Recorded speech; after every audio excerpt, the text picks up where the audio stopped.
emerge and awaken! Human creations!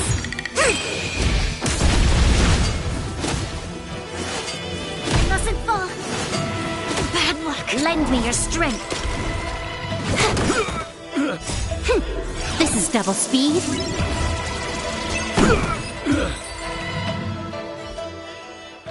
That freaked me out. I don't like people suddenly deciding to fight me. Now let's see who's here. Ting Yun, Welt, General Jing Yuan, and also him. I don't have to fight all of them, right? The Master Diviner was easy peasy, but I don't think I could take General Jing Yuan. Easy peasy? The interference factor creating the distortion here should only have one source. That is, the person present who shouldn't be. So I have to pick someone and clear them of interference. My projection will disappear for the moment so as to not cloud your judgment. If you can hear my voice, then it means I'm watching over you. You're the best, Master Diviner. I hope the best version of me can overwrite the gloriously absurd version that lives in your subconsciousness. The person present who shouldn't be. Who could that be?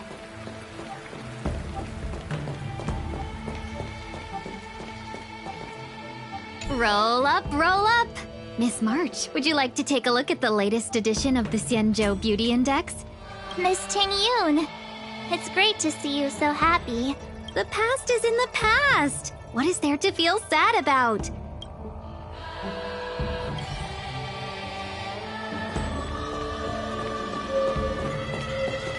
General, hello! General? General Jing Yuan. What's his deal? This is clearly your subconscious projecting onto the General. I remember now. The General wasn't there when we broke into the Alchemy Commission. March 7th. You scared me. Are you not satisfied with your life as it is? I'm satisfied. Then why are you obsessing over the past? Human creations!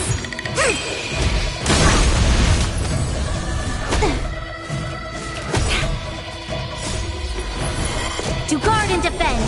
Crush them!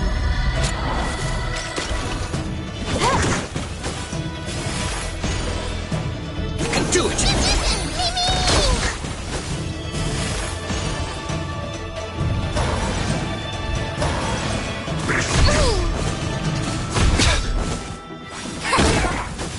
Lend me your strength.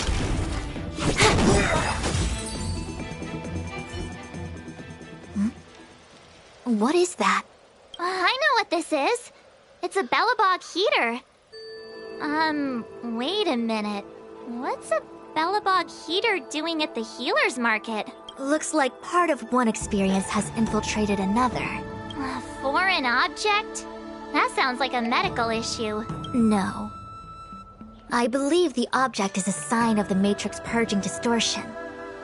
It has managed to trace back to another one of your experiences. Make contact with the object. Let's see if we can jump over into that experience.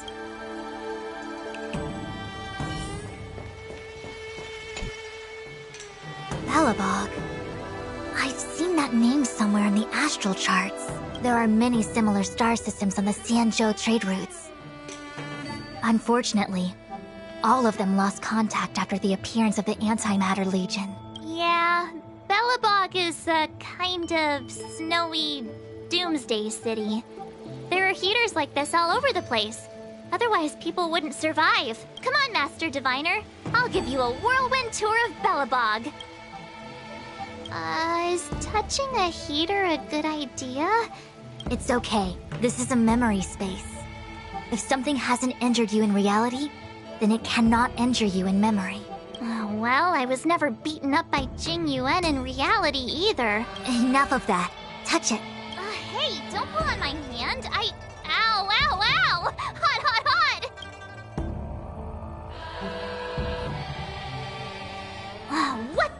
actual... That thing was flaming hot. You said things that never happened to me in reality couldn't happen here. I said that if something hasn't injured you in reality, then it cannot injure you in memory. I didn't say anything about the sensation of injury. So this is Belobog. I was expecting it to be cold.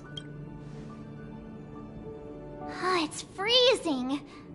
What? Master Diviner, aren't you cold? I can't stop shivering. Most likely a result of me never having experienced true cold. I'm afraid you'll have to do the shivering by yourself. On the Luofu, you and I have shared experiences. And so I was able to provide more active assistance. But in Belobog, you'll have to rely on your own judgment to ascertain the source of distortion, and get the foreign object to appear. Yeah, I get it. Oh, Miss March, I have one more thing to ask. Have you ever experienced great suffering? What? I don't think so. Sometimes people forget extreme memories to protect themselves from suffering. Perhaps you didn't notice, but in your memories of the Luofu, everyone you met was either hinting or explicitly stating that you should stop trying to remember. I believe this is most likely your subconscious communicating with you directly. Though, of course, we cannot rule out that external forces may have interfered with your memory. In the latter, it is possible that someone decided to leave warnings in your subconscious to prevent you from recalling the truth. Am I really that important to someone? I don't think there's anyone who'd go to all the trouble of locking up my memories. And yet, memories are precisely what you seek, no? I say this to say one thing. Are you certain you wish to continue exploring your memories? You said external forces might be messing with my head, right? That just makes me more curious. No one gets away with locking up my memories. Very well. I must admit that I'm finding the whole matter more interesting by the minute. This memory should be from the first day we arrived in Belobog. By the second day, we were wanted criminals already. The person present who shouldn't be. Who could it be?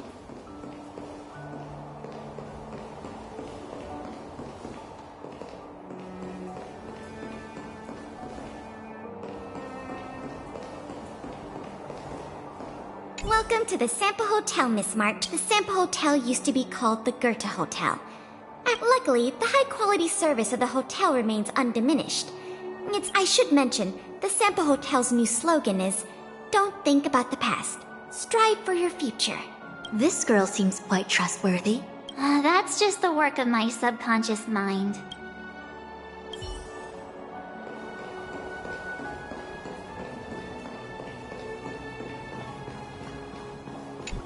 Miss March! Long time no see!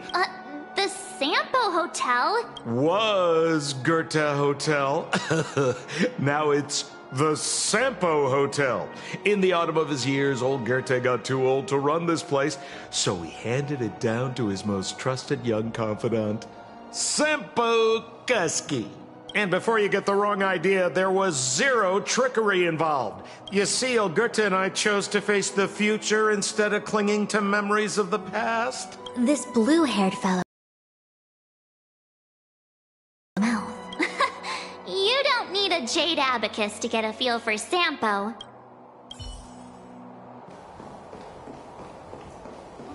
Miss March 7th, welcome to the Sampo Hotel. Why would hotel security need to be armed to the teeth? No. Japard is the captain of the Silvermane Guards. Just like how the Luofu has its own Cloud Knights captains. It isn't so surprising. In attempting to pursue the rational, we piece together the unrelated. Excuse me, Miss March. Do you need anything? Also, allow me to remind you, you cannot change the past. That actually does feel like something he would say.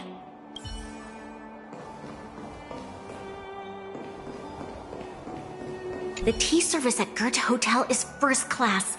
Whale Tide Spring. Blanks. Probably because I never drank any famous tea in Belobog. Ugh, so bitter. Bitter tea is good for your health. Ugh, bitter is bitter. If it tastes like that, it doesn't really matter how good for you it is. There's an old saying in Belobog, blessed is he who can eat the bitterest of bitter. These experiences are becoming increasingly distorted. Seems like my subconscious mind has no talent for screenwriting. I'm not sure your conscious mind does either. I'm not denying it. Long time no see, Zila. March? Long time no see. How the Express never looked back. It headed straight for the other end of the galaxy, because that was its fate. March, don't dwell on the past. It won't do you any good. Got it? Thanks. These warnings are ongoing. The situation is becoming stranger by the minute. It sure is. Let's press on and see what awaits. I remember our second day in Belobog was mostly us being hunted down by Silvermane guards. We didn't meet Zila until way later, which means Zila shouldn't be appearing in this memory. In which case, we must eliminate her. Seems like you don't trust me. It's not that I don't trust you. It's just... An answer is not required. She is merely a mirage hindering your progress. I understand.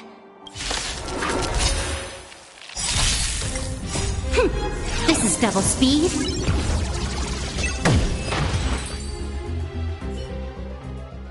What's this? Let me see. Developed on Herta space station. Seems like this must be the foreign object.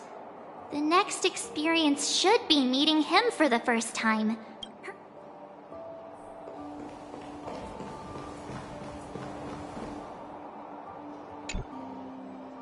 Shame we didn't get to see the stunning vistas of the snow plains. This hotel lobby must have left a deep impression on you. Well, waking up after a great sleep in a comfy bed to find out you're a wanted criminal tends to leave a deep impression. Let's move on to the next stop. The last stop. Let's go. So long as you're ready. I'll take a monitor over a red-hot heater any day.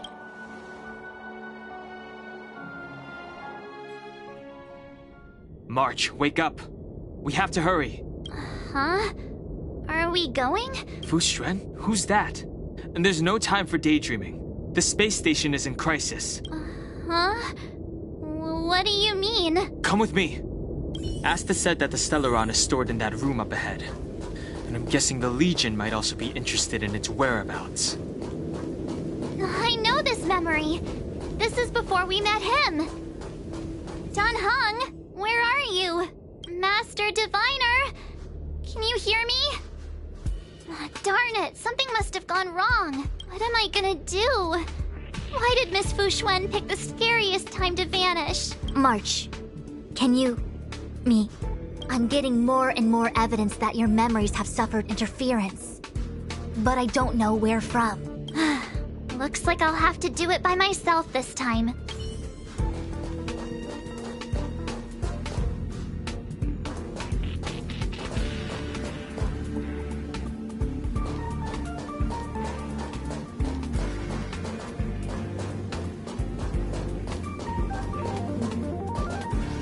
March, leave your memories in the past. Why do you insist on returning to them? If they were so important to you, wouldn't you have remembered them? The moment a nameless boards the Express, a new life begins. We set out on a new road, never to return. Explore, trailblaze, but do not dwell in the past. Enough! You're not him! Nothing like him! He would never try and force me to give up something so important to me. I don't care who you are. Disappear right now and let me pass. And don't you ever pretend to be one of my friends again. Human creations!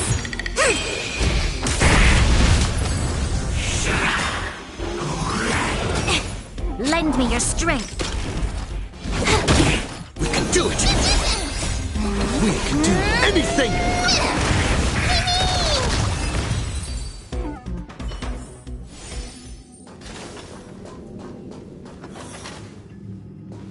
Weren't there coordinates sent out from the space station? We heartbeat and pulse. March, you better do CPR. This is the first time we met him. But he isn't here.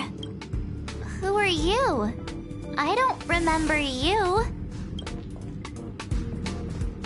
I am a messenger of the Garden of Recollection. Miss March, please refrain from looking back upon your past. Leave the matrix of prescience and return to reality. The past is not worth exploring.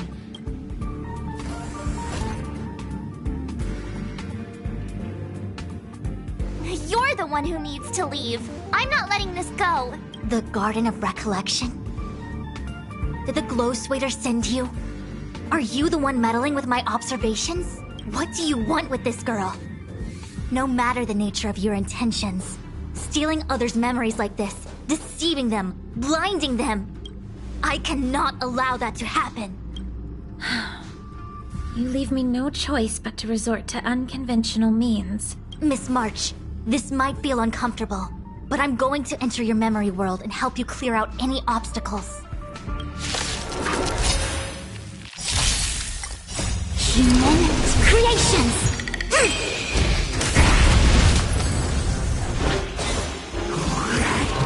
You just don't Lend me your strength. To guard and defend. Crush them. This is double speed.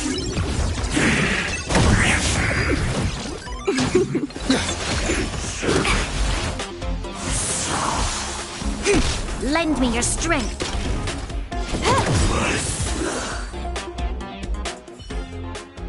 Thanks for your help, Miss Fushuen. I promised I'd watch over you. Besides, I've been blessed by the Wisdom Walker. I will never tolerate efforts to impede the truth. That person said she was a messenger. The Garden of Recollection. Why would they come after me? Many members of the Garden have their own agenda. It's impossible to confirm anything from a cursory introduction. This is the Astral Express, no? It would seem that you're nearing the source. The Matrix of Prescience Ultima should start making further calculations soon. Do you remember where it was exactly that you were discovered? They set the ice down in one of the passenger cars. It ended up being my room. Then let's pass through this carriage and find your room.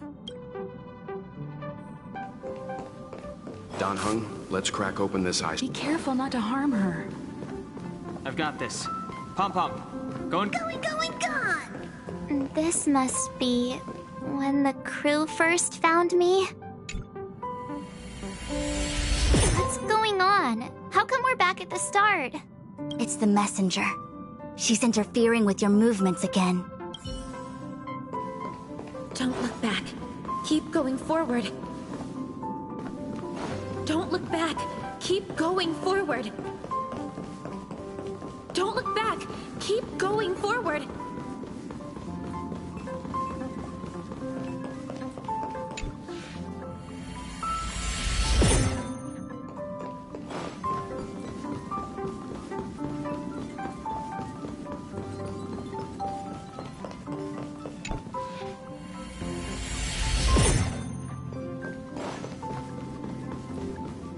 Everyone agreed to take you in.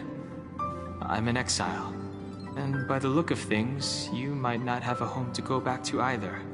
Himiko said that your vitals were all stable. She just didn't know when you'd regain consciousness.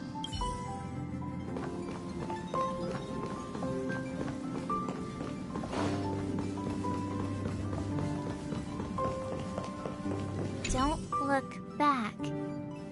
Keep going forward. I get it. If I do the exact opposite, I'll find my way out. As soon as you open this door, the Matrix of Prescience will start calculating your past whenever you're ready.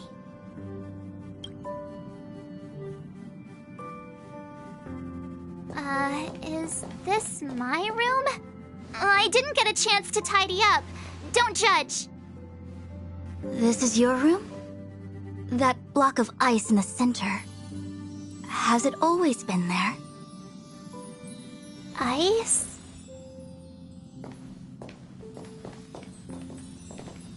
This must be the foreign object. Looks like our exploration has reached its final stage. I will confirm one last time. Are you sure you wish to keep exploring your past? Yes, I'm sure.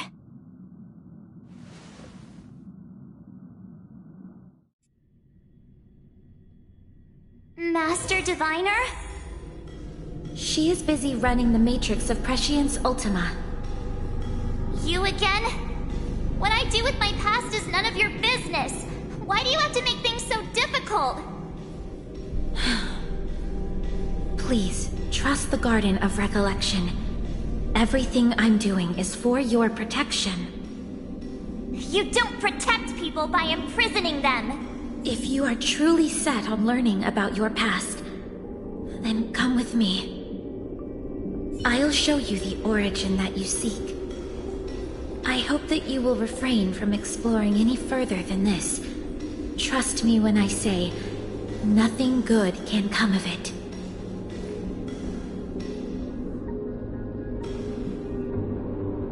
There it is, your origin.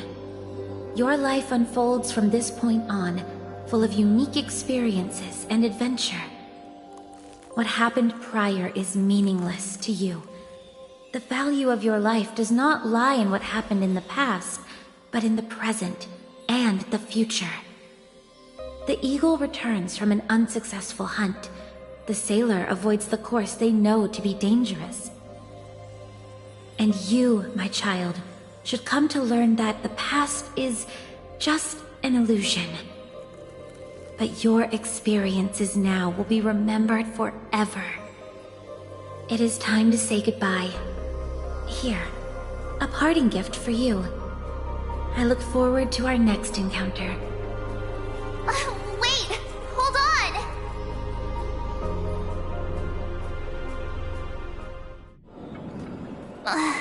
on! Miss Fushuen, why did the simulation just cut off like that?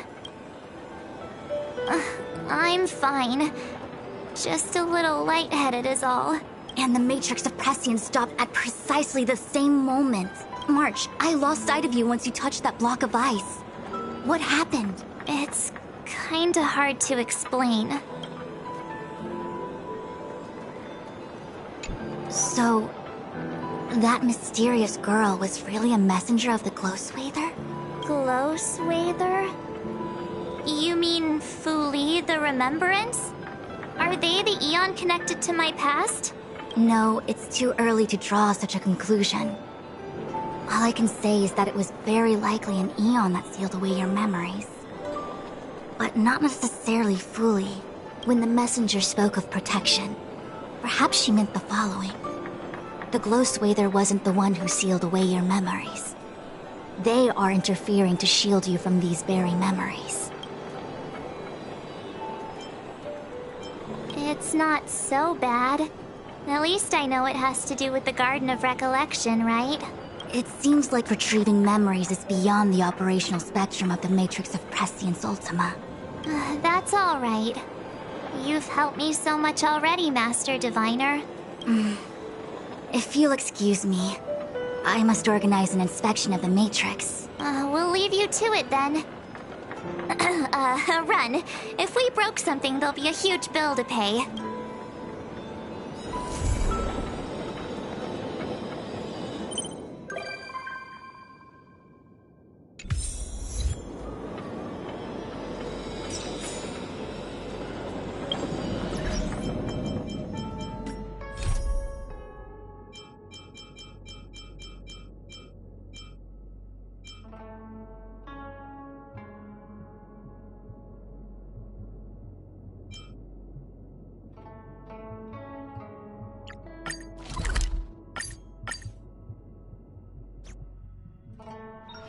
It's still early.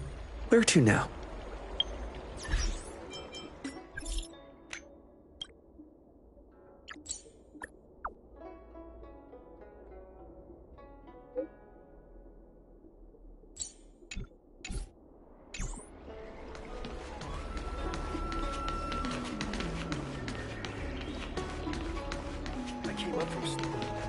I have delivered the missive about the meeting.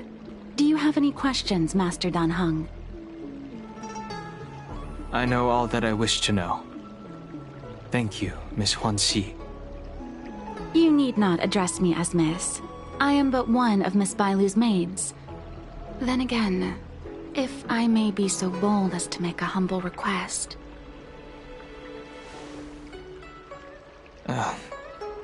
Go ahead. Before this goes ahead... Oh, who might this be?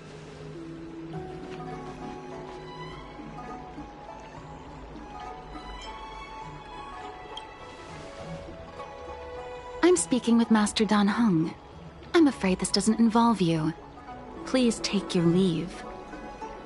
He is a close friend. I've invited him along to bear witness. Please, treat him as you would me. Now, what was your request? Then I hope you don't plan on meeting with Miss Bailu.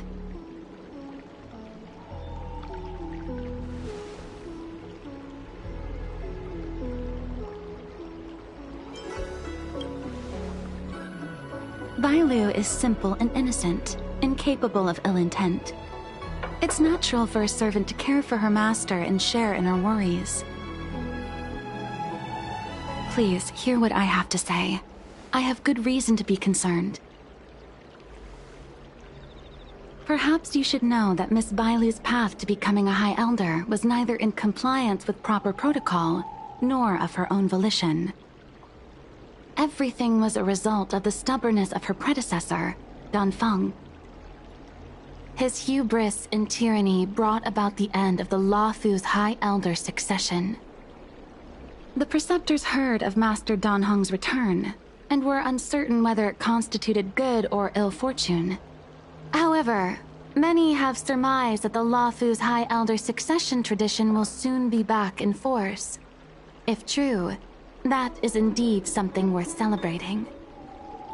Whether we find another suitable candidate in accordance with the laws of our people, or have you take up the position anew, everything can still be mended. But if Master Dan Heng were to hand everything over to Miss Bailu, it could lead to great upheavals on the horizon.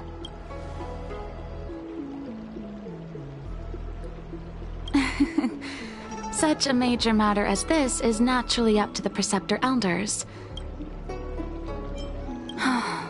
Miss Bailu is young, naive, and easily manipulated by others. I worry that under the pressure of others, she would be convinced into taking up too great a burden. I understand your concern, but...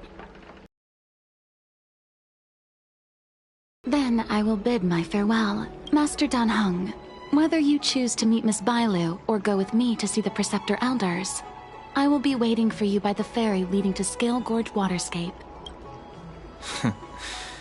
I haven't even set eyes on Bailu, and people are already urging me not.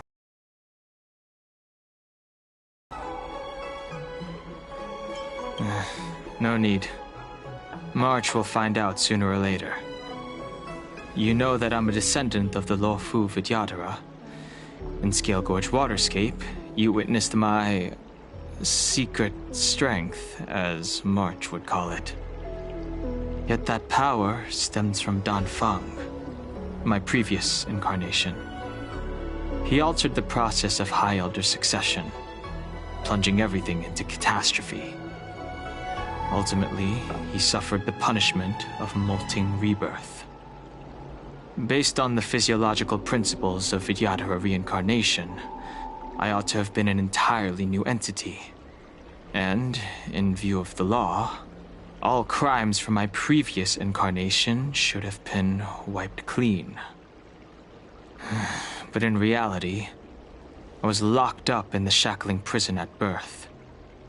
Even after I was released and left the Xianzhou, my High Elder past and Dan Feng's enemies pursued me like a haunting shadow. Now, I plan to face that shadow.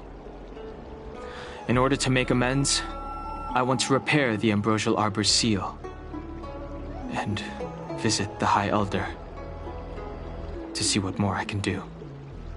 The star skiff is ready. Let's go.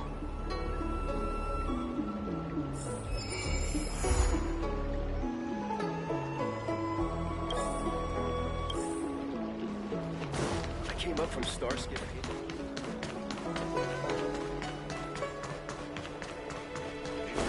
I don't believe in ghosts. Look no further. The rumors are true. You really are back. I'm Hila Lu Ying of the Alchemy Commission. I'm a videoterer too, as you can see. I'd heard the reincarnation of the Great Sinner has returned to the Luofu. And leave this troubled place immediately. Certainly. Miss Bailu has weathered nothing but criticism since she was granted the title. But the Alchemy Commission firmly believes that girl to be a precious diamond in the rough. She is compassionate, kind, and 100 times better than Dawn Feng. Moreover, Dawn Feng selected her as High Elder, making her the leader of the Luofu Videotera. Fate chose her as our sovereign, and we bowed down before that destiny. Now that you're back, everything has changed. The Preceptors are starting to think of finding other candidates, which means nothing but trouble for Miss Bailu. I've no intention of threatening Bailu's position. You may have a clear conscience, but even so, as long as you remain on the Luofu, invisible forces will try to coerce you. Do not repeat the mistakes of a past life in this one.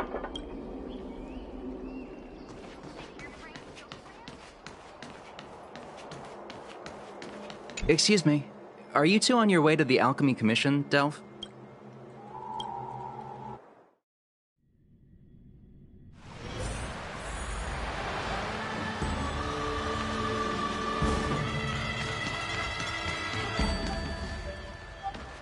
Hello.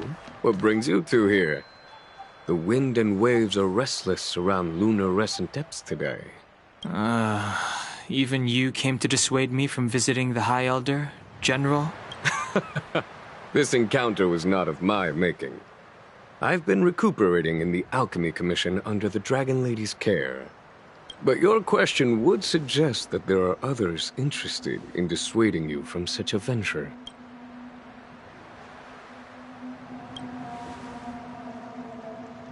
Matters that concern the rise and fall of the Videotera will inevitably attract certain parties. Those that would work circumstances to their advantage. Be it Dawn Feng, the Preceptors, or the Alchemy Commission that trained the Dragon Lady. Your injury hasn't dulled your instincts, General. The Preceptors and the Commission seem deeply concerned.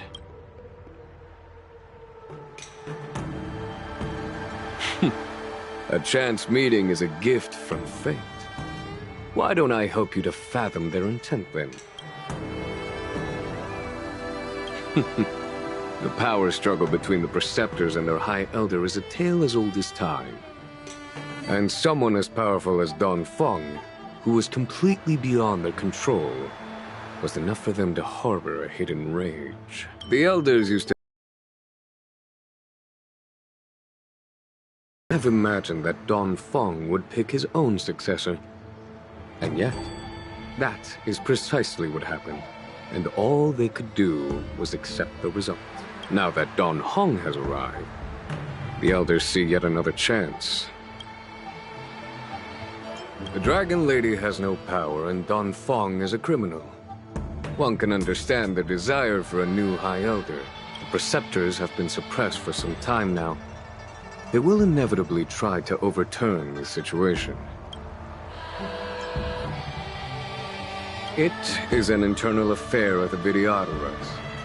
As long as it does not disturb the peace aboard the Luofu, it does not involve the General of the Cloud Knights. Nevertheless, as a friend, let me remind you of one thing. So long as Dawn Hong and Bai Lu, with their respective High Elder powers and titles, both remain on the Luofu, the Videotera will never cease their internal strife. It's getting late. You are headed to repair the Arbor's seal at Scale Gorge Waterscape and visit the High Elder, no?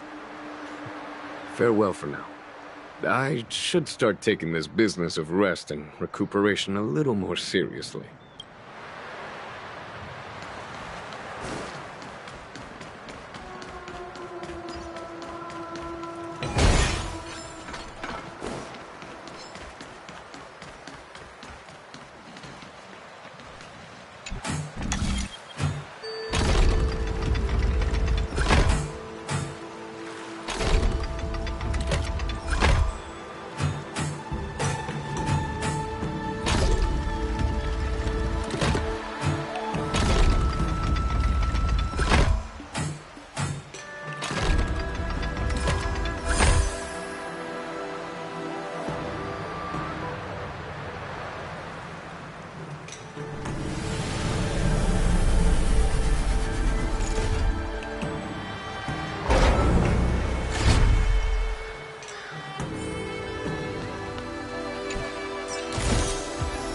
that all?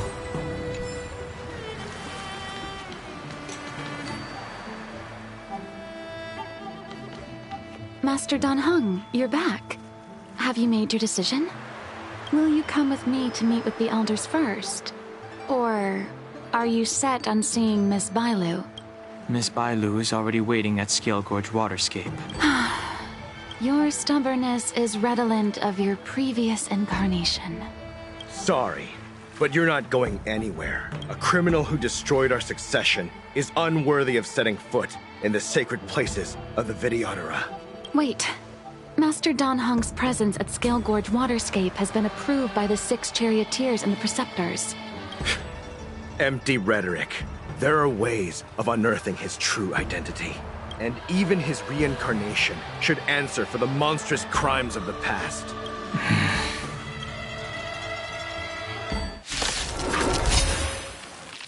Die, Danfeng. You say Danfeng was merely your previous incarnation. How then do you still possess the power of the High Elder?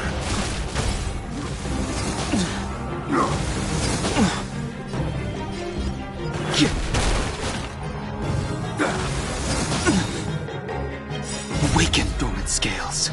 World-cleansing dragon.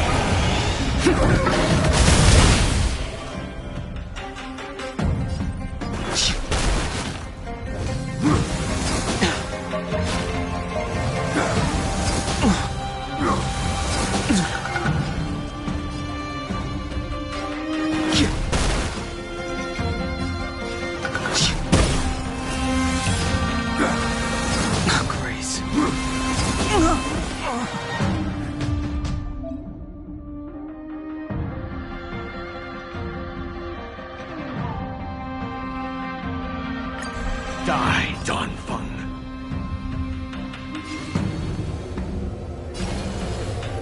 Heaven's Surge. Break! The time to You say Danfeng was merely your previous incarnation. How then do you still possess the power of the High Elder?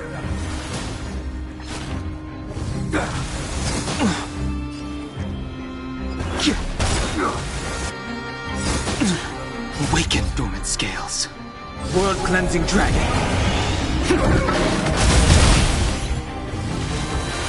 Grace. Heaven's Surge. Rise! As I expected, Danfeng, you have returned.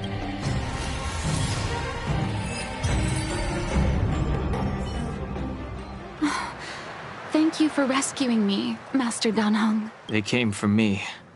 I'm sorry you got dragged into it. It's risky to remain here. We should leave. Master Dan Heng, after your meeting, will you go with me to see the elders? Should I ever want to meet the preceptors, Miss Huanxi, I will ask you to pass on the message. I understand. Please alight, Your Highness. It could be dangerous ahead. We should proceed carefully.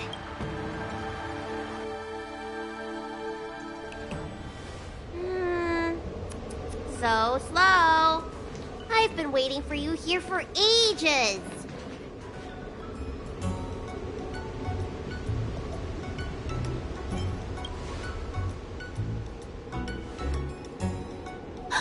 An assassin? Are you okay? Are you injured? Fortunately, the skills of Master Dan Heng and his friends were too much for them. There are those that wish to assassinate Master Dan Heng, Miss. Presumably to preserve your legitimacy as High Elder. I don't care about my legitimacy. Why do they? I told you, whoever wants to be the High Elder is welcome. I am Dan Heng. It is an honor to meet you, Miss Bailu. You're Dan Heng?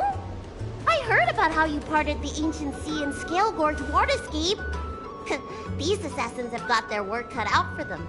Miss Bailu, please don't say things like that. Let me take a look at you. Dragon horns. Well, they say you're Danfeng's reincarnation. Suppose it must be true then. But you're different from me.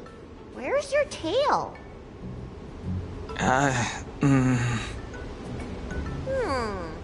If I let you be High Elder, will you grow a tail?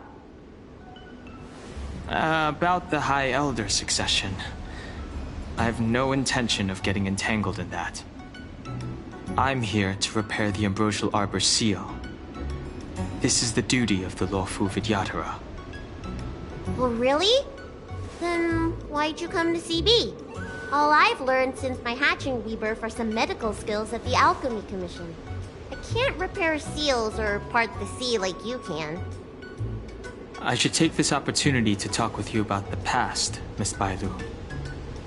I've heard about your situation, and while I can't guarantee a solution, I will do my best to improve things for you. Interesting.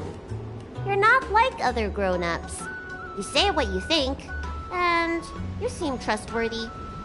So, you want me to go with you to Scale Gorge Waterscape? Precisely. Let's go then. Miss Bailu. Wanshi, please wait here for me. I'll come back as soon as I can. I've got these two to look after me. Don't worry.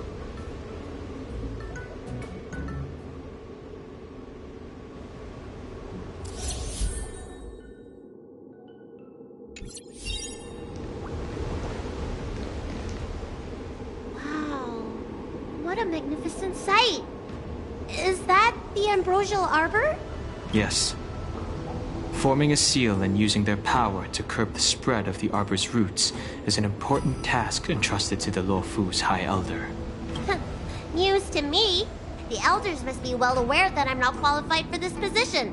Which begs the question, why did Dunfeng choose me all those years ago? That's exactly what I've come to Scale Gorge Waterscape to find out. Among the Vidyadhara, the High Elder is the existence closest to the permanence. According to historical records, the High Elder succession involves a secret ritual known as the Transmutation Arcanum, as well as a treasure known as Dragonheart. Once succession is complete, the former High Elder undergoes a hatching rebirth, while the new High Elder begins to display draconic features. However, Dunfeng's ritual failed, and his powers remained within me. And yet for some reason, it also created you. So, in medical terms, he messed up the prescription. And brought suffering down on himself and just about everyone else in the process. I want to use this opportunity to repair the Ambrosial Arbor's seal, and see if I can help recall our memories. Shun the tree's growth, the residual plague, water of the ancient sea. Upon the High Elder's command, subdue the eternal roots. Strange.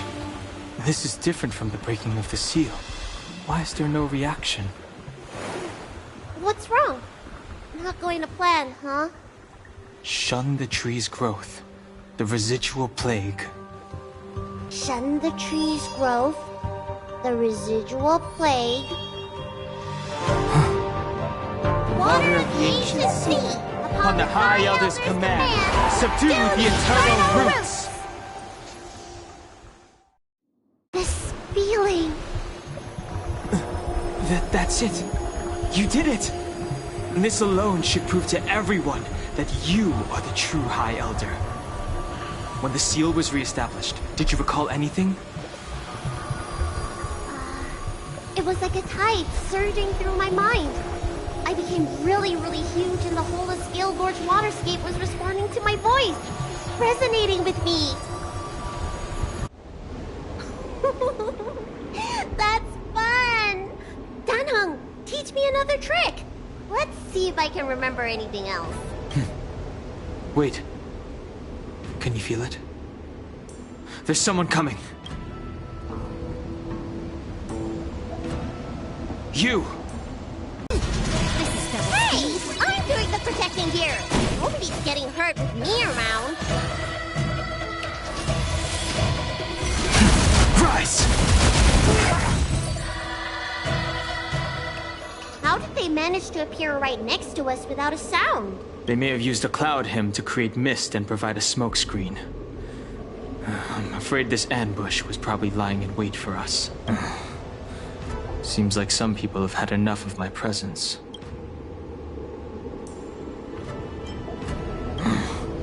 If I'm their target, why would they come after Bailu? We don't know how many there are. Let's get out of here. Go!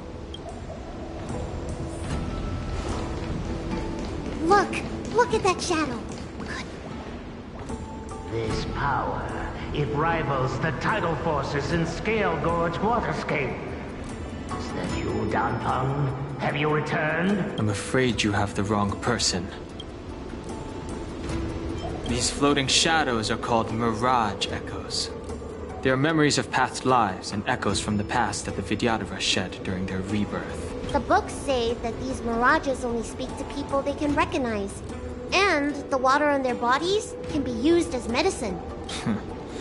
Seems this mirage mistook me for Danfeng. There's no mistake. This old man would recognize your voice anywhere. Have you come to this sacred place to repent? The proud son of the Vidyadhara, hero of the High Cloud Quintet. You fought with us your whole life. How far you have fallen. You availed yourself of the Transmutation Arcanum to summon that draconic abomination, and almost laid waste to Scale Gorge Waterscape in the process. If your allies hadn't united to slay it, then the abomination would have destroyed the Ambrosial Arbor's seal. Tell me, did it sadden you to watch the abomination perish? As the High Elder, you should have freed us from the plight of rebirth and set foot on a brand new path.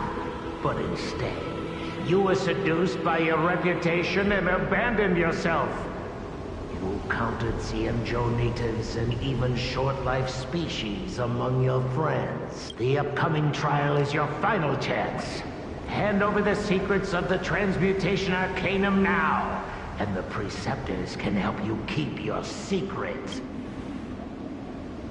Our laws could have seen you executed. Pity that the High Elder succession could not be allowed to die with you. Kailorum Venti of the Yaoqing put forward a strong case for you, and the Ten Lords Commission spared you from capital punishment. But the punishment of molting rebirth could not be avoided. Elder, look around you. You've long since reincarnated. What remains here are just the mirages of the waters of the ancient sea. Impossible. I still live! The High Elder succession will... This Mirage Echo. He thought that the Vidyadhara was superior to other races, and that he was superior to other Vidyadhara. As if the Vidyadhara would never progress without their plans. I guess Danfeng probably never told them the secret of the Transmutation Arcanum. We shouldn't linger here. The assassins are using skilled cloud hymn magic to make themselves invisible. These Mirage Echoes, on the other hand, are vestiges of the past.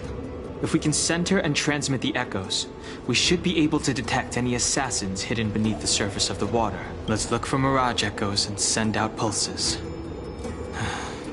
Move carefully.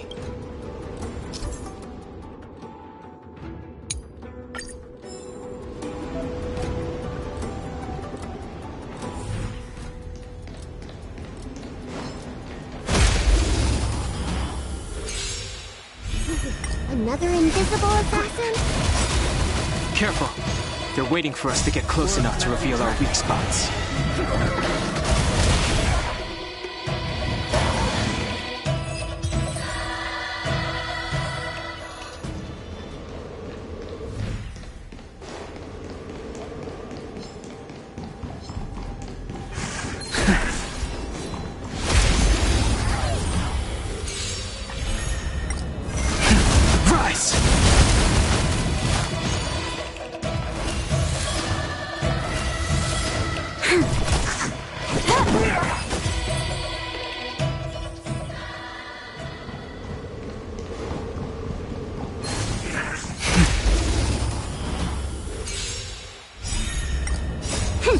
This is double speed.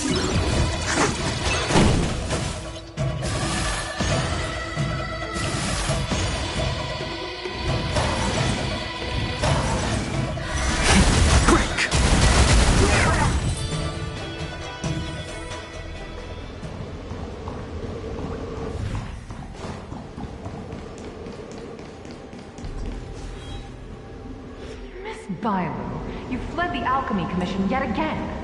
How many times have I told you, our rules state that... Sorry. I'm sorry. I won't do it again. Wait. I remember that voice. That's the old chief alchemist. Reborn? More excuses. Who brought you out this time? Why do you remain silent?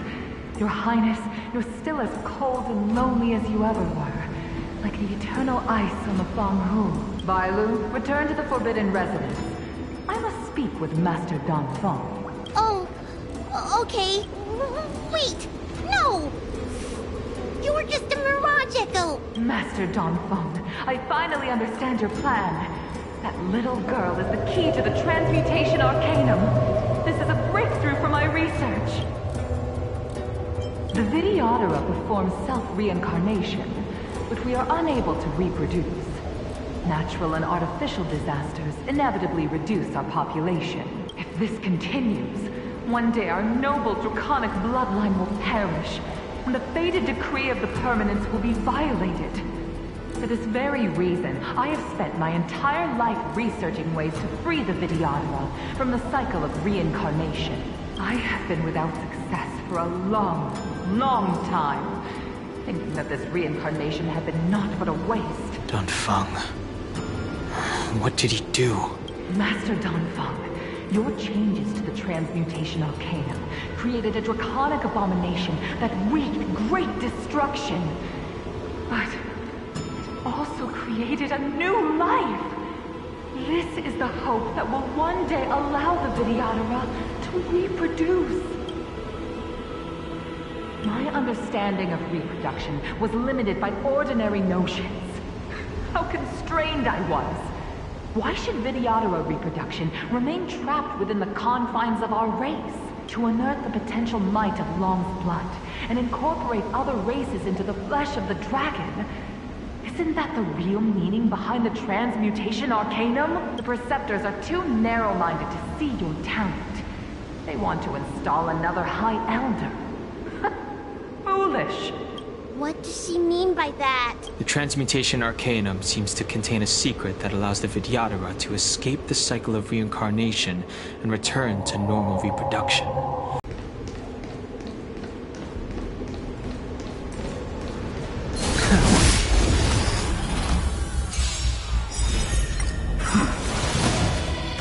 World-cleansing dragon.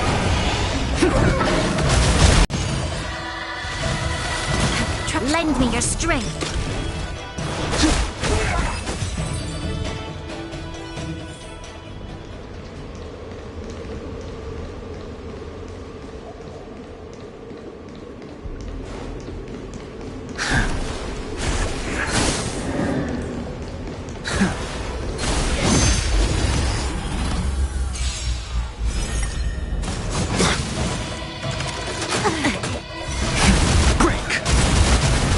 World-cleansing dragon.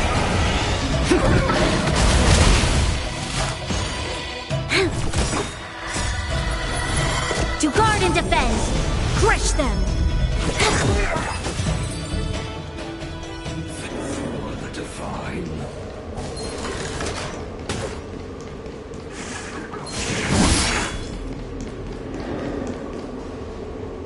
It's you, Master Danfeng.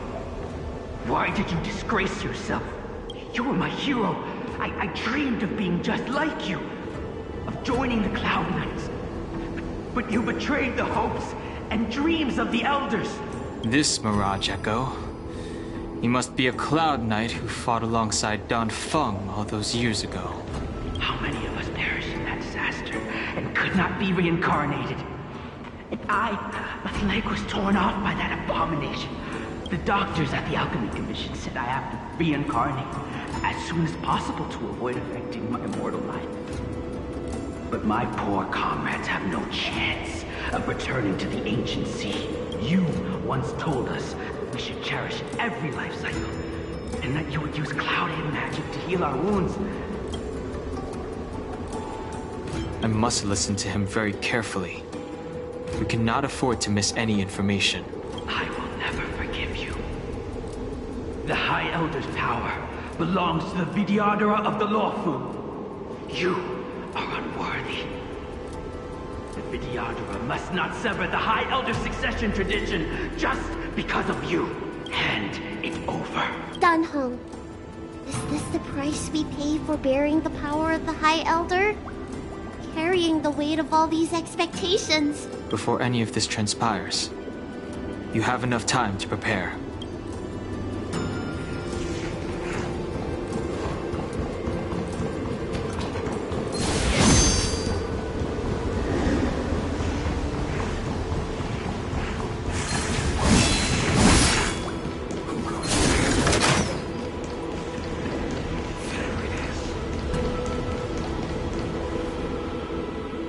Miss Bailu, are you okay? You were in there for such a long time. Luckily, I had Dan Heng and him to protect me all the way. If anyone's owed a thanks, it's them.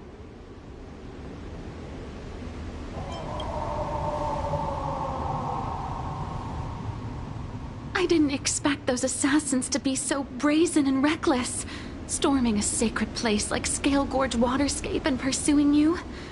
Rest assured, Miss Bailu, I'll report them to the elders and round them all up.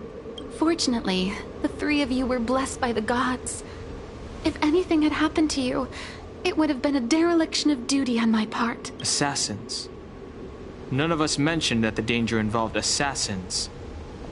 How did you know that? Oh, it's because we were already attacked at the ferry, no? I was just worried that those people would try and attack you again. You said those assassins only came from Mr. Dan Heng. But the ones we met in the ruins were coming from me instead. Perhaps the real dereliction of duty was that not enough happened to you. So, did the elders send you to take out the unworthy High Elder? That was my idea alone. How could the Preceptors have come up with that? From my perspective, the Vidyadhara requires only one High Elder.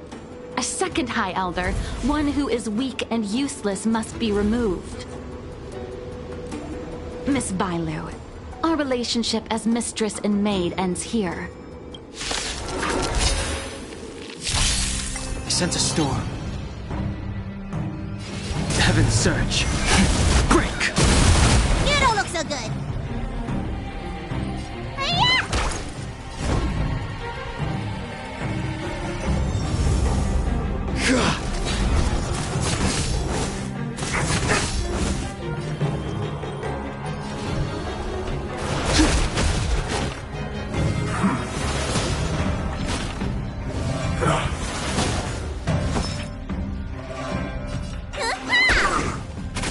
Lance at the ready.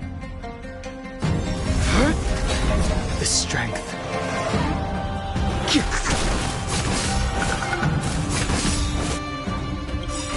Lance ablaze. Flaming lance! Forward!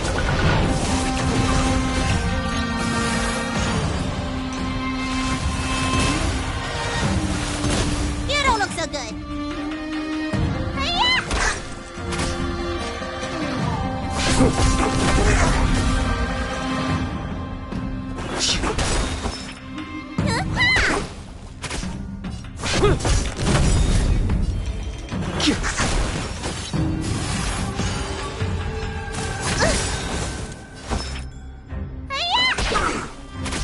I'm on guard.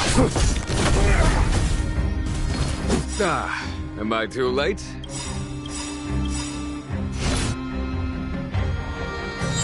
General! Did you bring reinforcements? Time for them. Reinforcements? I am the reinforcements. Awaken, dormant scales. World-cleansing dragon. Time to show you what's in your prescription! 1,000 thanks. Lance ablaze. Flaming lance! Forward! Do not be afraid. Heaven's surge. Break! Immortality means forever. Follow my charge. Conflict is pitiless.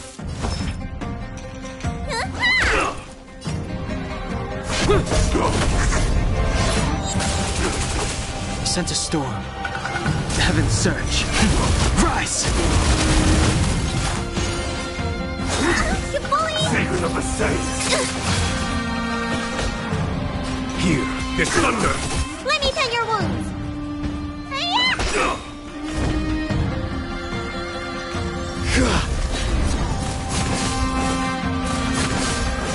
The strength.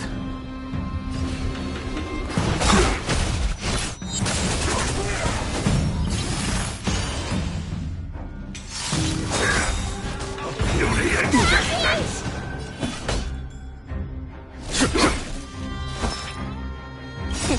Time to show you!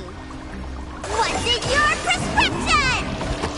1,000 thanks. Lance ablaze. Flaming lance! Forward!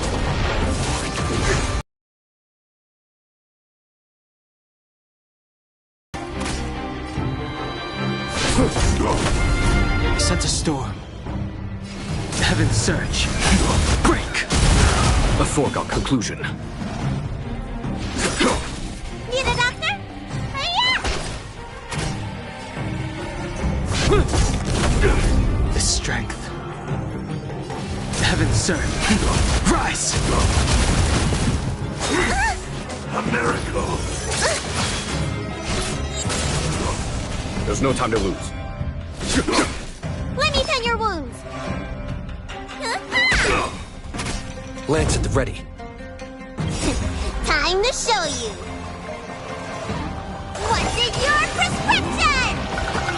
Nice teamwork. Awaken dormant scales. World-cleansing dragon.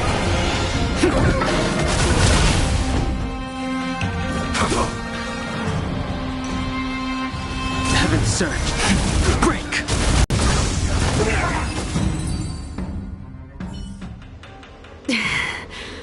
A pity. So close. Did the Preceptors truly believe that nobody knew of their scheme? They should return to their senses. Attacking the Dragon Lady only destroys what little prestige they have remaining. The whole thing was planned by me and me alone. Beware of false charges, General. Save your breath. We all know the truth once the Cloud Knights send you to the Ten Lords Commission's judges. Too late, Jing Yuan. I go no further.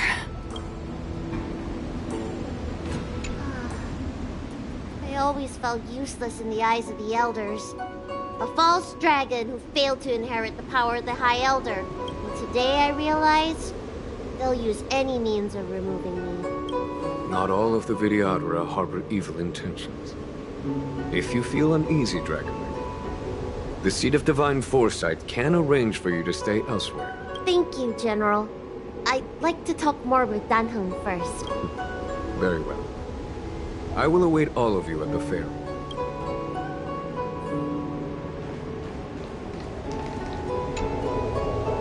The Vidyadhara have neither parents nor family members.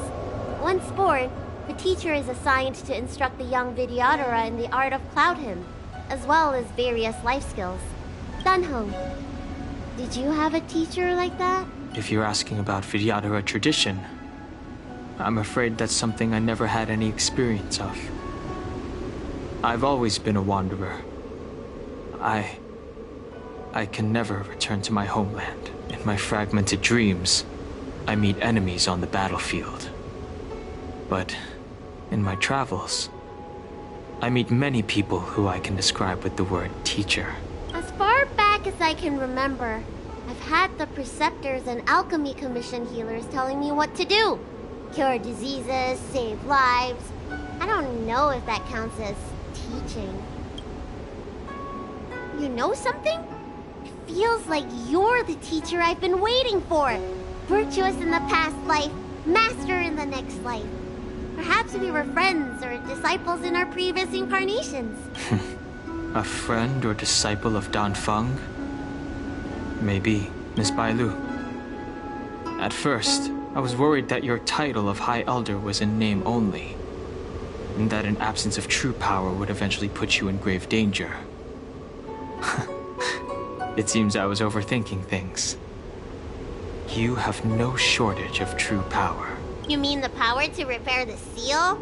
The power you taught me? The Mirage Echoes of Scale Gorge Waterscape mentioned that not only was Dan Feng a brave warrior, he could heal others with Cloud Hymn magic. What you have is the power of the High Elder that belongs to you. The power of life that can reforge the Arbor Seal and the vitality of the Eternal Roots. It is a world away from my power of destruction. In that case, Dunfeng probably had a gentle side to him too, right? Perhaps. We should head back to the healer's market. I have other things to do today.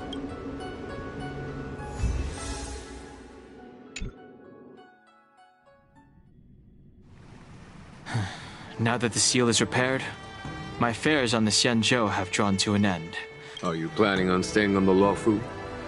The banishment decree has been revoked, and the preceptors have regained an awareness of the situation. This is your chance to return to your homeland. As a nameless, the Express still needs me. Ah, that is a pity.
Huh? I just found this in my pocket. How did it get there? Looks like a light cone. Didn't that weird voice in the Matrix say something about a parting gift? My origin, huh? I don't know why, but the voice sounded friendly to me. Well, guess I'll keep it then. Jumping through all those hoops in the Matrix was pretty exhausting. But this little gift makes me feel like it was worth it. I'll have to find time to thank Miss Fu Xuan properly.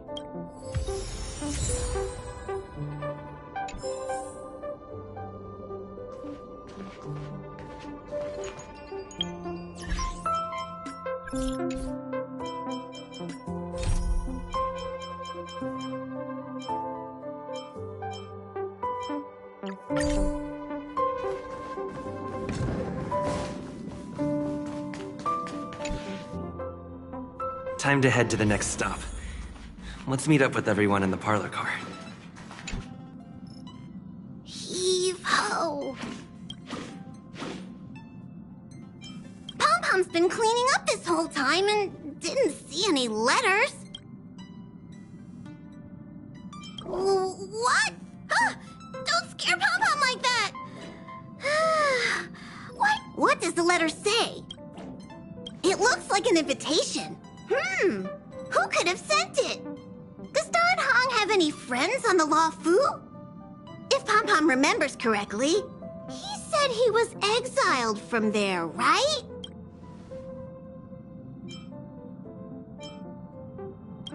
Unlikely. If the general sent the letter, he would have signed it. Why don't you show Dan Hong the letter? You know?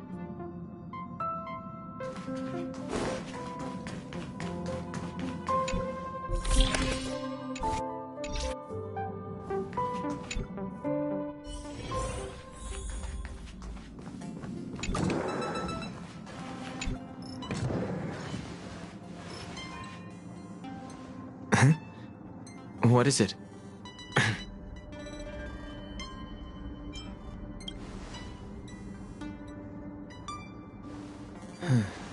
There's no signature. And it doesn't mention a time or place. Unfortunately, I'm going to disappoint them.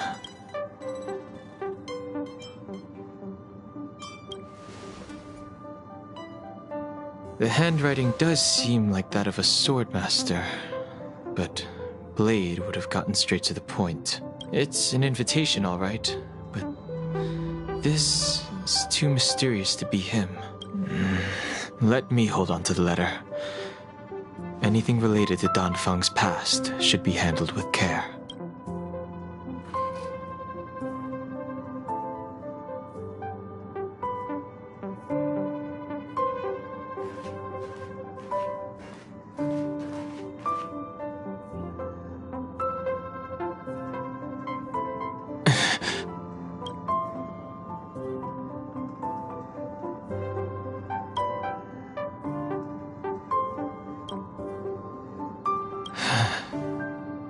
Just as I thought. There was more than met the eye. Letting him leave first was a wise choice, but if he didn't send the letter, then who did? Maybe I should make a trip to the seat of divine foresight.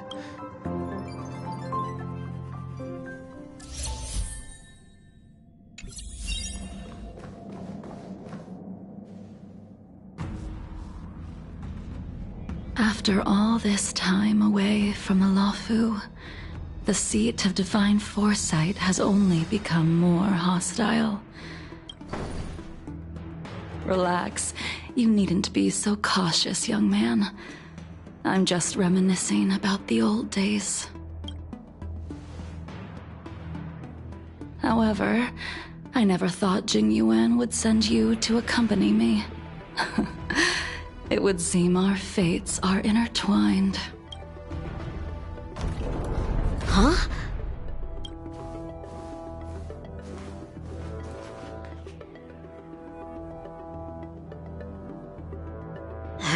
I've got my work cut out for me today. Well, if it isn't Dan Heng. Greetings. I need to speak to the General about something. Looking for compensation for the injuries I gave you? I accept full responsibility. They can deduct my next 100-year salary if they like. The Cloud Knights were doing their duty. I'm here to ask the General about the Stellaron Hunters. You came at a bad time. The General is busy with urgent work. You probably won't be able to meet with him today. But he did leave a message. Dan Heng, do you recognize the person on the steps? I can't say that I know her, but she does look a little familiar. Is she a guest of the General's? You don't remember her?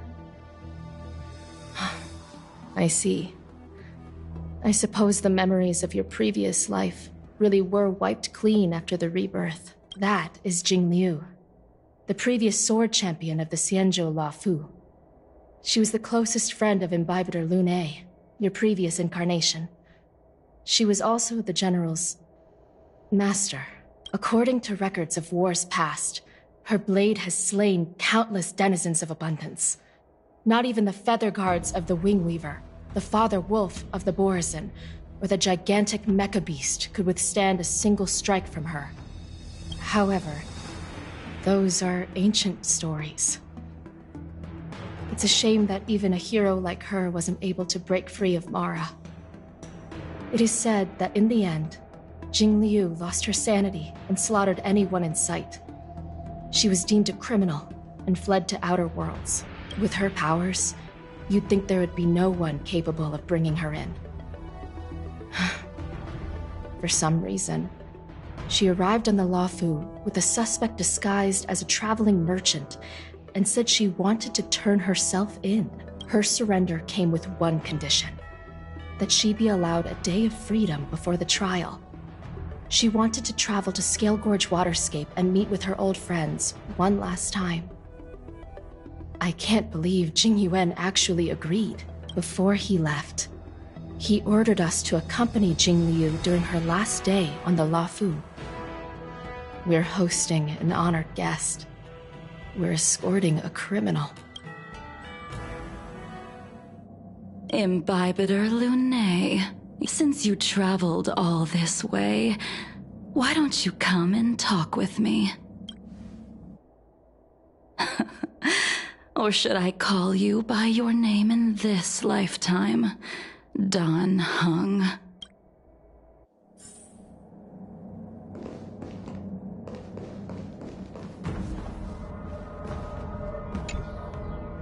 When I left the Xianzhou, I heard they took away your scales and horns, forced you into a hatching rebirth, and detained you in the shackling prison. I thought Imbibitor Lunae had been wiped from this world. But then I returned to the Luofu and watched as you parted the sea. After all these years, it was a magnificent sight to behold. I recognize you, but I can't remember anything. The memories of my past life are like shattered glass. I can't piece together the reality from the individual shards. I can't remember. The words of every person who hopes to escape their past. The Vidyadhara rebirth normally erases all memory of the previous life. However, you have retained fragments of your past, as well as the powers of the High Elder.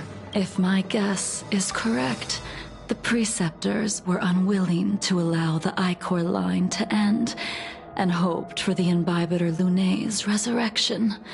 That is why they tampered with the molting rebirth and turned you into what you are now.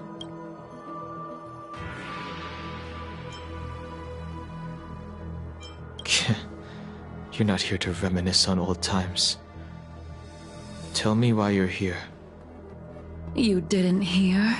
That Vidyadhara girl explained it clear as day. I returned to the Luofu so I could surrender myself to the Alliance and atone for my sins. I did, however, have one request before the trial. I asked to be given a single day to go and see old friends and to fulfill promises I made long ago. Jing Yuan has always been an understanding person. He heard that you would be coming and agreed to my request. So, you're the one that mailed the letter to the Express. That's right.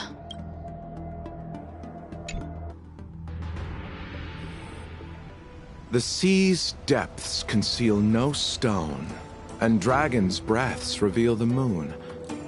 The scenery of Scale Gorge Waterscape is truly as magnificent as the poems describe.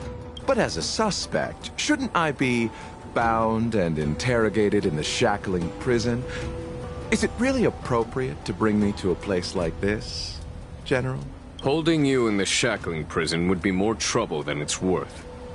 For security purposes, we will be performing your trial here. For security purposes? I suppose it's not my security you're talking about.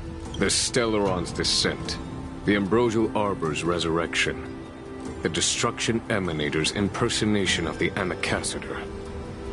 According to the Skyfaring Commission's investigations, you arrived on the Luofu with a group of merchants, but didn't make a single trade during your stay. Your departure coincided with the day the calamities took place. You took advantage of the chaos to sneak into the shackling prison, but seemingly took no course of action. Now you claim that you are responsible for the Stellaron crisis and wish to surrender yourself. Your behavior truly is puzzling. I can't seem to piece together your motive. I was asked to deliver a token in my capacity as a traveling merchant. I knew nothing of its significance.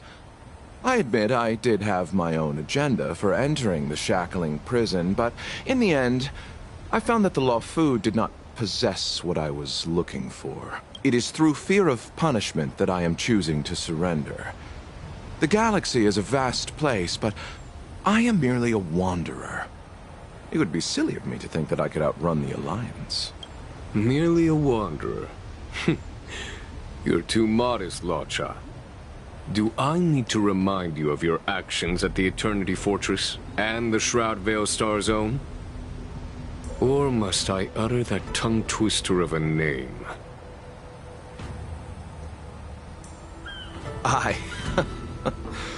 Well, they don't call you the Divine Foresight for nothing, General. You flatter me. Fortunately, I did my research, or this conversation would have been quite dry.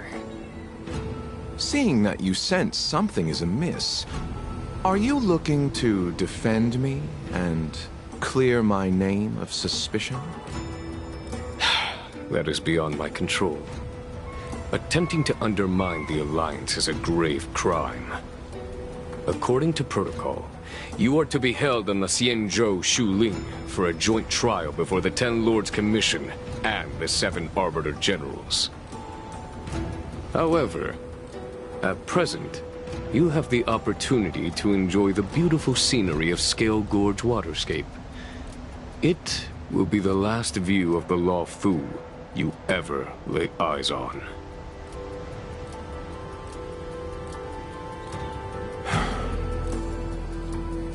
She told me that the High Cloud Quintet once gathered and feasted here hundreds of years ago. The unparalleled sword techniques of your master, the mesmerizing cloud hymn magic of Imbibitor Lunae Dan Feng, the artful piloting skills of Bai Heng, the divine weapons crafted by the Juming artisan Ying Xing, and the unmatched stratagem of the General. The 5 of you vanquished evil from the world, creating legendary tales in your wake. Unfortunately, nothing lasts forever, and the High Cloud Quintet disbanded as each of you went your separate ways. You removed me from the shackling prison and decided to interrogate me here. But not for security purposes. You wish to discuss things that shouldn't be overheard.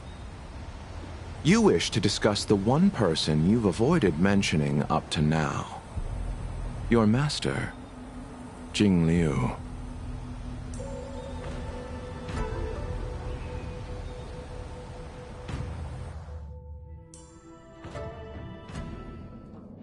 We can head out now.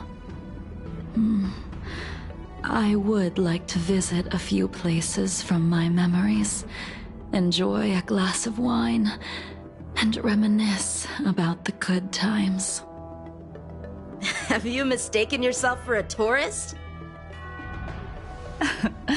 I would make a wonderful tourist. Lower your guard, young man. I have already surrendered myself to the Alliance, and I will keep my word. Besides, your general has already agreed to my request. Imbibitor Lunae, you must accompany me. I won't take no for an answer. Regardless of whether you're still interested in your previous life, accepting my letter means that you've accepted my invitation. Lead the way. Where should we start? Should we go to Stargazer Navalia first, or to the Artisanship Commission? So many memories are swirling inside my head. I can't get a grasp on any of them. When the people of the Xianzhou live to be more than 1,000 years old, each day is like carrying the weight of a mountain, through an interminable maze. How hard is it to choose a destination? We're going to Stargazer Navalia. Problem solved. The young are the antidote. Stargazer Navalia it is.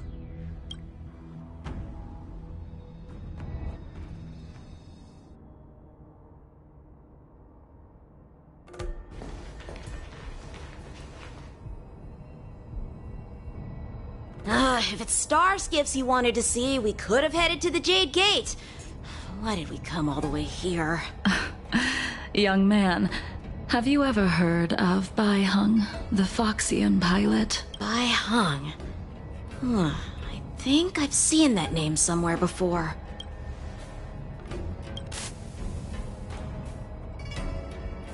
Let the noble High Elder drown the enemies in rain.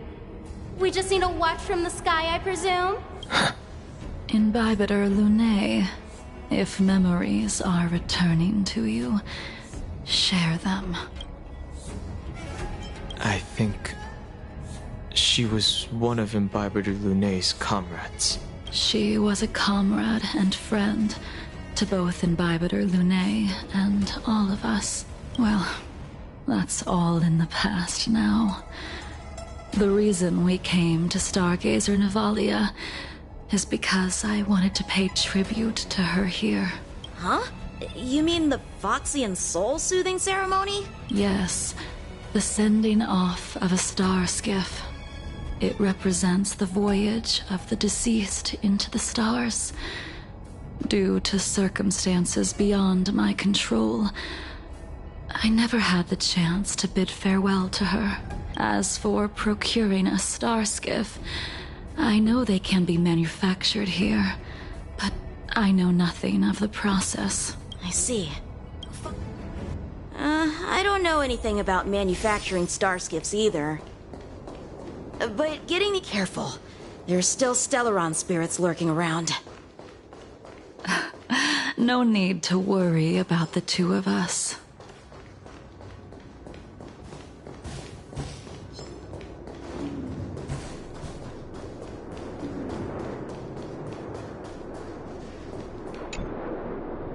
We've arrived.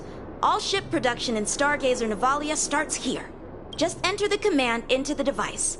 The vessel used to cultivate starskiff seeds will be activated, and a ship will appear in the skyport soon after. I remember now. I've seen Bai Hung's name in books before. You like to read?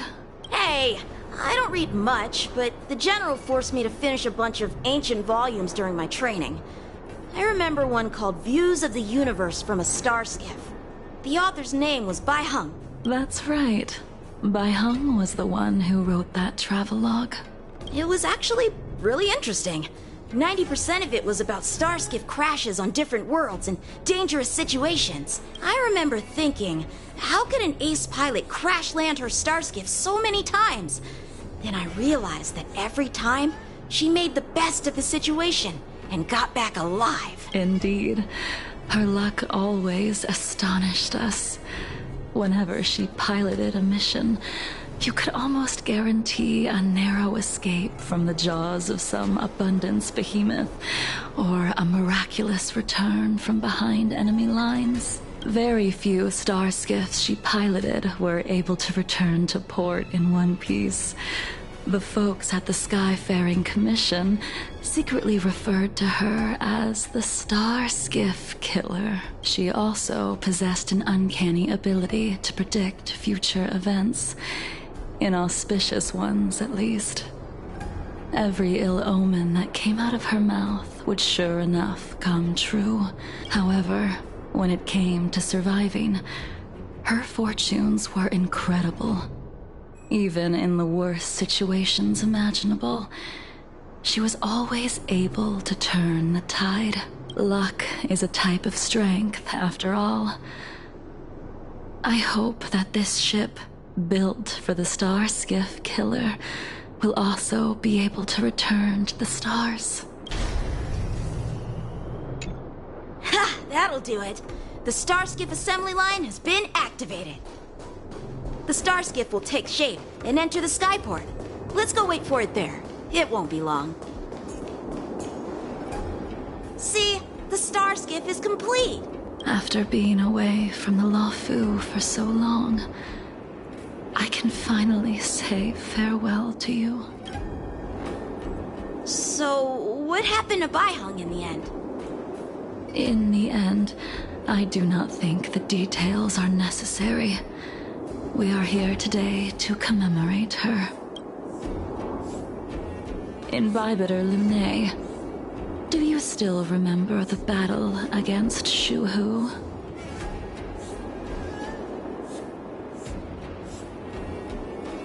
The Abundance Emanator, Shuhu, rallied a great army and attacked the Alliance. I read about it in the Shackling prison. You seem to be interested in learning about your past life. Still, all of that was erased. After Shuhu attacked the borders, he disappeared without a trace. There are no records of his remains either. Let me refresh your memory. During that battle, Baiheng, being the headstrong girl that she was, managed to exhaust the luck that was bestowed upon her by the Rainbow Arbiter. She charged ahead and shattered the enemy's defenses, allowing the Xianzhou soldiers to break through Shuhu's sanguinary abyss and awaken you from your dragon's delirium. She was not able to walk out of that fight. For the Cloud Knights, giving up one's life on the battlefield is an honor. But that wasn't something you believed in. You couldn't accept that Baiheng was gone. Instead of leaving her to eternal rest, you decided to... You made a mistake that can never be undone. There is no need to respond, Invibitor Lune. Your answer is no longer important.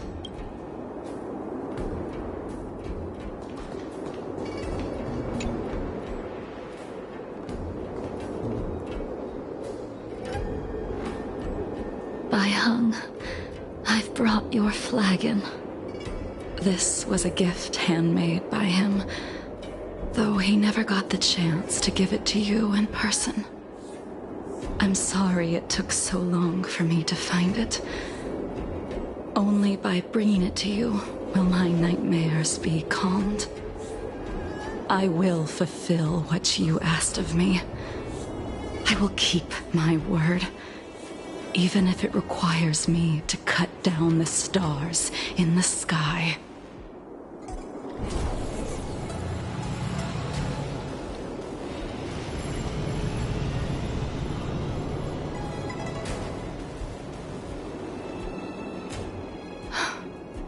Let's go.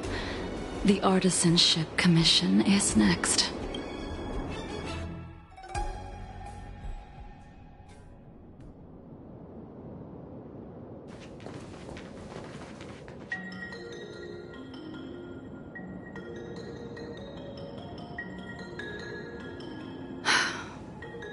Since the Arbor's resurrection, the land has been crawling with abominations.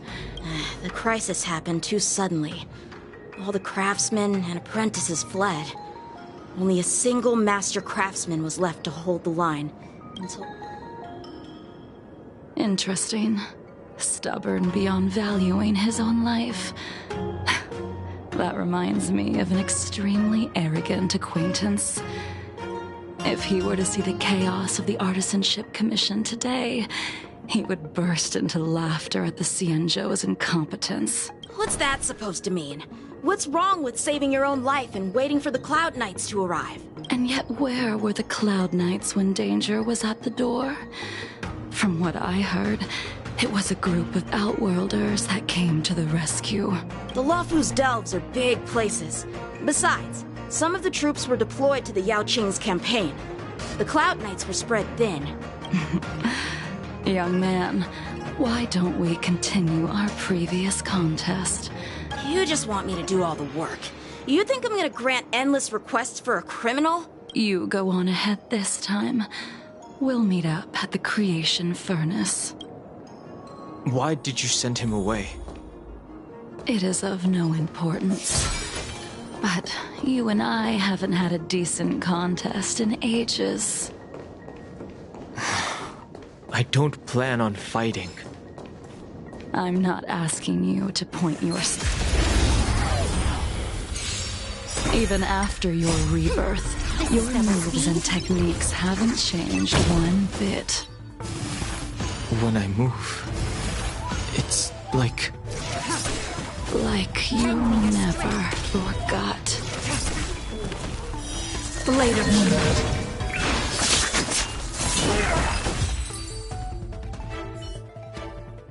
Come on already.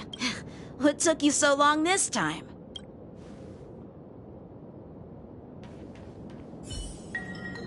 Don't get anxious, Imbibitor Lunae. We have all the time in the world.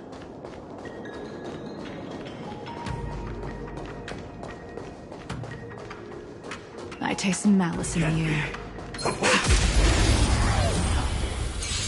This spear still recognizes you as its master. Imbibitor Lunae, do you know who crafted it for you? It's been with me ever since my exile. Lunar flame. I don't remember when I started wielding it.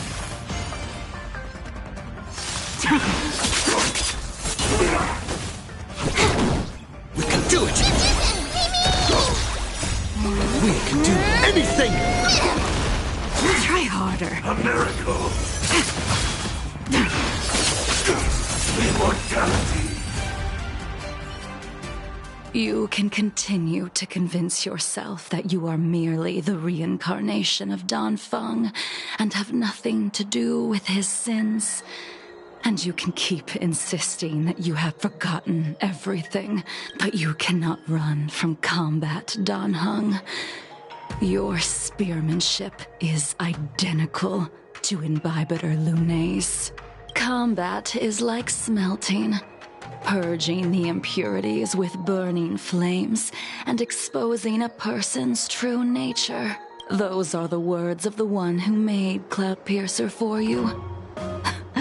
Do you remember, out of all of us, you were the closest to him?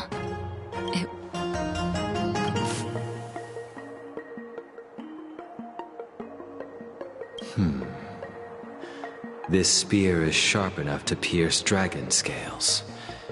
Be careful, High Elder, lest you hurt yourself with it. Yingxing.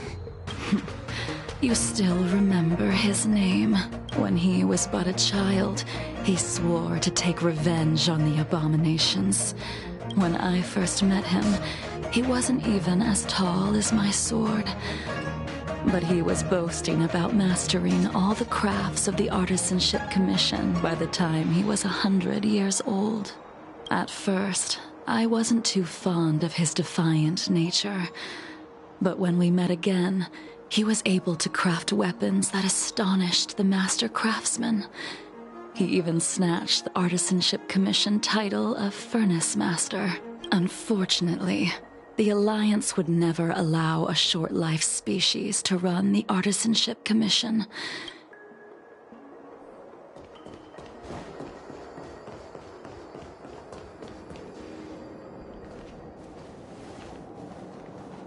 You didn't go easy just so I would get here first, did you? Of course not. Your technique must have improved so much that I simply couldn't keep up with you. So, are we here to commemorate your short-life species friend? Eavesdropping is a bad habit. Besides, when did I ever say he was no longer in this world? Even the cryocapsules wouldn't be able to extend the life expectancy of a short life species for long. If he is still alive, he must be ancient. He transformed into a long-life species? Correct. Such are the twists of destiny. Some people are born with unparalleled foresight and exceptional intelligence, but make the most ill-advised choices at destiny's crossroads.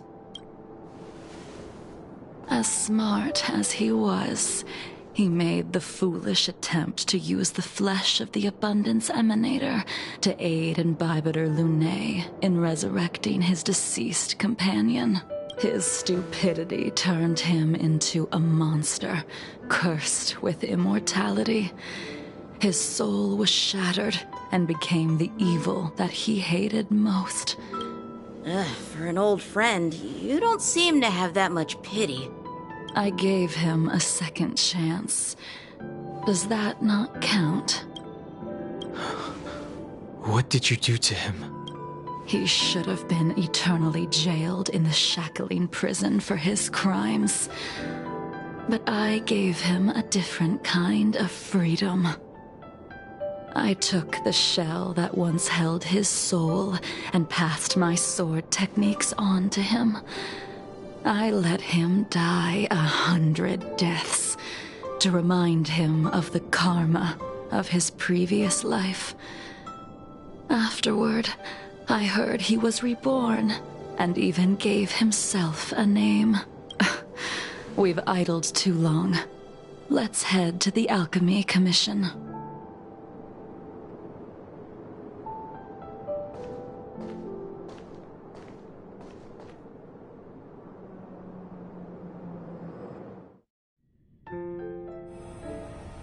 As a follower of the Rainbow Arbiter, you have witnessed the catastrophe brought upon by the plague's author, General. Living beings turning into undying monsters, eventually used as sacrifices to the Abundance. What do you think should be done to put an end to it, General? The Alliance follows the Rainbow Arbiter's edict to continue ridding the world of evil, so that one day Yaoshi might be vanquished and the cycle of life and death restored. Under the auspices of the Rainbow Arbiter, the faithful Cloud Knights continue the hunt. Their devotion and sacrifices are indeed commendable, but their devotedness has made them close-minded. Take me, for example. My powers originate from the Abundance, yet my goals are aligned with the Alliance. The Hunt is not the only faction in the universe that wants Yaoshi dead. It is natural for short-life species to yearn for immortality. That is expected of any intelligent life form. To want to eliminate these thoughts would be equivalent to killing an eon. Such a goal is so impossible as to be laughable, to be honest. So, in order to sever Yaoshi's curse, one must look to the source for a different solution. Your master happened upon a revelation and returned from the Mara. She has traveled many worlds and discovered a solution. I'm listening. I apologize, General. I'm afraid the next move will have to be made on the Shu Ling. As I expected. Your surrender is just the next step in your scheme. You wish to avail yourself of the Ten Lords' decree to enter Shu Ling and stand before the 6 generals, even the Marshal. That is your true agenda. And the purpose of the contents of your coffin. General, you said it yourself. This is beyond your control. It is the law of the Alliance. We cannot deviate from it. Splendid, well done. This was a spectacular move. You've changed, Jingyuan. The man I knew would never have admitted he was bested.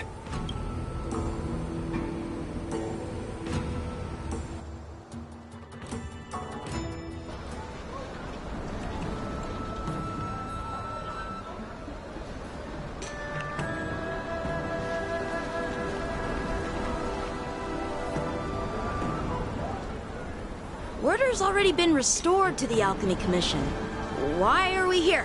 I heard the healer lady is capable of curing all diseases. I'm here for the same reason anyone would be. For a checkup and consultation. Patience, young man. We're not far from the Scale Gorge waterscape. The mission the General tasked you with is about to come to an end.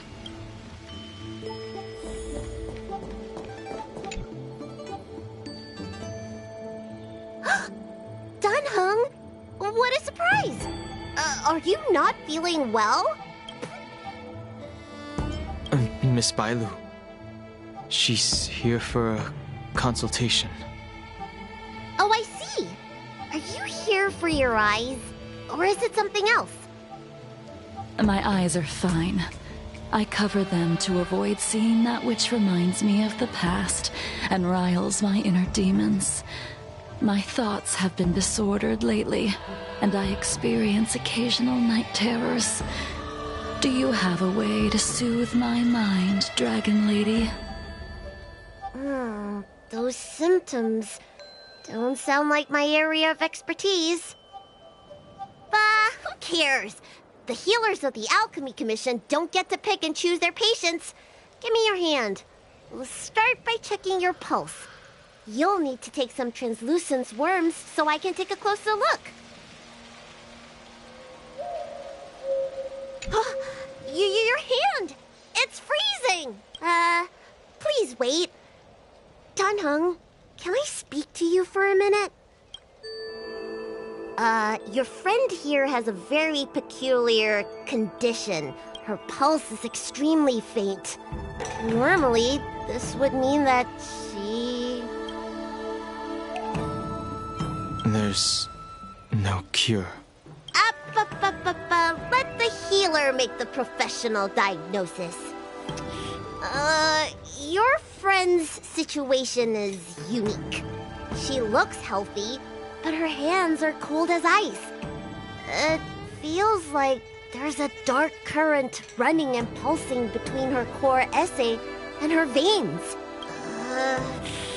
I've never seen anything like it. With more research, I might be able to make a new entry in the medical records. Today's her last day on the Luofu. What a shame. If she could stay for a few days, I might be able to figure out how to cure her. I'll do my best. No matter what I administer, she's gonna need to drink a ton of warm water from this point on. Come with me. I'll prescribe her some soul-returning vitality infusion. I won't cure her, but I'll... Wait!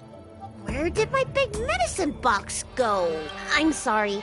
Ever since the disciples of Sanctus Medicus were expelled, things have been a mess around here. Dunhung, you mind coming with me to retrieve my medicine? Are you in trouble, Dragon Lady? I'll come along as well.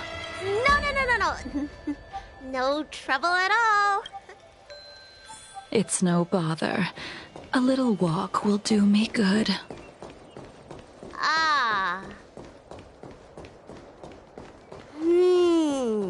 I can smell the herbs. It's a... Hey! Give me back my medicine box! That thing runs so fast! Don't let it get away!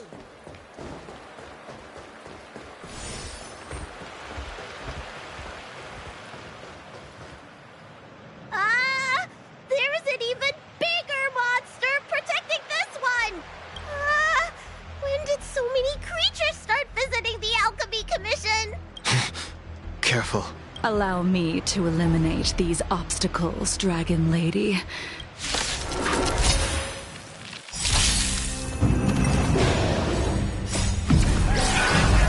Fire flame. Blade of moonlight. So this is why your hands are so this cold isn't something normal flesh could withstand.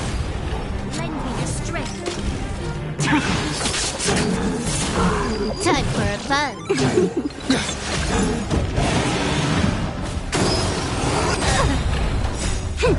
This is double speed.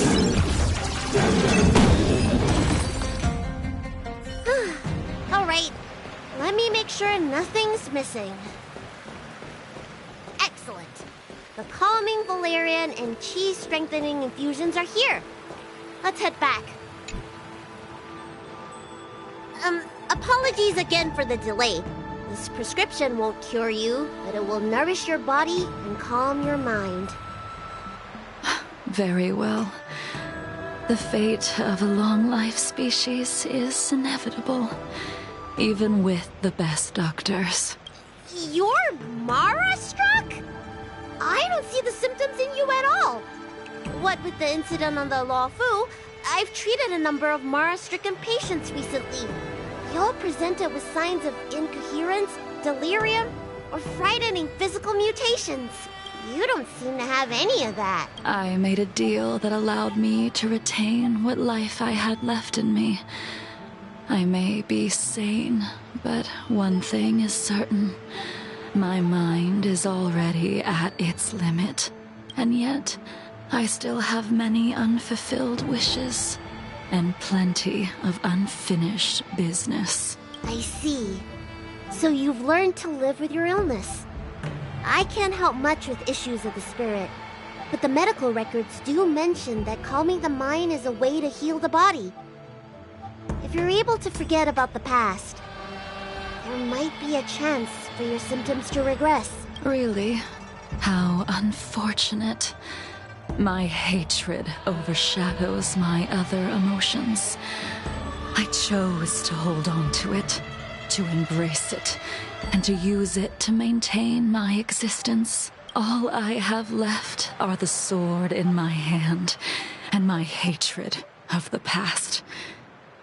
If I am without either of them, I would fall into an empty void. Thank you for your advice, Dragon Lady. Meeting you has provided more healing than any kind of medicine or remedy. By the way, among those you've treated in recent days, did you notice a person in bandages? Bandages? That's a vague description, you know. I'm not sure. We get injured patients from all over the Xianzhou for treatment. The person I'm inquiring about is tall, with a serious expression. He also carries a crude sword with him at all times. Have you seen someone like that, Dragon Lady? Oh, yes! Someone came by today that matches that description. He must have suffered some kind of sword wound. He had a strong scent of blood. Though, from the way he behaved, it must have been fairly minor. He didn't even take the medicine I prescribed.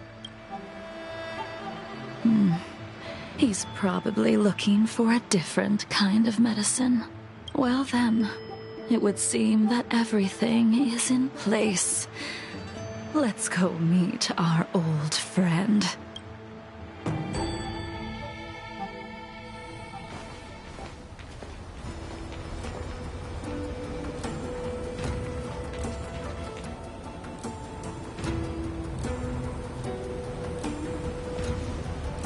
Take this man away. This does not involve him. Yanqing.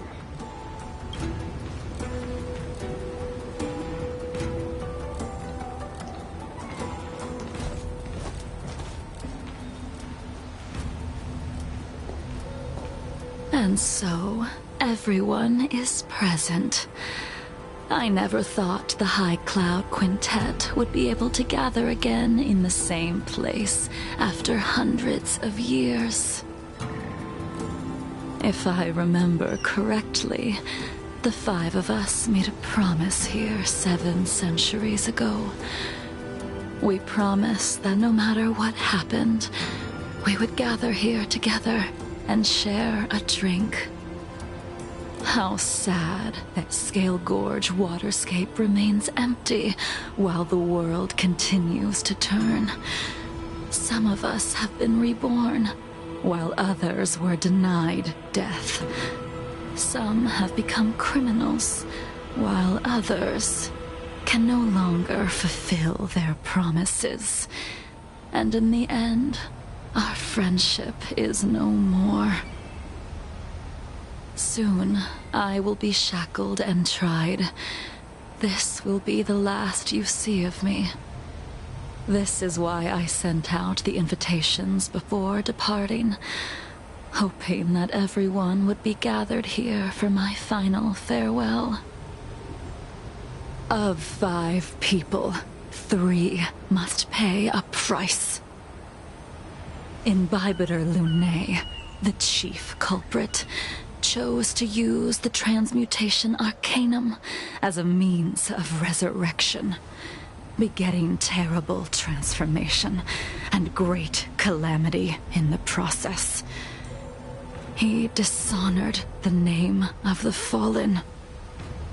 Ying Sing, the accomplice, arrogant and oblivious, used the flesh of the Abundance Emanator to assist Imbibitor Lunae in his evil. He fell, becoming an immortal abomination. As for Jingliu, the sinner, she succumbed to Mara, slaughtered her people, and abandoned her oath. Now it is time we pay for what we have done. Dan Heng, you can never escape the shadow of Imbibitor Lunae. He is your origin, and his sins will accompany you in your path forward until you meet your eventual doom. Blade, what a fitting name. In the remainder of your infinite life, you will experience only murder and your own death, all the while pleading for a place to rest. This is the only way you are able to relinquish Ying Sing's regrets. And I will face the punishment of the Alliance and suffer an eternal punishment before paying an even worse price.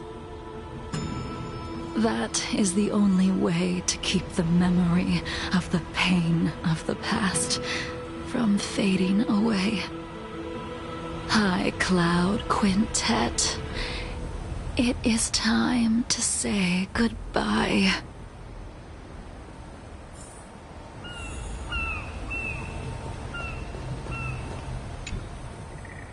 A wineless gathering, accompanied by only sadness and bitterness.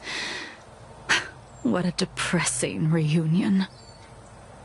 Jing Yuan, is it not time you sent me to the Shuling? The laws of the Alliance cannot be subject to change. Unfortunately, your next stop will be the Yuchi.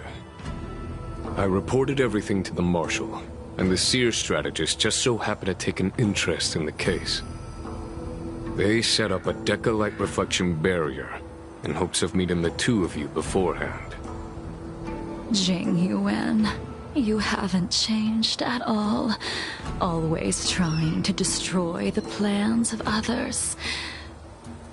But in the end, whether it be you, me, the Cloud Knights, or the generals of the Rainbow Arbiter, we are all just pawns in a game of the gods. I am sick and tired of treading on a predetermined path. No matter, I will deviate if you insist, but this does not change how things will end. Ultimately, I will stand on the side of victory. then I shall see this gamble through. Wait. Jingliu, before you leave, you still owe me my due. I have tried. Besides inflicting more wounds on your body, there is nothing else I can do for you. The immortality that you possess is not something that can be dealt with so easily. I am sure Destiny's slave already told you that the swords of mortals are incapable of killing someone with the flesh of an emanator. He did. But you still owe me the attempt.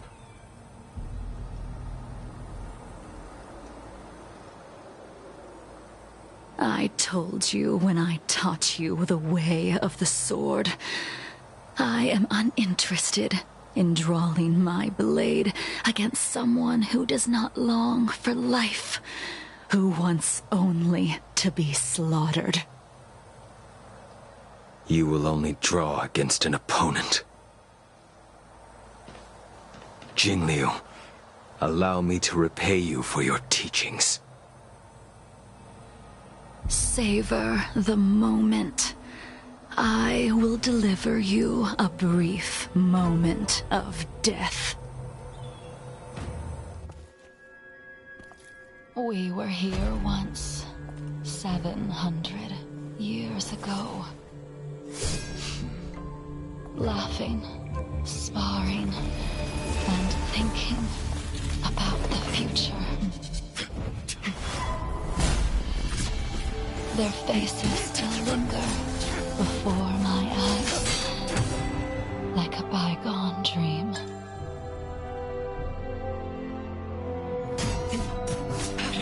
I thought those joyful days would flow indefinitely before us, like a Xianzhou lifetime.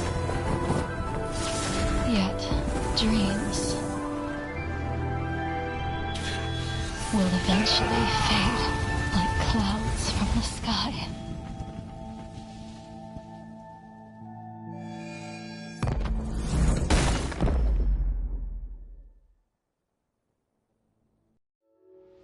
A familiar feeling, almost as if we've returned to my first sword lesson.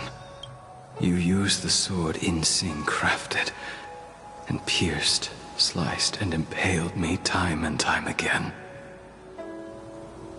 The swordplay used to slay our enemies of old is still engraved on this despicable shell. All I can do is watch my flesh become severed, healed, and restored. It's as if they're saying, why? Why did you and Imbibitor Lunae commit such an unforgivable sin? I know that you have no interest in my answer. Which is why I asked the question as you looked me straight in the eye. I've asked myself that same question infinite times, but was never able to find the answer. Why? Why is it that only the abominations can return time and time again? Why does someone like her have to be buried, burned to ash, and eventually forgotten? Why? In the end, you unleashed the final piercing blow and left both me and the sword in the withered grave. The miraculous thing is that in my brief moment of death, all the pain went away. Like when we drank to drown our sorrows.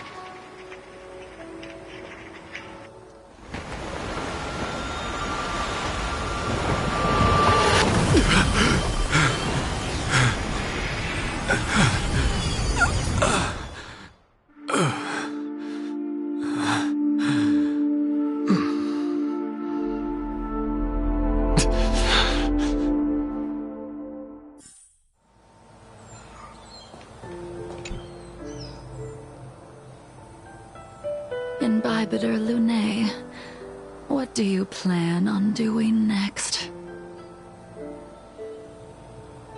Once this gathering ends, I will return to the Express to continue my journey. The Express won't be able to carry you forever. Your friends all have burdens of their own, just as we did back then. I did think about giving up on revenge and letting go of everything when I fled the Luofu years ago. However, as time passed, it became more and more clear. It was like an old friend that accompanied me every passing day, always nagging in my ear. The memories of what I did when I was Mara-struck are deeply rooted.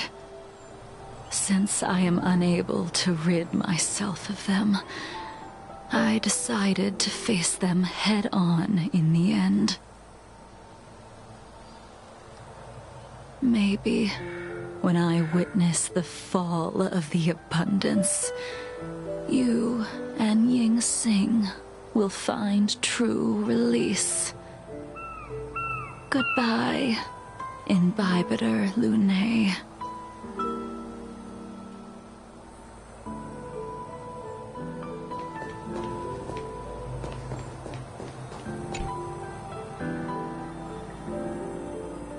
Dunhung, the General wants me to forget about everything I saw today. I understand. These disputes are far too complicated for me right now. Swordplay is a lot simpler. I have some close friends of my own in the Cloud Knights. Goodbye for now, Dunhung.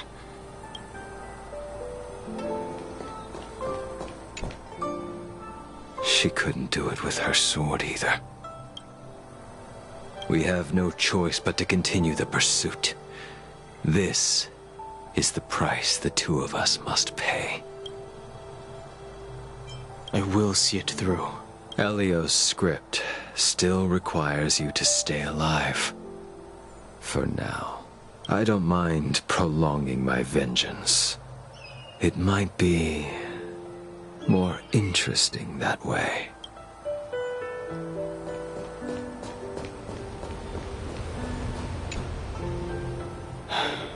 She's gone. All this must have seemed like a silly performance to someone newly reborn. But I am unable to prevent my old friends from taking sides against one another. Who you are is a question that only you can find the answer to. Even if the Preceptor's interference denied you a true rebirth. Yes. It has been a long day for you, Dunhung.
Time to head to the next stop.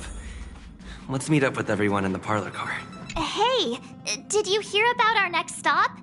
It's a world called Penacony. But Pom-Pom said the banquet we were invited to is still a little ways off. Huh? Is that my phone?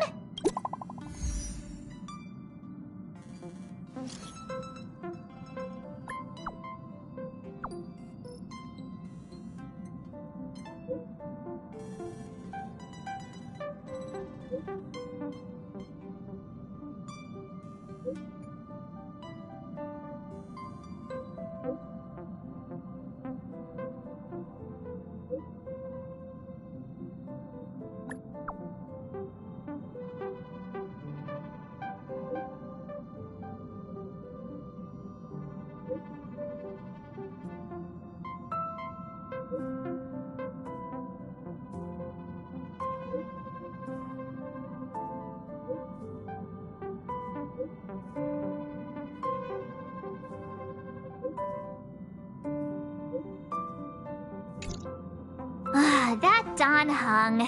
He can't just ignore Bronya. Let's go to his room and talk to him.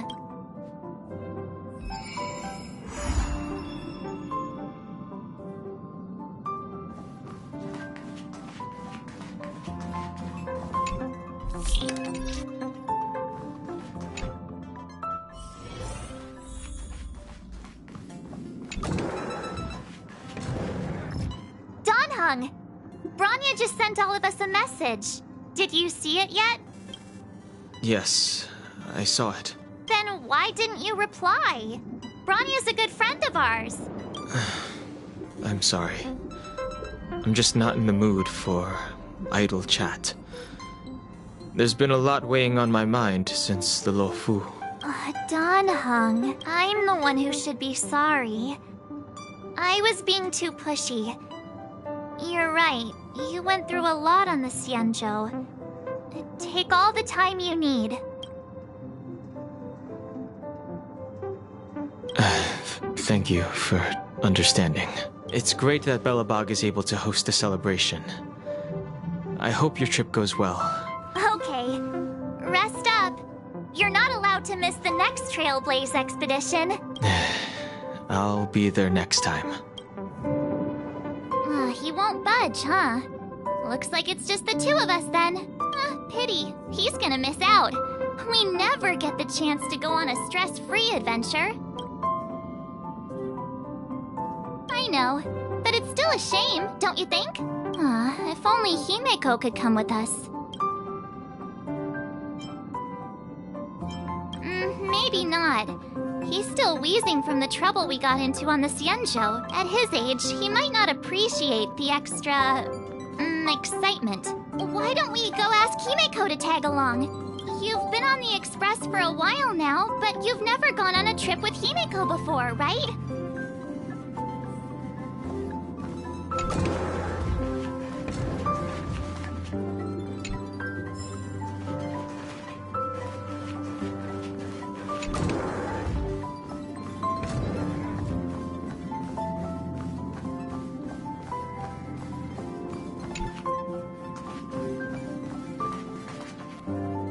Hey, March.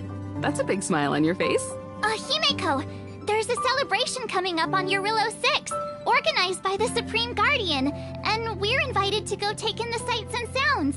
Don Hung won't be going anywhere for a while. He's still resting up, so wanna come with us? I mean, considering how you helped us out with Cocolia, I'm sure Bronya would be happy to see you. So that explains the grin. Thanks for the invite, but I'm afraid my hands are full right now. Please send my regards to the Supreme Guardian. Make the most of the festivities. You've earned it. You two and Don Hung did help save Eurillo 6 after all. I'll be sure to join you guys next time. Navigators really do have their plates full, huh? Let me go pack some stuff for the trip first. Come and find me when you're ready to set off.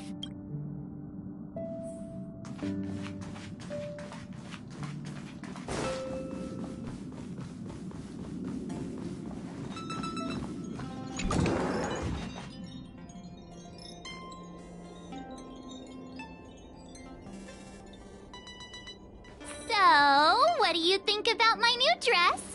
Pretty neat, right?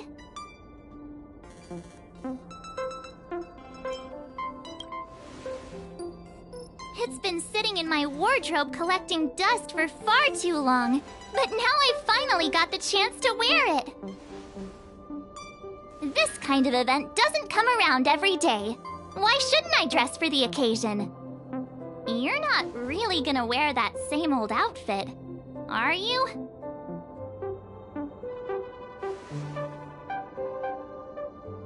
Let's just pretend I never said anything. As long as one of us is making an effort.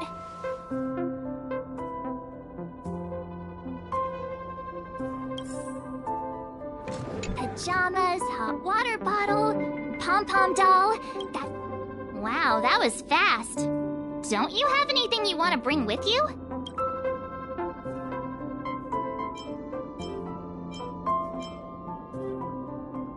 Well, I thought since Pom-Pom can't leave the Express, bringing a doll with us is kind of like taking them trailblazing. I was just taking a look at Mr. Yang's records, and it seems like Eurillo 6's average temperature has warmed up. I wouldn't call it livable just yet, but things are looking up. I'm so happy for Branya and Zila. Ready to go? Belobog, here we come!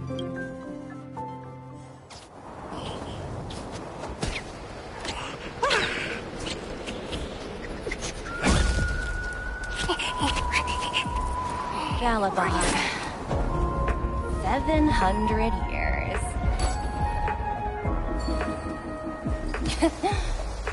It's never too late to pick up the tab.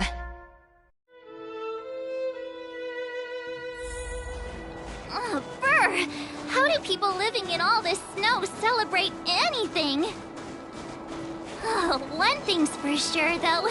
Where there's a celebration, there's bound to be food, right? Oh, wait a sec. That person over there, that doesn't look like a Silvermane Guard uniform. All in black. Surely they're not IPC? That's what I'd like to know. If they're here to look for Findy, then they're more than just a little late. There's only one way to find out. Let's go. Hi, do you work for the Interastral Peace Corporation?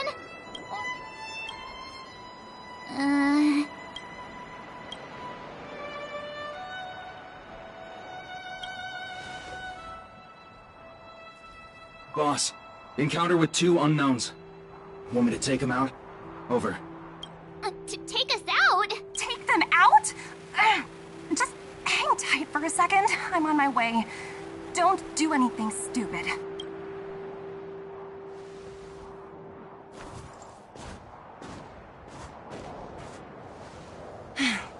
Glad to make your acquaintance. I'm Topaz, an investment expert from the Interastral Peace Corporation. I'm here on Eurillo 6 for a special business assignment. You'll have to forgive my colleague here. People skills aren't his strong suit. Please don't take it to heart. Phew! You scared the life out of me! We're here for the celebrations. We're not looking for more conflicts. Oh, right! We should probably introduce ourselves. I'm March 7th, a passenger of the Astral Express. You may have heard of it? And this is my friend and fellow passenger. No kidding. I could tell you weren't locals from a mile away, but I didn't expect to run into 2 nameless here. Fate is such a curious thing. I heard that Eurillo 6 only stepped out of the Stellaron's shadow thanks to the direct intervention of the Trailblazers. But surely you 2 aren't...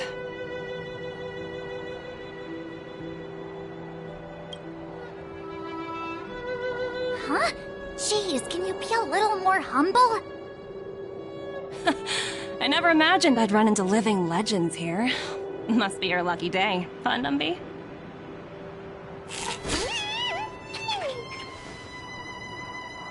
Wow, Miss Topaz. You're really young for an IPC executive. That's impressive. More good luck, I suppose. But it's not as cushy as you think. Scurrying from one side of the galaxy to the other. Going wherever businesses require me to be. Huh. Your job sounds pretty similar to the express cruise. Aside from the business, I guess. Oh, Branya moves fast. The crisis is only just over and she's already opened talks with the IPC. These talks aren't exactly what you might expect, but I have to agree. The Supreme Guardian definitely knows how to govern a city. That's the reason I'm here on Eurillo 6, to meet with her. Miss March, you said you were on your way to Belobog festivities, right? My apologies for delaying you both. Don't be sorry. It's not like we're in a rush. Want to come to the city with us? The snow plains are freezing, and it's easier than you think to get lost out here. Thanks for the concern, but I'll manage. It's my first time on this world. I'd like to take it in its vast, iconic snowscape for just a little longer. Who knows? Maybe we'll cross paths again during the celebrations. Oh, here's my contact information. I don't usually respond during work hours, but I'd be happy to chat off the clock. Wow, I actually managed to get an IPC executive's phone number without even trying.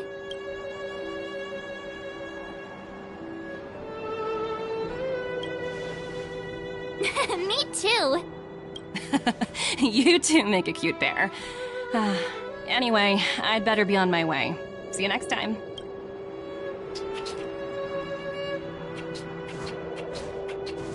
The universe is huge, yet we somehow stumbled onto the same path. Come on, let's head into the city.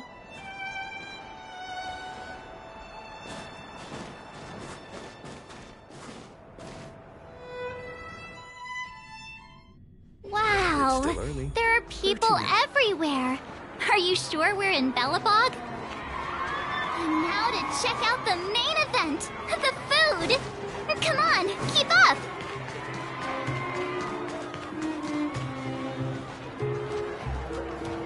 Hang on a sec. Isn't that Wallace up ahead? Looks like he's finally made some friends. I wonder what they're talking about.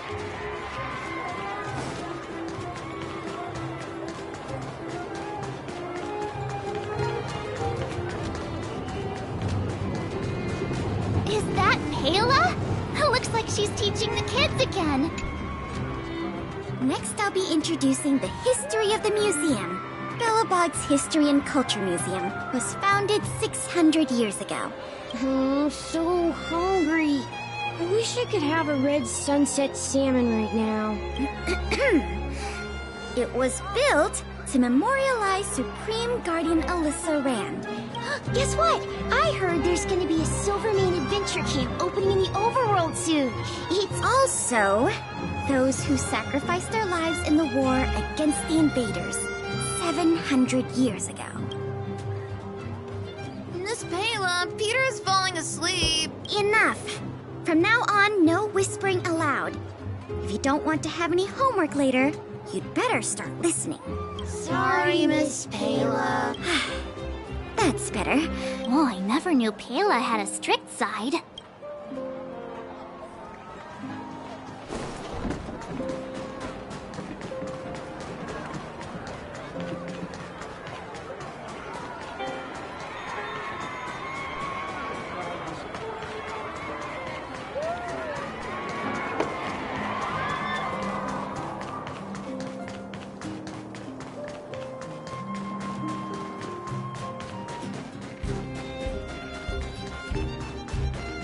The flower is beautiful, yet it cannot bloom forever.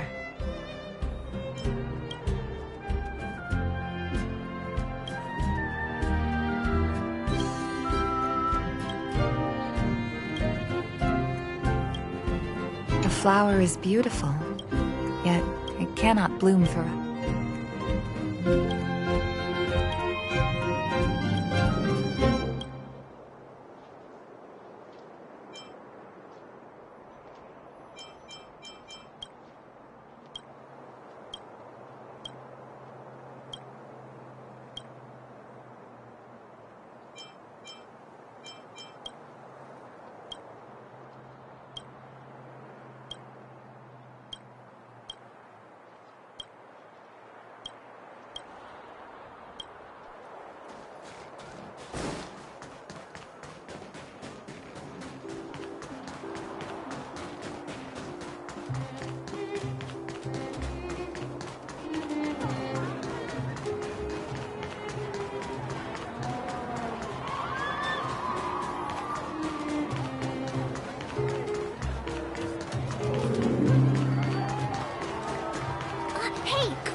heartbeats will shake me.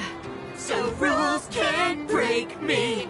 Crank the sound and let your soul be free. The lightning strikes right off the wall. Let yourself fall into it all.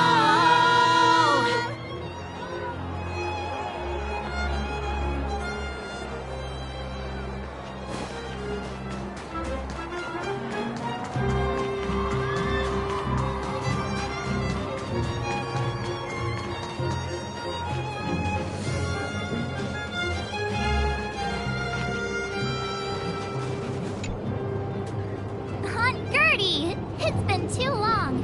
Ah, is that little March? What brings you this way? I heard you left to go travel the galaxy. Oh, you're here for the Soulworm Festival, right? The atmosphere is like no other. Silly me, where are my manners? Grab yourselves a sun cake each. Get them while they're hot. Hey, that's not fair! Get to the back of the line. Show a little respect. If it weren't for these two, we'd be eating geomarrow by now. Take a look at these beauties.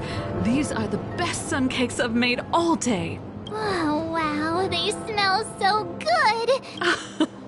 Well, don't wait for them to get cold now. I'm sorry, sweethearts. I'd best see to these other customers before they're... Phew. Who'd have thought just taking a stroll could be so tiring? Say, I think we should probably pay Branya a visit. Or we could go check out some other fun stuff elsewhere.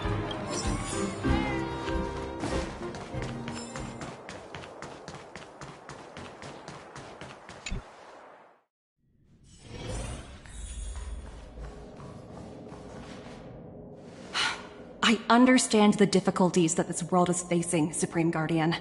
Belobog's current financial burden cannot be pinned on you, nor anyone else for that matter.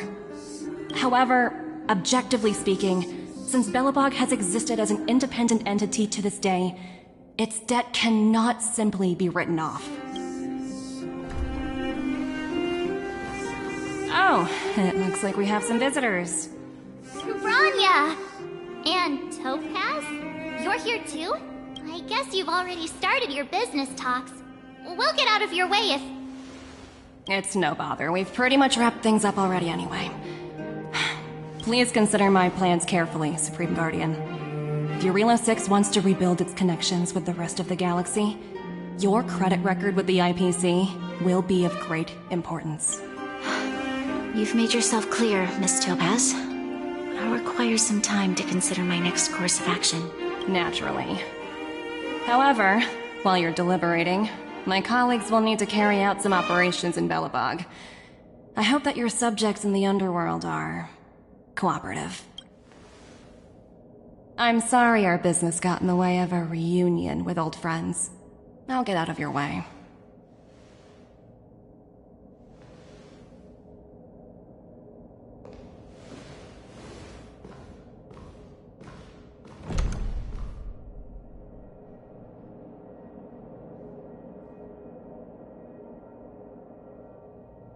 Is everything alright, Branya?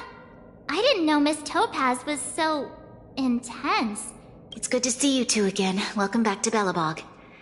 I'd planned a special reception, but I had to deal with an unexpected guest. The lady you just witnessed, she claims to represent the IPC. There's no need to keep either of you in the dark. To tell the truth, I have too much weighing on my mind right now to even think about the Soulworm Festival. Since you've already made her acquaintance, I needn't explain who she is. I'm sure you've heard pieces of Belobog's history the first time you visited. The Legion's invasion 700 years ago, how the Stellaron brought about the Eternal Freeze. It seems that much of Belobog's history from that time was buried deep beneath the snow. Those memories were lost and weren't passed down to the subsequent generations of Supreme Guardians. Topaz shared with me the story of the Stellaron's descent upon Eurilo 6. How the original outsiders stationed here foresaw the impending disaster and chose to leave in large numbers. Among those outsiders were several investors from the Interastral Peace Corporation. Before they departed, they did something noteworthy. They sought out architects who refused to leave, those who insisted on defending their homes. The IPC provided these architects with significant funds to aid them against the coming disaster. It was with those funds that Belobog was able to construct its immense walls. Even the initial funding for the development of the first batch of automatons was drawn from the same pool. Wow, that's a pretty incredible story. So, does that mean Topaz's business here is to collect a debt from Belobog? Yes, I'm afraid so. That's ridiculous! And what's with the timing? What took them so long to get here? If it wasn't for us eliminating the Stellaron, they'd have nothing to collect. It's obvious they're just trying to take advantage. According to her account, the repayment period agreed upon by the architects and the IPC investors was 280 years. However, less than a century after the loan was taken out, the connection between Yarillo 6 and the rest of the galaxy was completely severed. The IPC deemed that the disaster had caused irreparable damage and that there was no civilization left to reclaim the debt from. As such, they considered the owed sum permanently lost. It wasn't until the Stellaron crisis was resolved that the IPC discovered that Belobog had survived. And that's when they sent Topaz over to collect the debt. And the interest. The debt owed is an astronomical amount. I don't even know how to read such a long string of numbers. Before you both arrived, Topaz warned me that if the payments were delayed, the IPC would give her the authority to employ strong measures. Oh, I had no idea things were like this. Here I was thinking the IPC had come to rebuild Belobog. Yeah, we have to help Bronya out. The IPC is too big and powerful. You seem to have a deeper knowledge of the Interastral Peace Corporation than I do. But if the records are accurate, and they truly have a presence throughout the galaxy, the IPC could crush Belobog like a bug if they wanted to. I'm glad you're both here. I know you came for the festival, but now I must ask you and the Astral Express for help. Do you think you could persuade Topaz to reevaluate the situation? Have no fear, Bronya. When a friend's in need, the Nameless will always be at their side. Yeah, after all, this guy— Thank you so much, both of you. I'm so sorry for dragging you into more trouble. While you're out looking for Topaz, I'll see if I can think of a strategy to deal with the situation.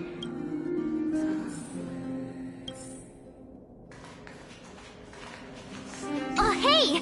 I just remembered. Topaz gave me her number. We might as well just be direct and ask her where she is.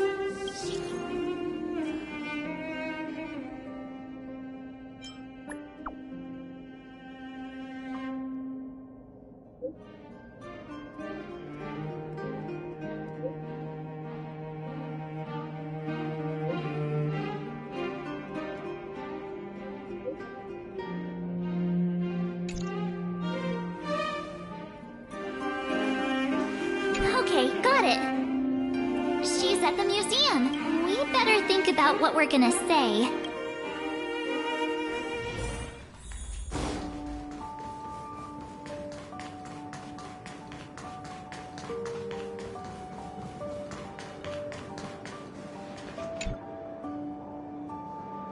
Oh, it's you two again. This is the third time today we've run into each other. Why, of course I will. Meeting friends from the Astral Express is always a moment worth cherishing. What do you make of this painting?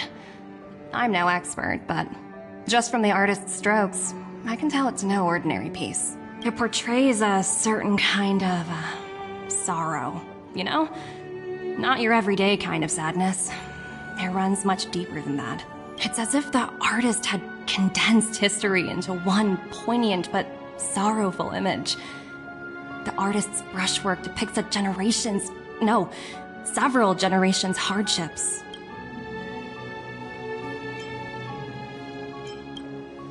Not at all. The analysis of an aficionado. I wouldn't take my word for it. the Express has visited many worlds. I'm sure the Nameless have a far greater knowledge of such things than, I suppose, what I'm trying to say is, what I'm drawn to isn't the style in which a piece is painted, but its overall value. Its intrinsic value may only be 50,000 credits, but its added value might push the total up to 200,000. Sorry for crashing your artist party, but we came to talk to you about something else. Oh? A collaboration between our two sides, perhaps? Not exactly. Let's walk and talk. This way. Most exhibits in this museum are of little value. But, with a keen eye, it's possible to find a diamond in the rough, so to speak. Miss Topaz, Branya's already told us about Belobog's debt situation. Oh. You two are closer than I expected with her. So, how can I help? Not sure in the arrangement, or... help me out here. You know...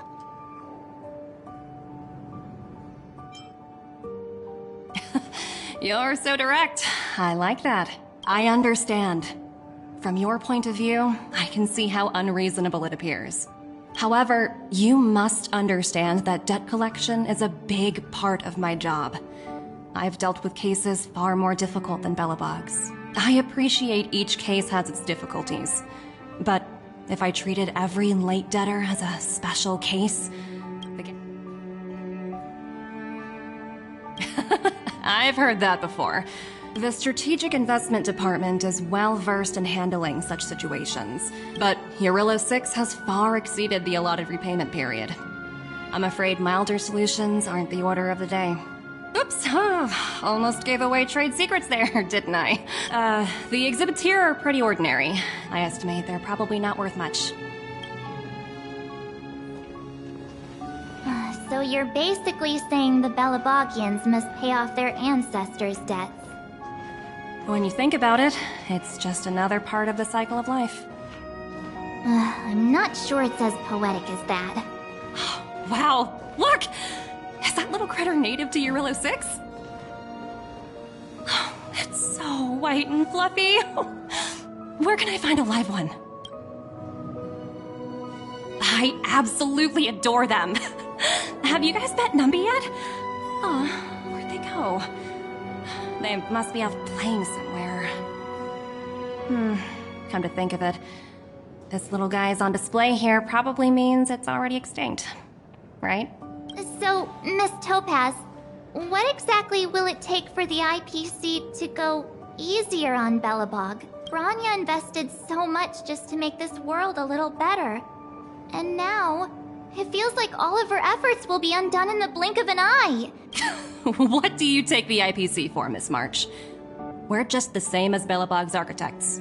We're all followers of the preservation. No matter what solutions we propose, we will always take the welfare of the people of Belobog into consideration. Otherwise, we'd be no different from the Legion, would we? So you're saying there's nothing to worry about? Don't worry yourself too much. The Supreme Guardian is a wise person. She'll understand. But, to answer your question directly, it'd take a miracle. I'll complete the Eurillo 6 project no matter what obstacles I encounter. This isn't going as planned. I wouldn't waste too much energy on this matter. Why not make the most of the festive atmosphere?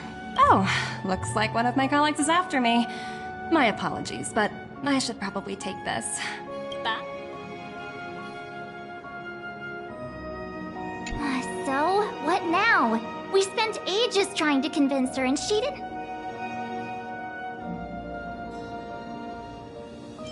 You sure? I really don't think she'll change her mind. I guess Miss Topaz is just doing her job.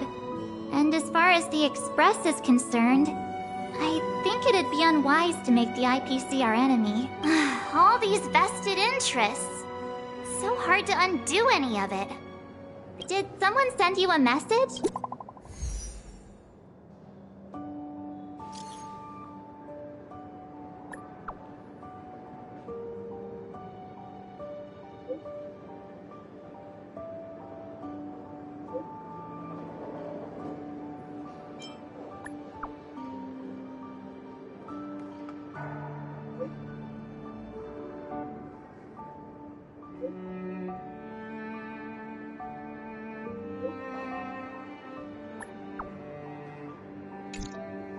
Huh? The IPC are causing trouble in the underworld? Seriously? Topaz was just talking about taking the welfare of the people of Belobog into consideration. And now they're pulling this stunt? You really can't trust these money-hungry IPC suits for a minute. Again? I don't think I have it in me to play the hero today. I guess complaining won't get us anywhere. It's still early. Where to now? Zila! Hey! Am I glad to see you two here?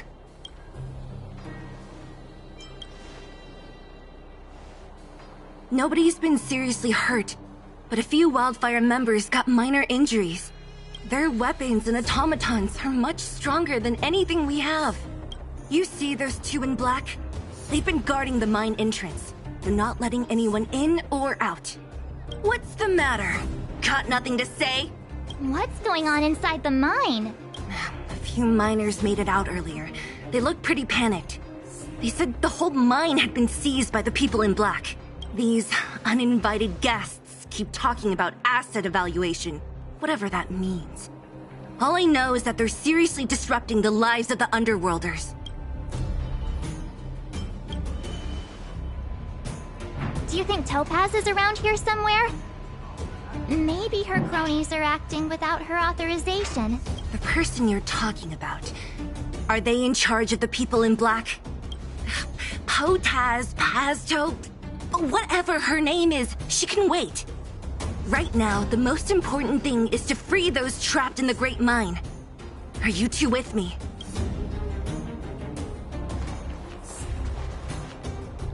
Hey, you two! Cat got your tongue or something? If you knew what was best for you, you'd get out of my way! You guys must be exhausted standing here all day. What's their deal? You two were talking to the director in the snow plains. So it's you! You're the one who was threatening to take us out in the snow plains! Do you even know who you're talking to? If your boss knows to treat us with respect, you'd better start showing some yourself. I can't let you pass.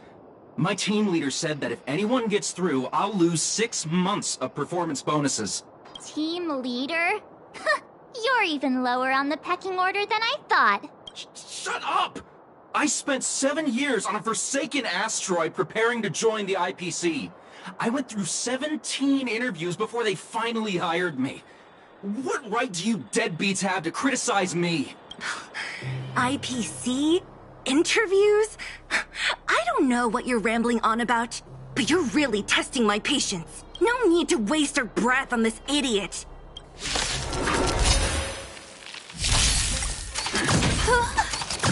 Trouble. Lend me your strength.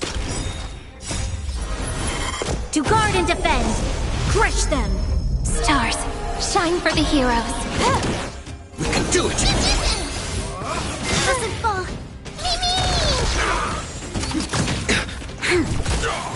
Flowers, bloom for tomorrow. Just you wait. Lend me your strength.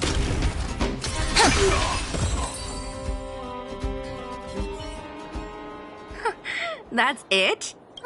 17 rounds of interviews, and these are the best people they can find? Let's not get ahead of ourselves. I've been warned that the ones in the mine won't go down without a fight.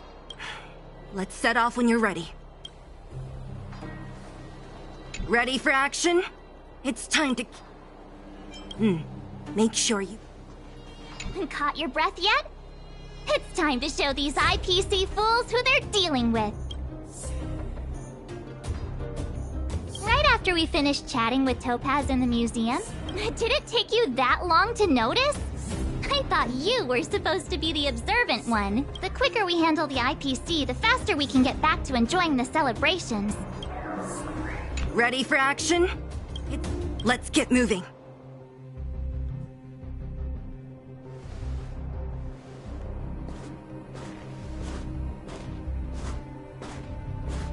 Hello, it's Mr. Svarog, isn't it? And this cute little girl must be Clara. Hello, miss. I'm Topaz. I've come to have a chat with Mr. Svarog. Clara, go inside and wait for me. Huh? But if you have a guest, maybe I should... She is not a guest. Neither is she a friend. Go, Clara. Everything will be fine.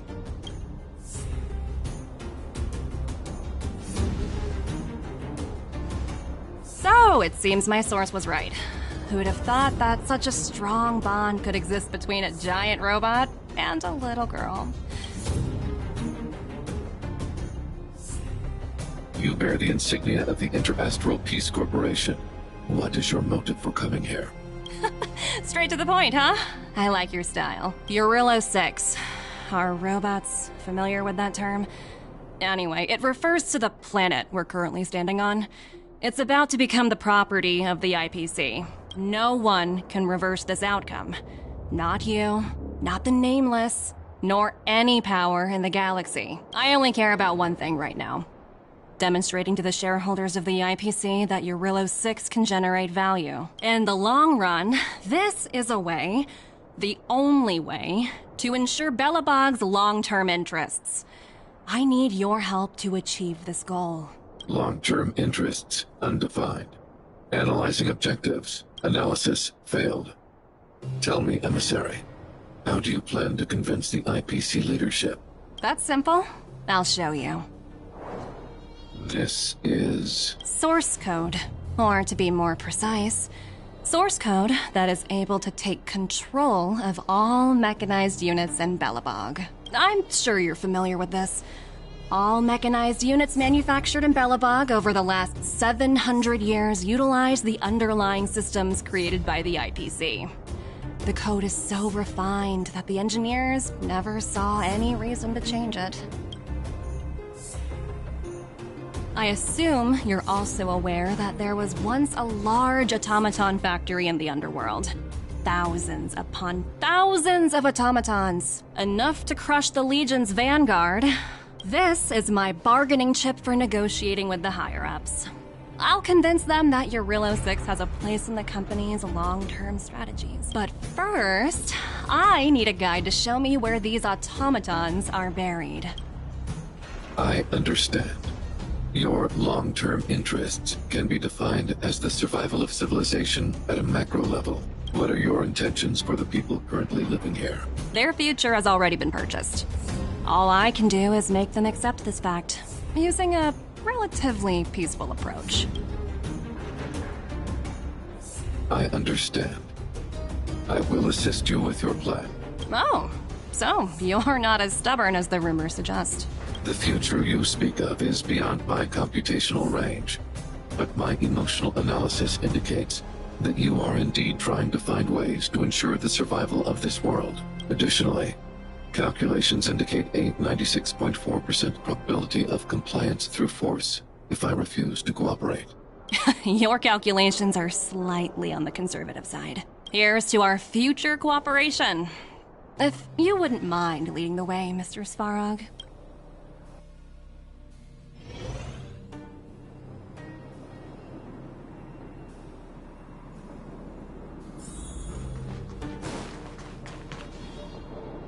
All the miners here, huddled together. Well, the situation here is pretty similar to when you first arrived. It's just that instead of a few thugs and broken robots, now we're dealing with much more formidable adversaries. Hey, check it out! Isn't that Topaz's little trotter over there? What? Isn't that thing a fragmentum monster? She's keeping one as a pet? The IPC are all about their sci-fi sorcery, so it's not that surprising.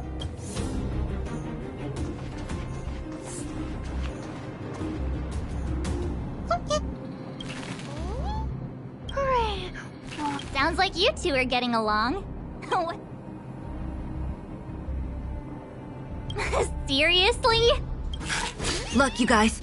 Looks like it wants to leave. Looks like they want to find their master. Let's follow them.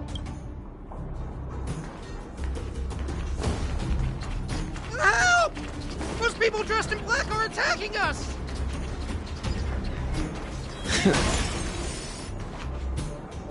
Hey, I'm talking to you.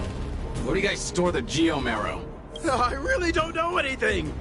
This place is filled with nothing but incompetence. Those cowards! I guess they want to do this the hard way.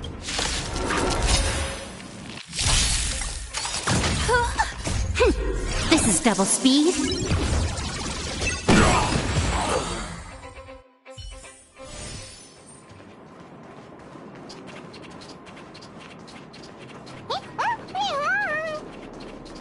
Uh-huh.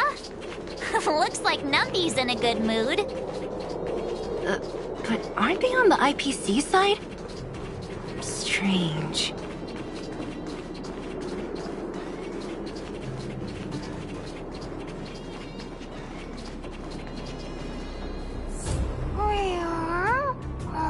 Look! That big guy down there. Is he the one in charge? We'll see who's really in charge. Let's go! Huh? Where'd Numby go? Wow. For something so short and stubby, you're surprisingly nimble. Well, guess that's that. We're on our own now. Let's keep going. Hey, you! Are you in charge around here? All local. The IPC is currently conducting asset evaluation work here. Local residents are advised to follow those responsible for evacuation to the... Don't lie to us! You seized the mine by force for yourself. You drove the locals out of their homes. I'm warning you. Get lost or suffer the consequences. And who might you be? You have quite the attitude. This is our jurisdiction now. We are all powerful here.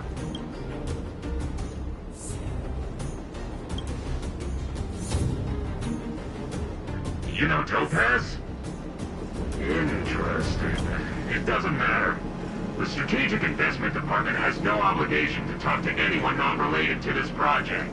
In cases where debtors fail to repay within the set time frame, the IPC reserves the right to skip negotiations and take over all assets. You know, it's funny how the rules always seem to work in your favor, don't you think? This world's been hanging by a thread, and now you're here to pull the plug on it. Don't blame me. I'm simply following orders. Save your breath, March. I never held out any hope of resolving this problem peacefully. Didn't you claim the IPC was all-powerful? Well, now's the perfect chance to show us what you can do. If I knew things were gonna get this heated, I'd have applied for overtime. Anyway, since you seem intent on settling this matter with violence, prepare yourself for my heavy laser cannon!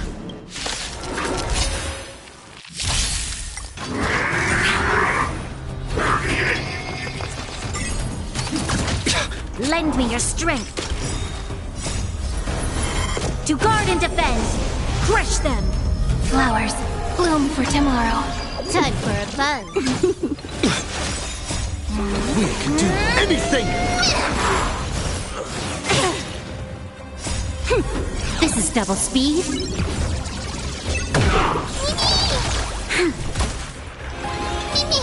Stars, shine for the heroes.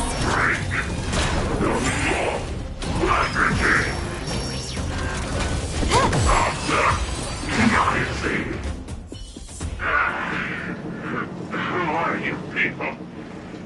Not even our tech could take you down. We took down the Doomsday Beast, the Stellaron, and Fantilia. Did you really think you could stop us? Darn it. I'm all out of ammo. Sir, we've just received word from the director. Director Topaz? What did she say? Teams are not to disrupt the lives of local inhabitants during the asset evaluation period. Teams that violate this directive will have their year-end bonuses reduced by 60%! 60%? We're done for! Attention all personnel! Evacuate the mine immediately! Erase all traces of your presence! So, are we all good here, or what? Yeah. Judging by the looks on their faces, I don't think they'll be back. So, who is this Topaz anyway? She seems to have no problem ordering these idiots around. Or taming fragmentum creatures, for that matter. It's a long story. Why did this mess have to happen so close to the festivities? The timing couldn't have been any worse. Oh, looks like we've got a message.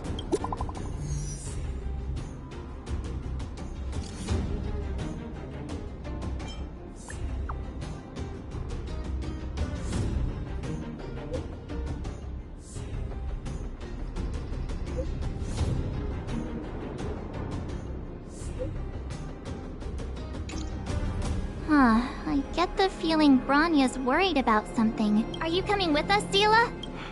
Go on without me. I still have stuff to take care of. The miners need to know what happened here. Bronya messaged you, which means she thinks you can help.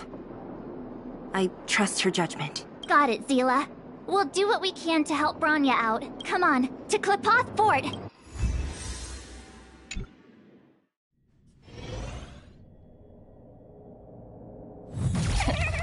These guys don't look like thieves.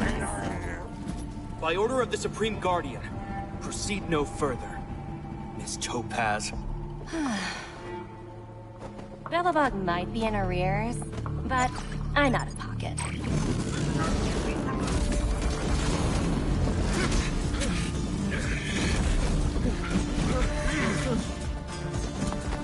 See you later, Captain.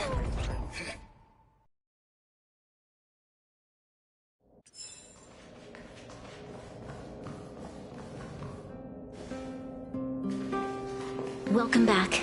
I appreciate your help more than I can express. It couldn't have been easy running all over the city. That's what friends are for, Bronya. You don't sound like yourself.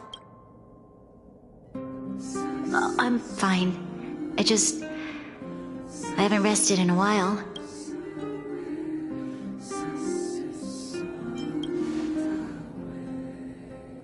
Perhaps, but the IPC won't wait for me to catch up. They're moving quickly. Belobog is crawling with their agents. All they talk about is asset evaluation. The silver lining is that apart from the mine incident you mentioned, there haven't been any major conflicts in other areas. I suppose Topaz must have issued an order against harassing the citizenry. Still, that hasn't stopped panic from building. People are confused. They don't know where these strangers in black came from, nor what their intentions are. Did you manage to get in touch with Topaz again? We're curious to know what solution she has in mind. That's the reason I asked for you to come here. Look.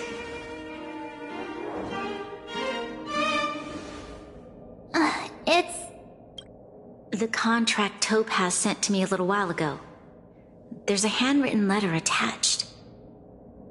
Please, take a look at the contents, and then tell me your thoughts. Miss Bronya, if you'll permit me to call you that, I'd like to share a story with you from my own life. In your eyes, the IPC may seem heartless or cruel, but in reality, we all have a story to tell. As for myself, I was born on a small, unremarkable planet at the edge of the galaxy, a place whose name is known only to the native inhabitants. My home planet was extremely resource poor. To survive, people worked laboriously, manufacturing products for other civilizations in the galaxy, mostly in chemical or heavy industries. Given these circumstances, the natural environment of my home planet became increasingly harsh. I don't recall the exact moment when it happened, but people started wearing respirators just to walk down the street. All you could hear were the wheezing coughs of the people, day and night. My home was facing its demise. The relatively wealthy chose interstellar migration and started anew. The majority who stayed could only struggle on amidst sewage, acid rain, and dust, waiting for the end. Finally, one fateful day, the IPC arrived on my home planet. They had the technology to repair our planet's damaged environment. In return for their help, they asked for just one thing. That all inhabitants sign a contract, which would make them employees of the IPC. 2 years after signing the contract, the dark clouds and haze disappeared, and people began to take off their masks. After 3 years, vegetation and trees began to grow and thrive again. After 5 years, many animals, previously on the brink of extinction, reappeared. When I was finally old enough, I officially became a member of the Strategic Investment Department. I witnessed the changes that took place on my home world, and was determined to bring the same changes to many other worlds in the galaxy that were experiencing the same plight. I am writing to you, Miss Branya, with the genuine desire to express something important. I know freedom is precious to people, but in reality, there are things of much greater value. How many generations of Belabogians will it take to embrace the stars again without assistance? Who can guarantee that every future Guardian will be as prudent and enlightened as you? How can you guarantee that a disaster such as the Stellaron crisis will not descend upon Belobog yet again? I have already negotiated the best possible deal for you. Once you sign this contract, all of Belobog's debts will be forgiven. I can understand that for you, this is an extremely difficult decision, but because of this, I believe that you will make the right decision. Her words do sound quite sincere. What do you make of it?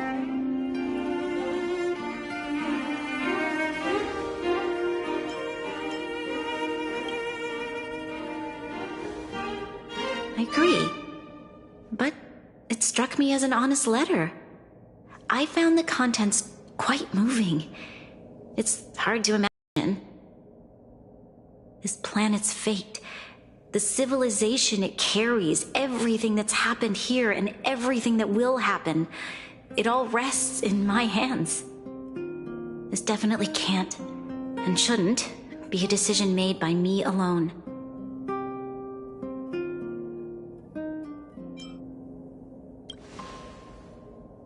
I trust her judgment too, but what if this decision is too much for one person? The impact of this choice could haunt Branya for the rest of her life. Topaz hasn't given me much time to consider. She wants me to decide as soon as possible. I wanted to put it to a vote, and let all the citizens of both the overworld and the underworld have their say. But with such little time, I'm afraid that's a lost cause. I'll convene the Klapoth Fort architects immediately to discuss the contract. As for the locals, I'd like you to gauge their stance on the matter. The people of Belobog hold both of you in high regard. They'll most certainly be willing to tell you their thoughts.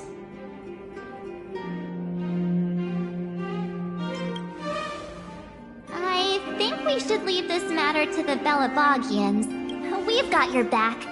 We failed to convince Topaz, but... Thank you, March. I'll assemble the ministers.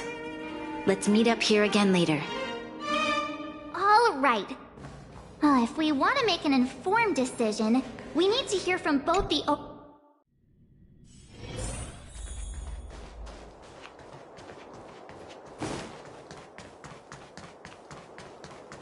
You know what I mean. Well, look who we have here! You... Uh-oh. Sounds like something serious is happening. What? How is that possible? Serval, we're racing against the clock.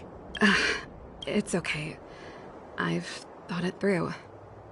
If it... What? Hold on, are you serious?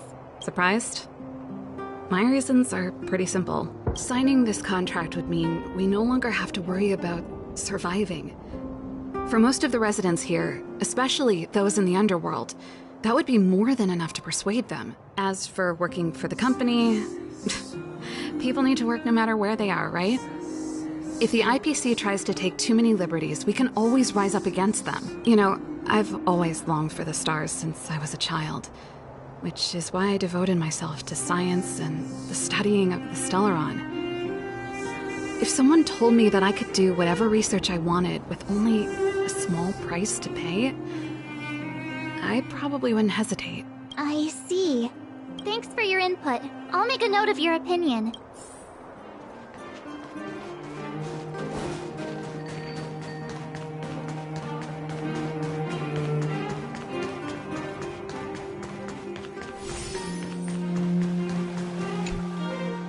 We meet again. Uh-oh. That look on your face tells me something's wrong. Sounds serious. Really? You better not be making things up. I wish it were made up. We don't have much time, Pela. Wait. You're telling me I have to make this huge decision on the spot? Okay. I think I've got it. If it were up to me, I'd probably agree to the IPC's conditions. Huh. Okay. I've looked at some of the climate reports, and based on the data I've seen, it'll take 3 or 4 more generations for the snow to completely subside, and that's assuming no other disasters occur. I care more about those in the present than a future I can't be sure. If the IPC is able to bring about immediate change, then I think that's a price well worth paying. Building a better world for future generations sounds great, right? But is it any fun for the engineers and architects who are directly involved in such a pursuit? I see. So, compared to a distant and uncertain future, what you really care about is making sure the people around you have a good life. Thanks for your input. I'll make...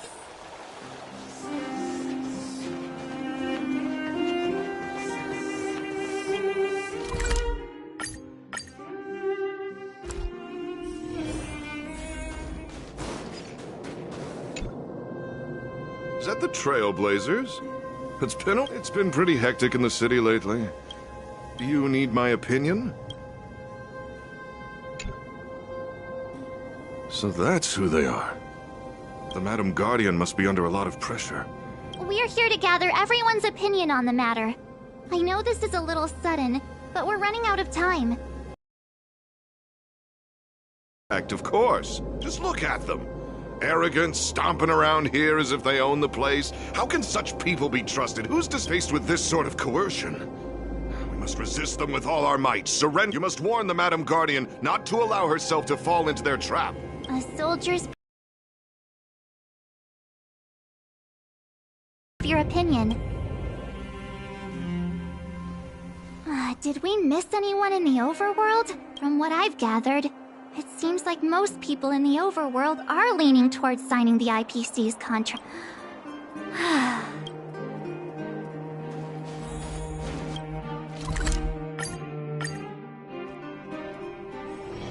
It's still early.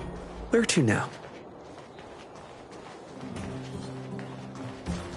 What brings you two to the underworld?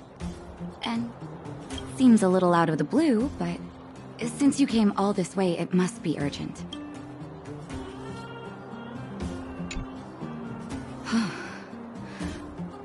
That is a lot of information to take in.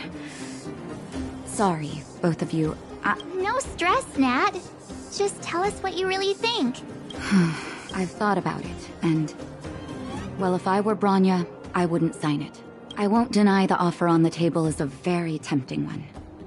And if we refuse, Belobog will not only have the burden of a huge debt, he may also incite the wrath of a very powerful force. But even so, a quote I read back in school came to me just now. Those who are willing to give up freedom for security will end up with neither. Living in the underworld has taught me that this phrase is true. I'd rather trek through the frigid snow plains than live in a beautiful cage. Wow. That's a pretty convincing argument. Another vote for the against pile.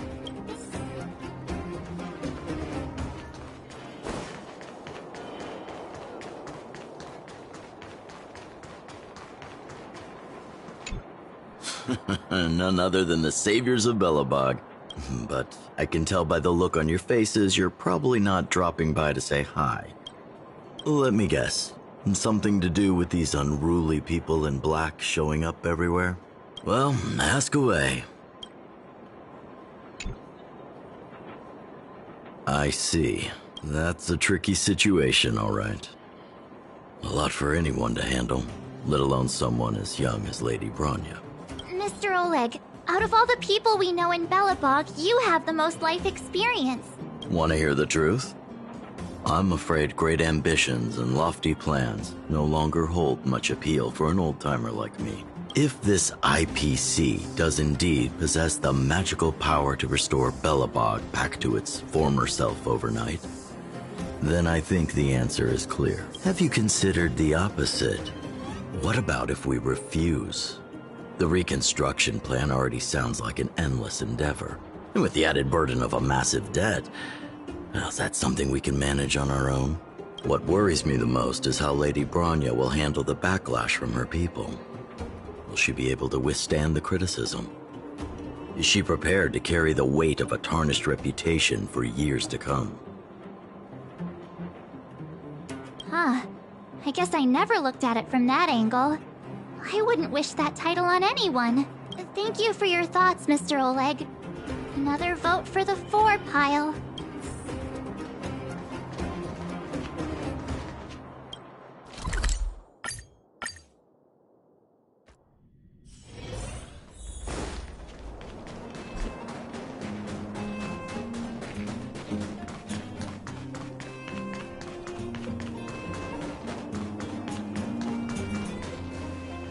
Miss March, Big Brother, what brings you to the underworld? Hey there, Clara. Is Svarog not around? Mr. Svarog went out for a walk with a lady called Topaz. What? Topaz? I'm not sure, but Mr. Svarog promised he'd be back soon. What now? Svarog's super logical. We should definitely get his opinion. True. Don Hung's always saying that Clara's really insightful for her age. Huh? Miss March, do you want to ask me something?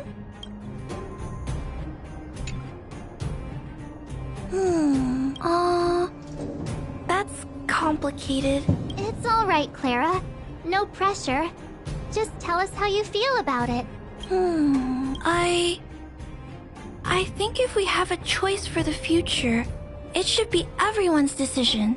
Because when I was playing with Hook, the moles, and the other kids, we talked about our dreams. Everyone has different dreams.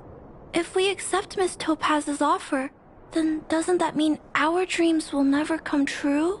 Just taking away people's dreams like that. I don't know. It feels wrong. You're right. Children see the world as a place where anything is possible. Just the thought of our lives being predestined from birth makes me shiver. Thanks, Clara. Your thoughts mean a lot to us.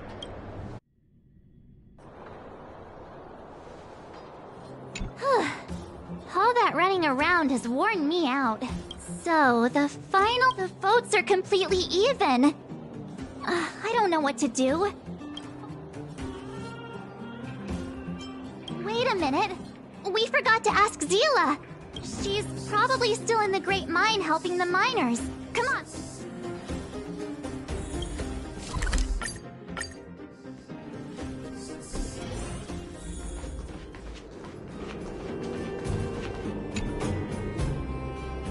Back so soon? Are you feeling all right? Important matter, huh? I can tell from your tone that this isn't gonna be a lighthearted chat.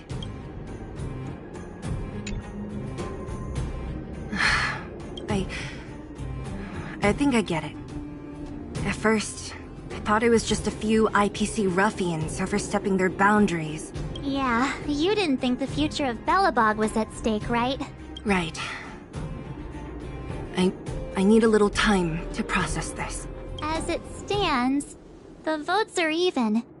Your opinion will make all the difference.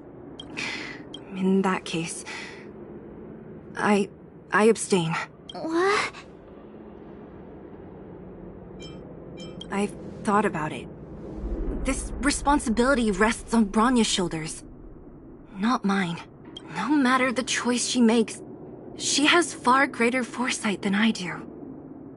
She can see the bigger picture more clearly than I can. The vote is tied. If I were to give you my view, it would tip the scales and possibly impact her final choice. I'll respect whatever decision she makes, but it's not my place to make it for her. Understood, Zila. This is a difficult decision to make, and everyone feels differently about it. It's times like these that a leader must stand up and do what's needed. Right. It's Bronya's decision. She knows what's at stake. She won't run away from her duty. I trust her wholeheartedly. If she asks you, just let her know my reasoning. She'll understand. Well, it's all in Bronya's hands now. You bet. The Express can vouch for Bronya. That says a lot about her character. The time has come. Let's go fill her in.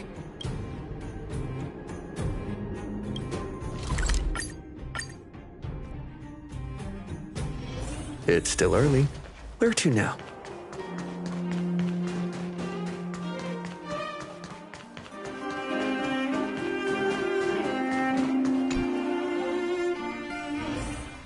Whoa, the fort's packed. I've never seen this many people here before. What? March, you're back. So, what's the verdict? We talked to people in both the overworld and the underworld. The final result was a tie. I see. I suppose everyone has their own way of seeing things. What was Zila's perspective on the matter?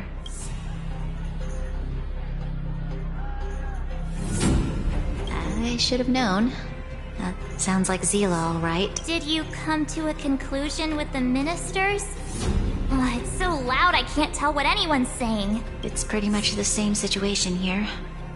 Neither party is willing to compromise. The time has come to make a decision. This chaos cannot be allowed to continue any longer.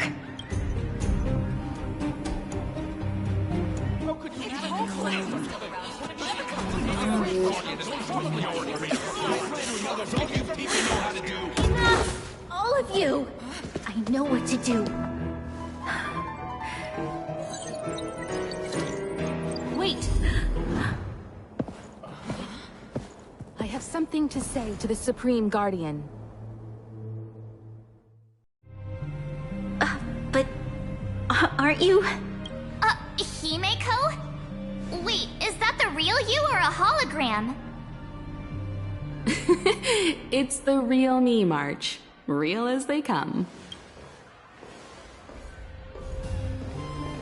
Miss Himeko, from the Astral Express? It's an honor. Thank you for all your help in our previous campaign. Things might have turned out differently without your support. If we had known of your arrival beforehand, the architects would have given you a proper welcome. I'm afraid the current circumstances are quite exceptional. I understand, Miss Bronya. No need to explain. Your city is facing immense difficulties. My intention is simply to ensure that you have all the relevant intel.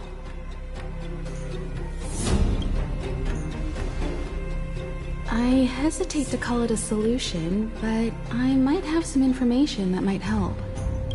It is my hope that with this information, you will be better equipped as the Supreme Guardian to make a wise and informed decision.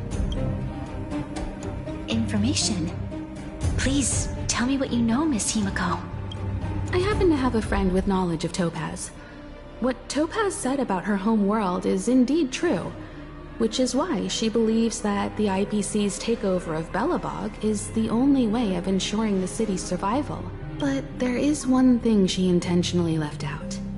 Not all worlds that have accepted the IPC's terms have been saved. You mean... Performing ecological reconstruction on a planet carries inevitable risks. According to the intel provided by my friend, the success rate for the ecological reconstruction of worlds using the IPC's technology is 63%. Only only 63% of planets succeed? That's not exactly comforting. This is the overall average across all IPC projects. The success rate of projects personally handled by Topaz is above 80%. She's undoubtedly one of the most capable people in her field. I wanted to bring these numbers, these probabilities, to light. I think it's only fair that you know all the facts before making a decision. Ultimately, it's up to you, Supreme Guardian, to make the final call. I understand. Thank you, Miss Himiko. This information is of great help. Regardless of how alluring their promises may be, this contract is nothing more than a gamble. As a leader, I cannot let the future of Belobog hinge on a roll of the dice.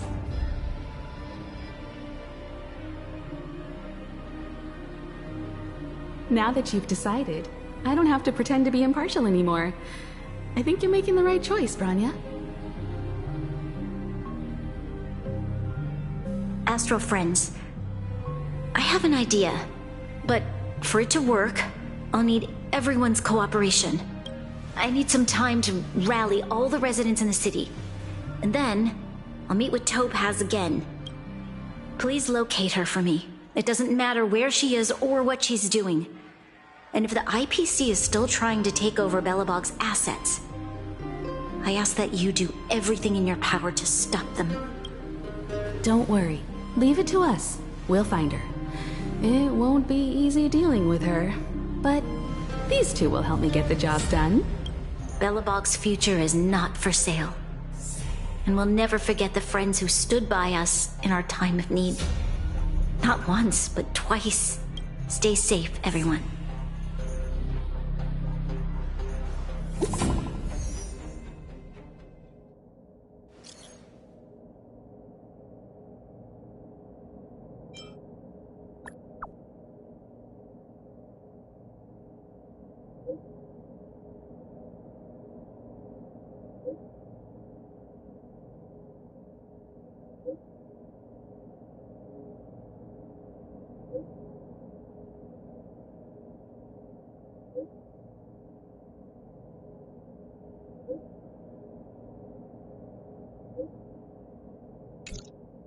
Gepard should be waiting for us in Rivet Town, right? Here we go again. Back.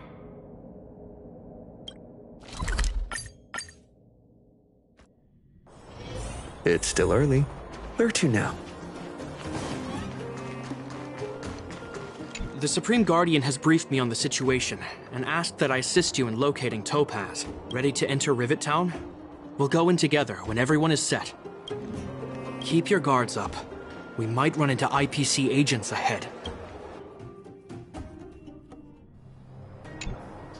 Destination reached. Wow, would you look at that? Huh. I never would have guessed it'd be here. But I don't see any mech or weapons. This place is completely surrounded by mountains. Affirmative. The weapons are concealed within the towering rock formations.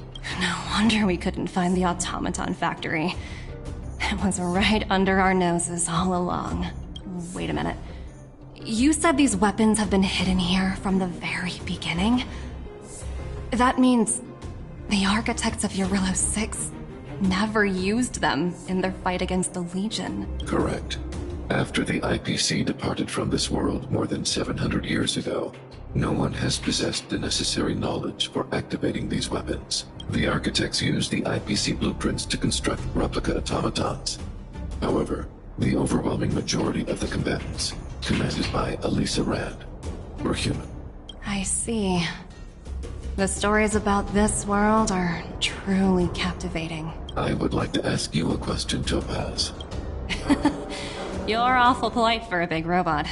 If the IPC does not intervene, this world is doomed. Are you convinced of this conclusion beyond any doubt? Yes. I've gone through countless case studies, and they all point to the same conclusion. Any world that comes into contact with the Stellaron is doomed. On the surface, things may appear to be getting better since the Astral Express lent a helping hand. But sooner or later, the underlying problems will resurface. A looming crisis can often lie hidden beneath the illusion of prosperity, unnoticed by many. Understood. Understood. That's it? You don't have any thoughts on the matter? Emotional readings indicate that your response is sincere and accurate. While my opinion on the future of this planet may differ from yours, it ultimately holds no weight. Huh. If only my colleagues had the same self-awareness as you. Come on, Numby. We've got some assessing to do.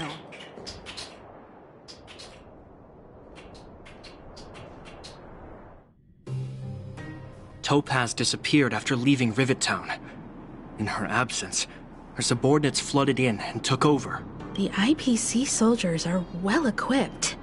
It wouldn't be wise to fight them head-on. You're right, Miss Himiko. We'll be using the automaton stealth bomb to cover our tracks. Automaton stealth bomb? I'll explain later. Let's get moving.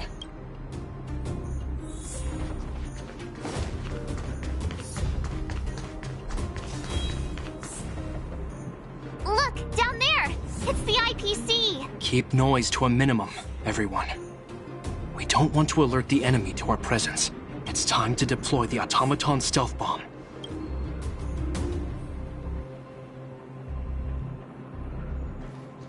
Are you ready? Use the automaton stealth bomb to wipe out the IPC threats. Remember, try to avoid being noticed. Remaining hidden will increase our chances of success.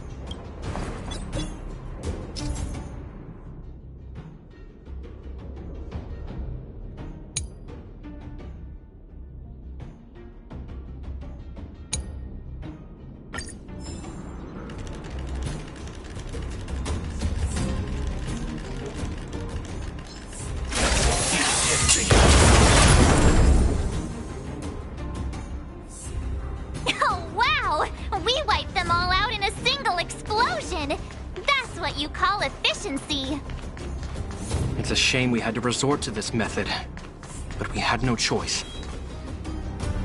I've seen standard issue robots like these before. Correct. The exterior is similar to the Grizzly, but its weapons and armor are more advanced. Hopefully the automaton stealth bomb will still be effective. Are you ready? Remember, try to avoid...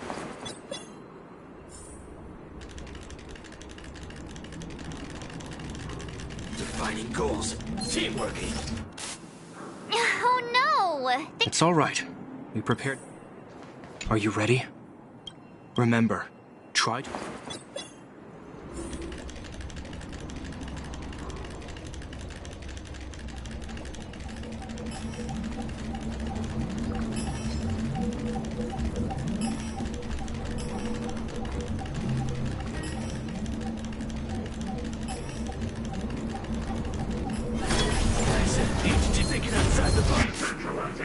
Oh no! It's all right. Are you ready?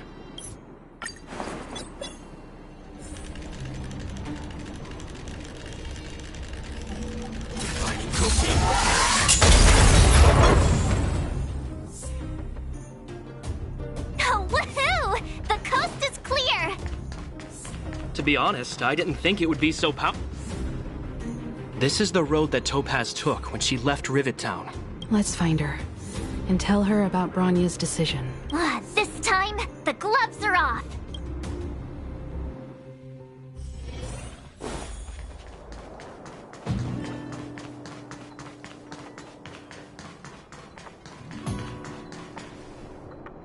Mr. Svarog? Are you alright? Greetings, outsiders. System functions are normal. I have had no conflict with the IPC's representatives. Such a result would be highly undesirable. Topaz is ahead. She had the means to force me to comply with her orders, but chose not to. From her perspective, the only way to preserve Belobog is by incorporating it into the IPC. While I do not agree with her viewpoint, I lack the computational power to provide evidence to the contrary. While it is unlikely, I still encourage the avoidance of any potential conflicts. Unlikely potential? Don't worry, March. The Express never pursues conflict as a first means. But if it comes down to it, we won't back down either. Himiko's right.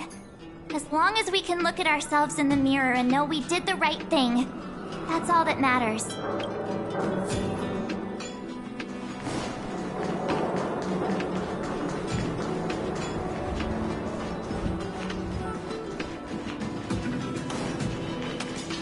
Why would Topaz come here? Is she looking for something? It's possible. Many mysteries lurk beneath the surface of this world.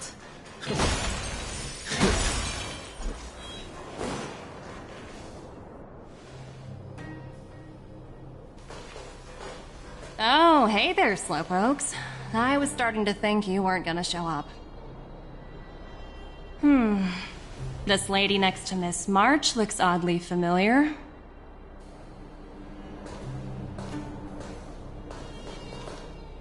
Pleasure to meet you, Miss Topaz. I'm Himiko, the Astral Express's navigator. Oh, wow! I remember now. The illustrious Miss Himiko. Some of my colleagues dream about meeting you.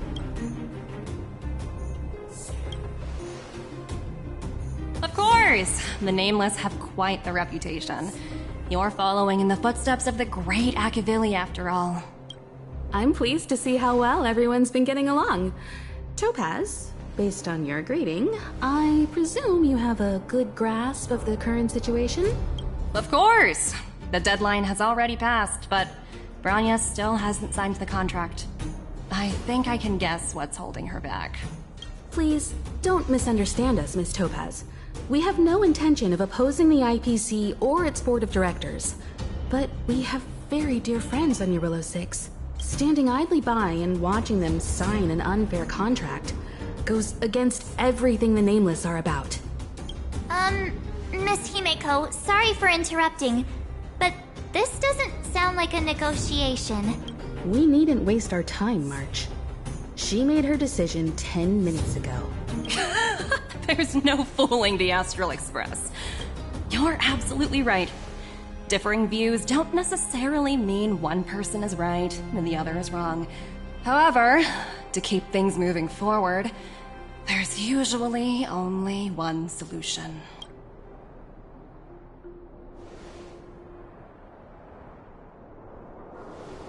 Huh? What do you mean? My superiors have granted me the approval I need.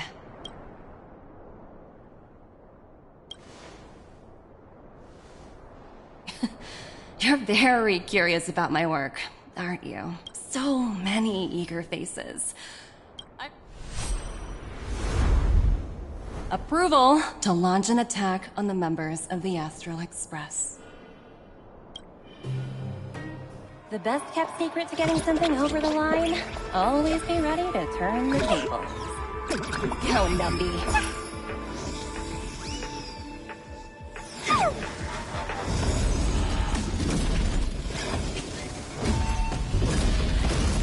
Projects under my wing have no room for error.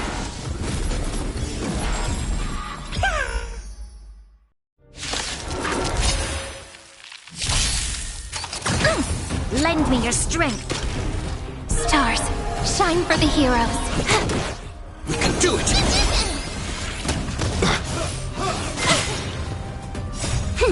This is double speed.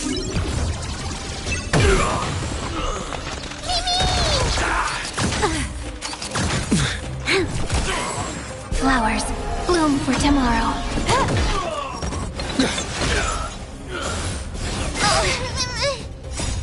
We can do anything! Stars, shine for the heroes.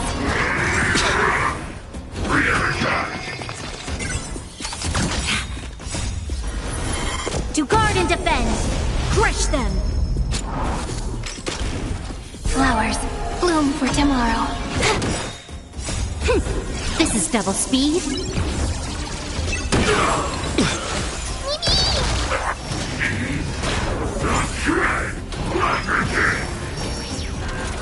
lend me your strength. Memories waiting to be woken up by a shooting star. Remember me with love. May you fulfill love's promise with me.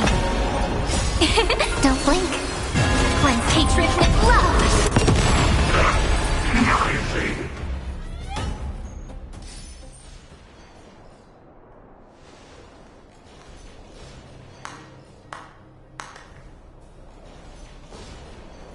Incredible.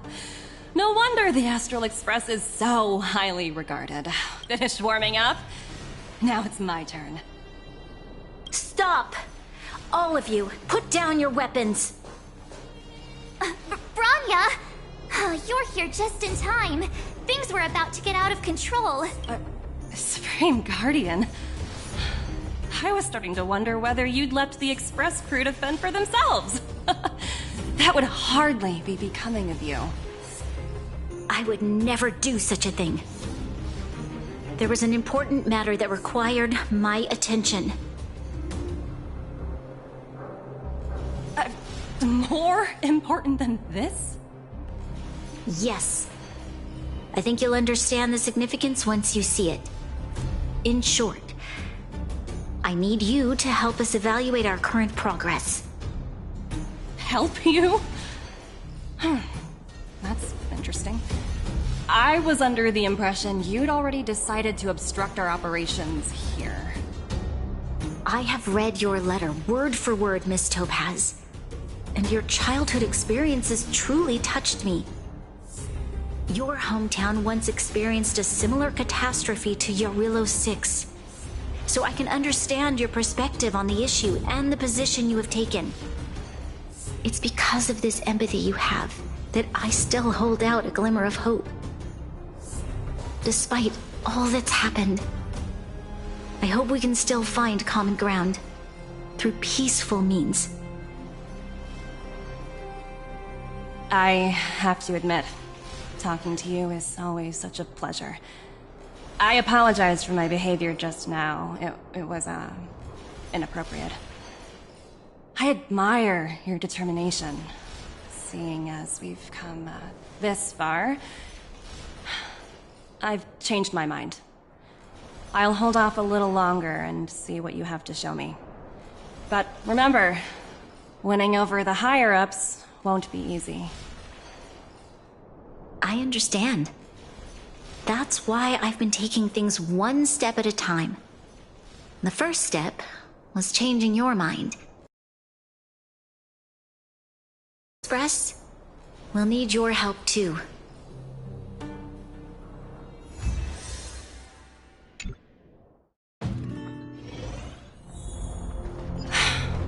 What a dismal sight. This district. Have you been here before? Yes. This is where we put an end to it all. And then began again. Kyle, sorry for the delay. Are we clear to proceed? The path ahead is clear, Madam Guardian. You and your companions can proceed north without hindrance. Excellent. The mountain road ahead is a little treacherous. Watch your step. Let's go. What is this place? We've never been here before, right? We've only recently discovered this domain. Let's keep moving forward. What I want to show you is just ahead.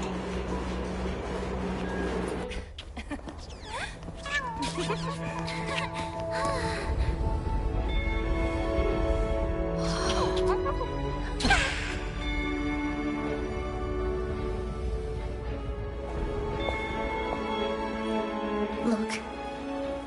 The people of Belobog have not given up.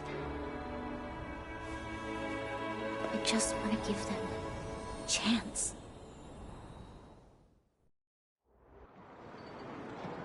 Do you two recognize that broken down machine over there?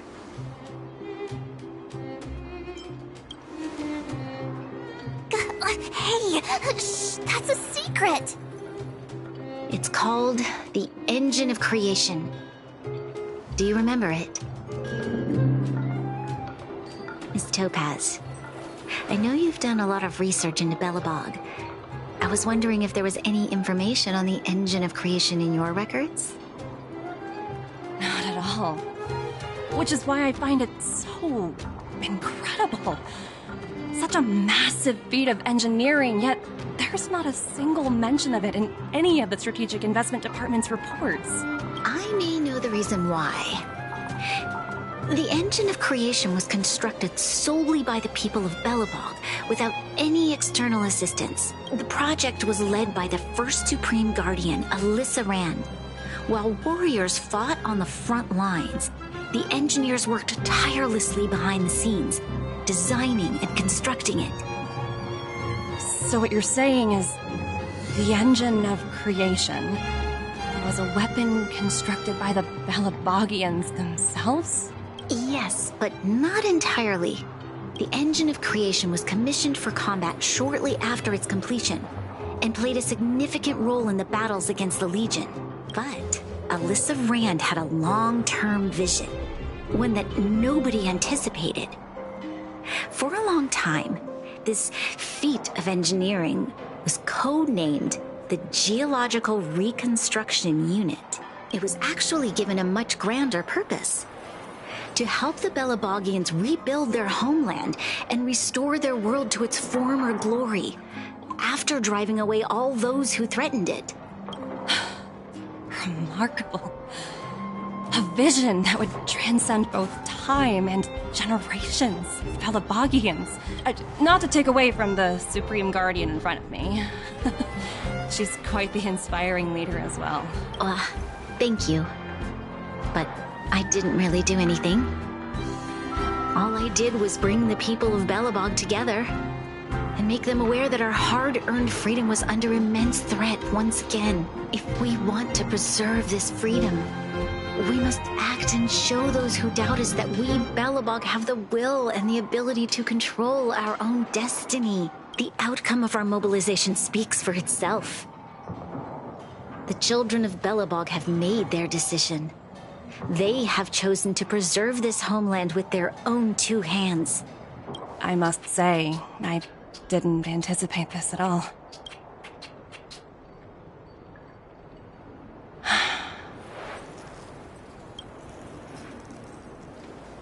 I'll fight for this opportunity for you, Branya. I shouldn't have conflated your own circumstances with my childhood. That was a serious lapse of judgment on my part. My world never had a resolute leader, so people gave up on the idea of saving themselves long ago. But your civilization has persisted through the snow and storms for 700 years. Then, are you willing to retract your previous decision?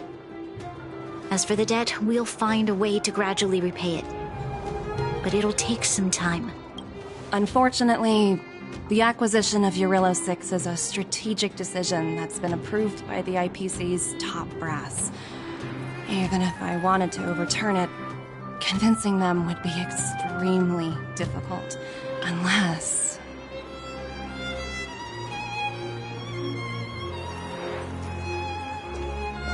Don't worry, Miss Topaz. Myself and all of the Nameless aboard the Astral Express are willing to vouch for this world. Fantastic. That might just work. As for the, reports and potential accountability, I'll handle it.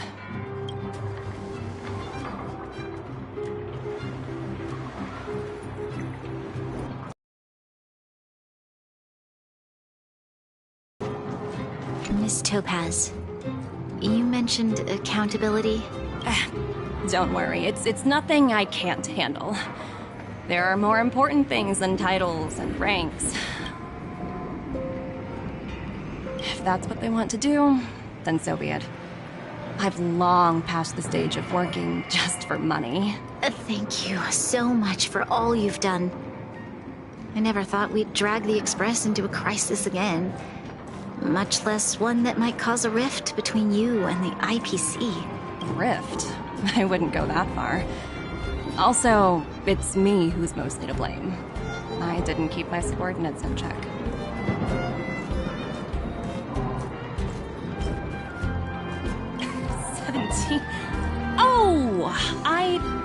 I might know who you're talking about. You could say he's a special case.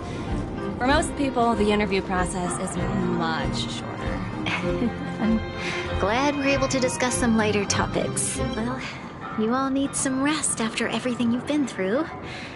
I've arranged rooms for you all at the Goethe Hotel. Miss Topaz, if you need somewhere comfortable to stay. I appreciate the offer, but I need to head back and deliver my reports. It's been great getting to know you both. I hope we can work together again in the future.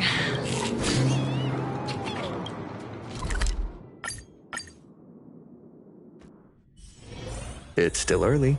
Where to now?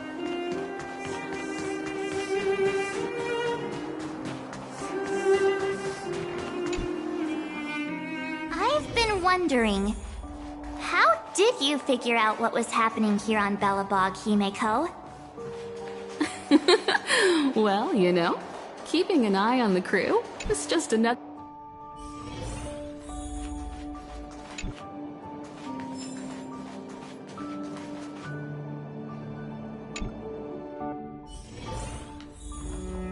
March was looking forward to the Soulworm Festival for ages. Looks like she's missed her chance this time.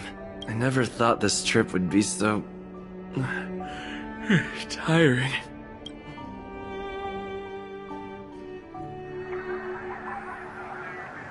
In light of the events that have transpired, we will be taking the following disciplinary measures against you. Your rank will be demoted from P45 to P44 with corresponding adjustment to your basic salary. All bonuses for the current cycle will be revoked, including stock options and performance bonuses. You will need to submit an additional report regarding this incident to Diamond. If you have any objections to this penalty, you may also file an appeal in writing. I have no objections. Understood. Is there anything else anyone would like to add? If there are no further remarks, this meeting is concluded.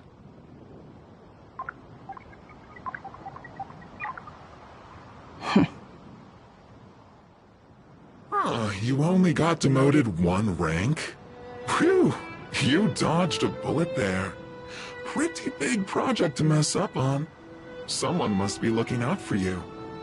Oh, they've already left the call. Ugh, this voice changer is driving me crazy. Let me turn it off.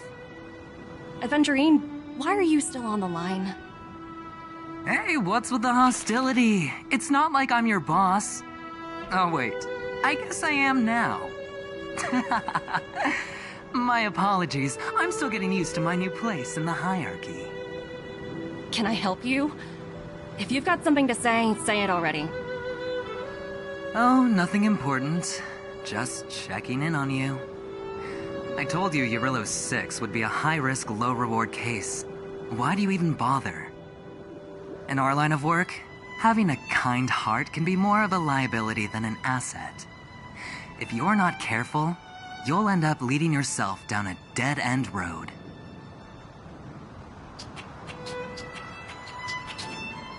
Anything else? If not, I'm hanging up. Wait, hold on a minute. Don't hang up, I get it.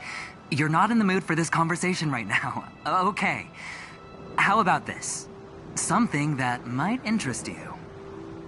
While you were enjoying your playtime on Eurylos 6, Diamond was busy taking care of the head honcho of the Building Material Logistics Department. That's why he didn't attend today's meeting.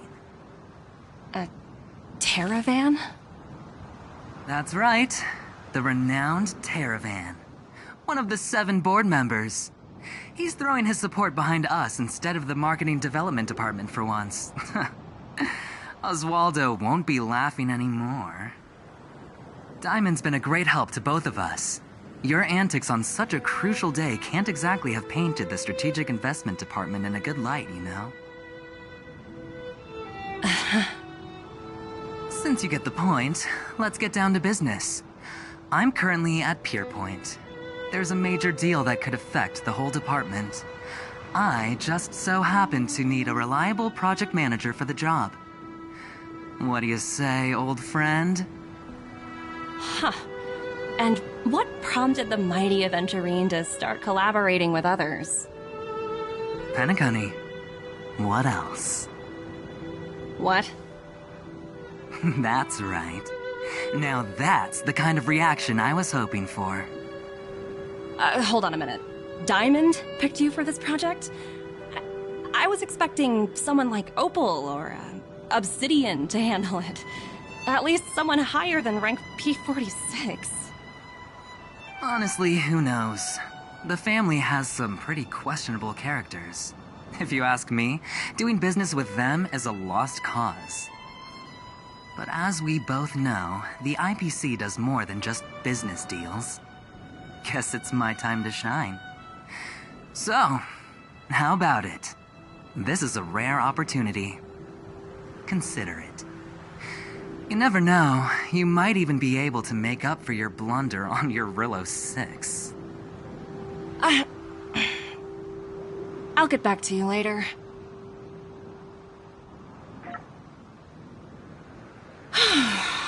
Seems like it's just one wild ride after another.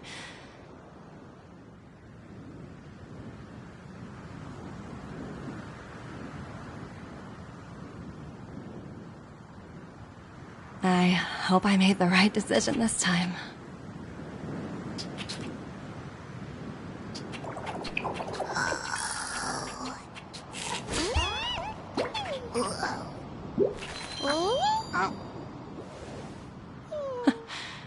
The snow is mesmerizing.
Is that all?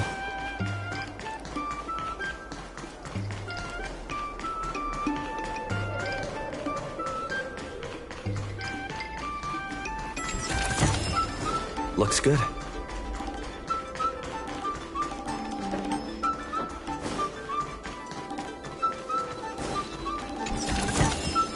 Is that all?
Yo, it's you!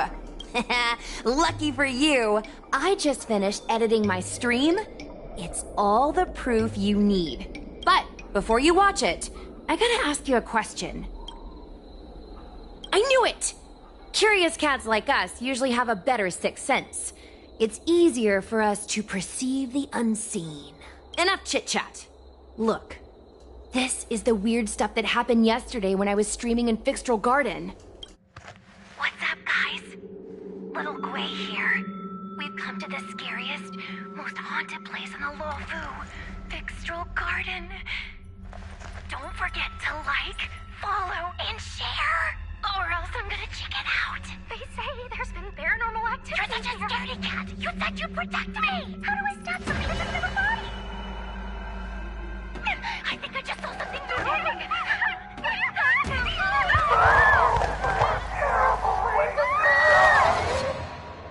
And a group of flames suddenly grew super big! And then they floated right out to us and they were like, ah! And Sushong was like, eek! And then she fell over! Miss Sushong, can you get up? Aren't you getting cold? Ugh. Me and my bestie got kicked out of the garden straight after. But did you see the key moment?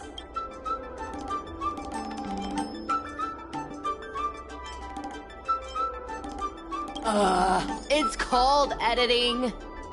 I edited it. That way I can show what happened before and after. It wasn't the Realm Keeping Commission or the Cloud Knights that came to deal with it. It was the judges from the Ten Lords Commission. That's what I'm saying! At first, Sushong didn't believe that Fixtral Garden was haunted. In other words, something big must have happened in Fixtral Garden for them to show up. Exactly! Now, do you believe that my content isn't clickbait? Actually, do you have some free time? Do you want to explore Fixtral Garden together? Just the two of us? I guarantee you we're gonna reveal the truth this time. I knew it! This is what people like us live for!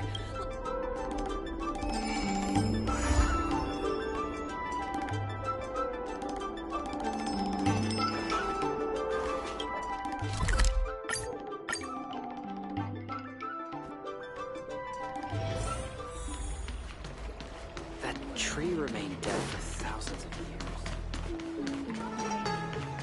I don't believe in ghosts. Need your extractor cleaned or your Starship service?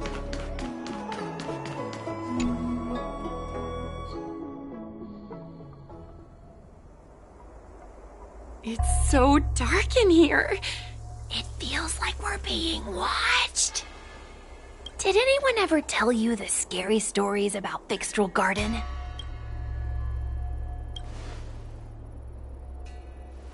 Then allow me. As a streamer, I've done my fair share of research. Let me find my script. Wandering fox spirits and ghostly tales. Fixtral Garden was originally a garden delve constructed by a Foxian craftmaster. It was a place for their kin to rest, write poems, and feast, etc., etc. It's said the elite pilots of the Foxians were almost wiped out in the Denizens of Abundance War 30 years ago. People went to the Foxum tomb in Fixtral Garden to grieve for the departed. Because of this, Fixtral Garden rarely saw visitors and was bereft of joy. Over time, Fixtral Garden became full of flickering, ghostly flames, and weeping lamentations echoed through the air. The rumor that the garden was haunted spread like wildfire among Xianzhou Luofu residents.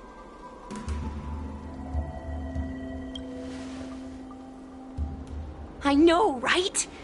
I did a lot of research before I decided to film here.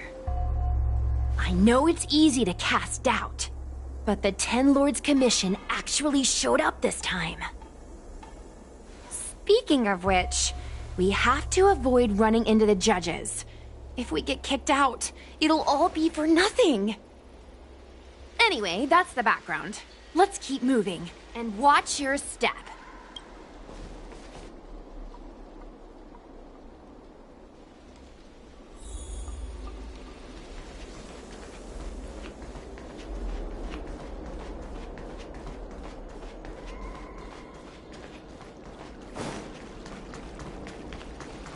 Wait!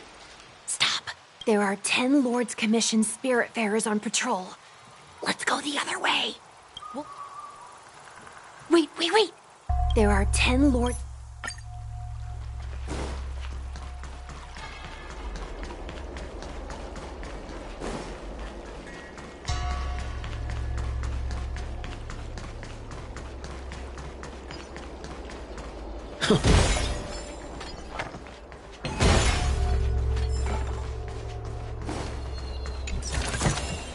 Is that all? Whoa! This place feels pure evil. Time to get some footage.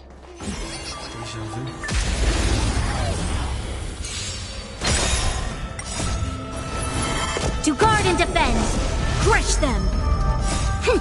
This is double speed.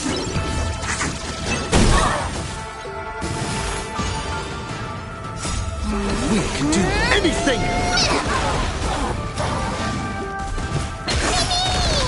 Lend me your strength.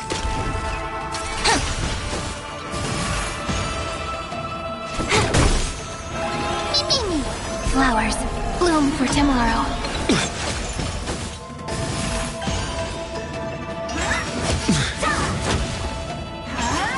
Troubles. Lend me your strength.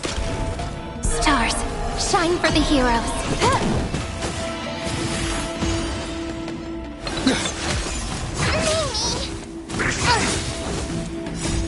We can do anything!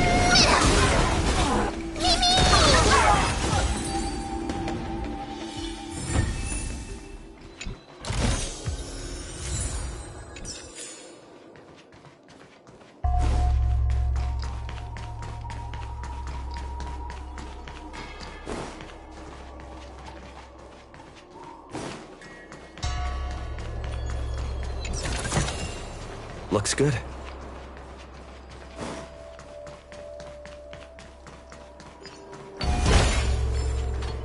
Hey, it looks like there's someone up ahead. Let's go around.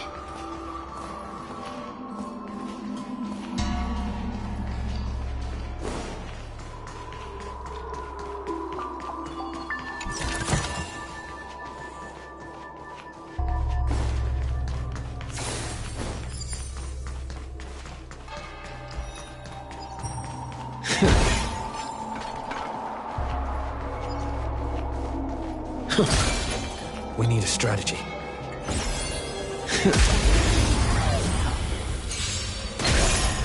Lend me your strength. Flowers, bloom for tomorrow. Time for a fun. This is double speed. Unscathed.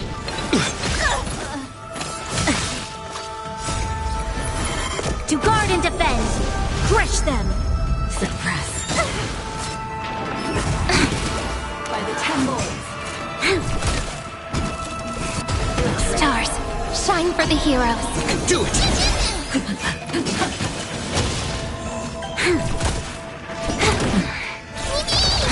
Flowers, bloom for tomorrow. We can do anything! Stars, shine for the heroes. Wheel of karma. Subdue.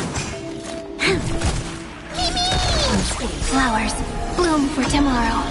Memories waiting to be woken up by a shooting star. Remember me with love. May you fulfill love's promise with me. Cleanse hatred with love. Rewrite destruction with me.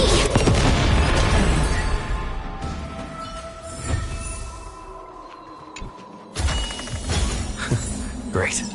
The more the better.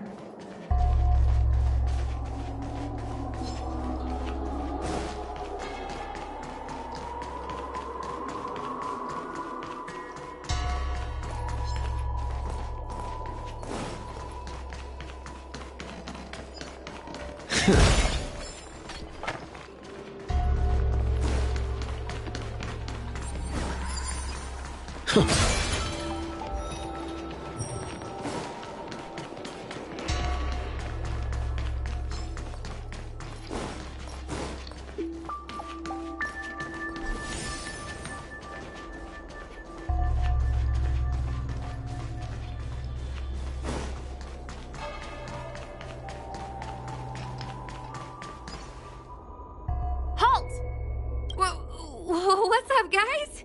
Hear me out. State your name and your business. Arrest them immediately. Suspicious individuals in a restricted area are detained first and interrogated later. No exceptions. Restricted area? Since when were you in charge of Fixtral Garden?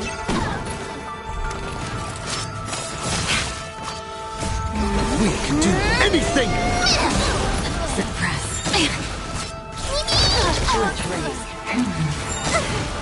Caught in the web. By the 10 lords. Lend me your strength.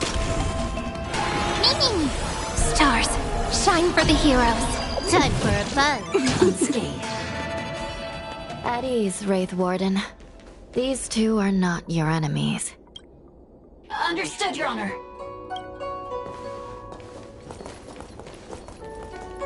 Look how pale she is. And it seems like her eyes aren't even focusing. Is she a ghost? As a member of the 10 Lords Commission, you may as well consider me a member of the dead. I am a judge, alias Hanya. Of the 4 duties of detention, incarceration, interrogation, and punishment, I am responsible for interrogation. Therefore, I know a thing or two about you. Gwenaifen, an outworlder unemployed. You entered Fixtral Garden with Sushang, a cloud knight, the day before yesterday. Unemployed? I'm a street performer and a streamer who reports on current events. A streamer. That's a legit operation. As for this one here...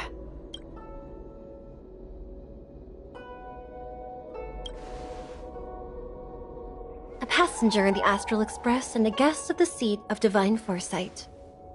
You assisted the Cloud Knights in resolving the Ambrosial Arbor calamity and are a friend of the Alliance. Hello. I'm a judge of the 10 Lords Commission. My name is Huahua. As a judge of the 10 Lords Commission, you should speak with more confidence, Huahua. Oh, okay. Tell me, Gwenaifen, why did you return here? No reason. I haven't posted anything for ages, so I wanted to film some ghosts for my videos.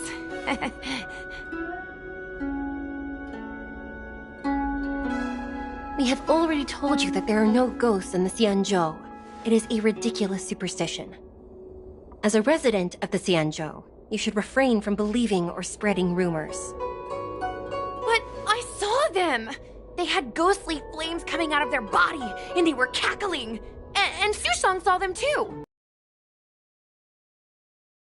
Finn, it's hard to explain, but those things aren't ghosts. Please don't bring legends from your homeworld onto the Xianzhou. The roaming entities you saw are extremely dangerous energy parasites. We call them heliobi. Really? I don't believe it. Heliobi? What's that? Oh, I get it. Heliobi is just another word for ghost on the Xianzhou, right?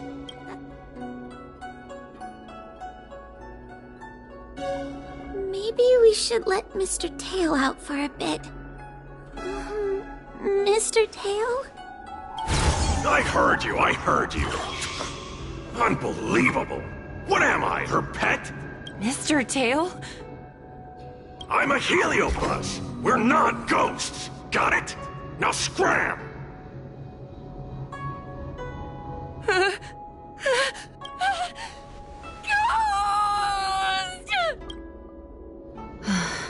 What a strange girl. Here to film ghosts, yet terrified when she lays eyes on one. Deep breaths, little Gray. Deep breaths. Can I have a small chat with this Mr. Tail? I said scram! I have no time to talk nonsense with you!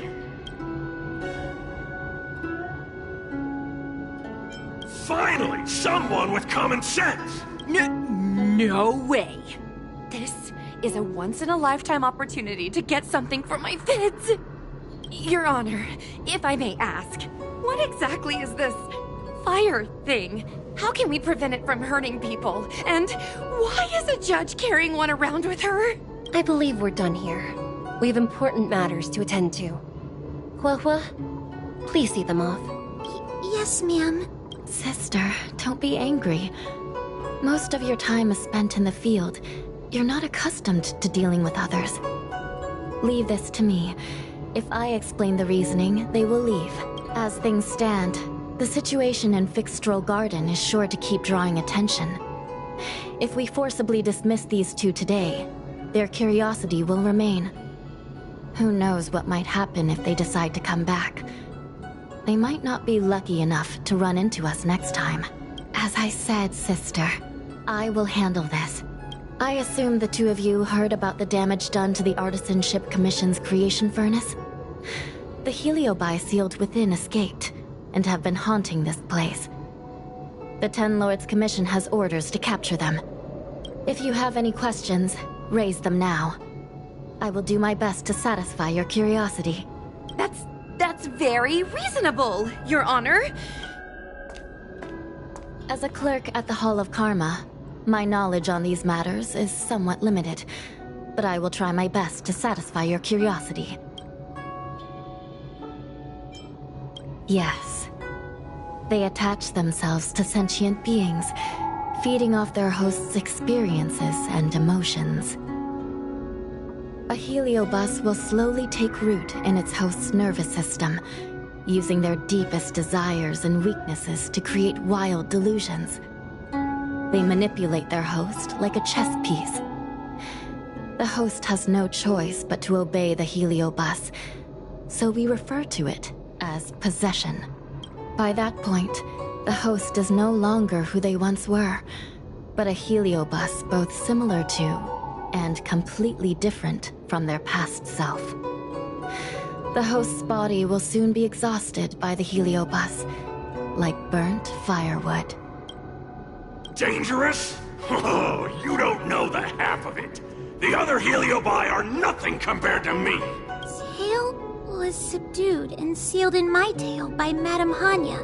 He won't harm others. Regrettably, heliobi are not flesh and blood, and so they are difficult to destroy. Before the restoration of the creation furnace, the Ten Lords Commission plans to set up an evil binding matrix in this abandoned garden to imprison these abominations. As you can see, the evil binding matrix has not yet been completed, and not all the escaped heliobi have been recovered. Not all the escaped heliobi have been recovered. So that means the other supernatural stuff that's been happening on the Lawfu might be related? Your Honor, I have loads of info sources. Maybe I can help you. Unnecessary. Those not involved should leave now. Excuse me. We should go.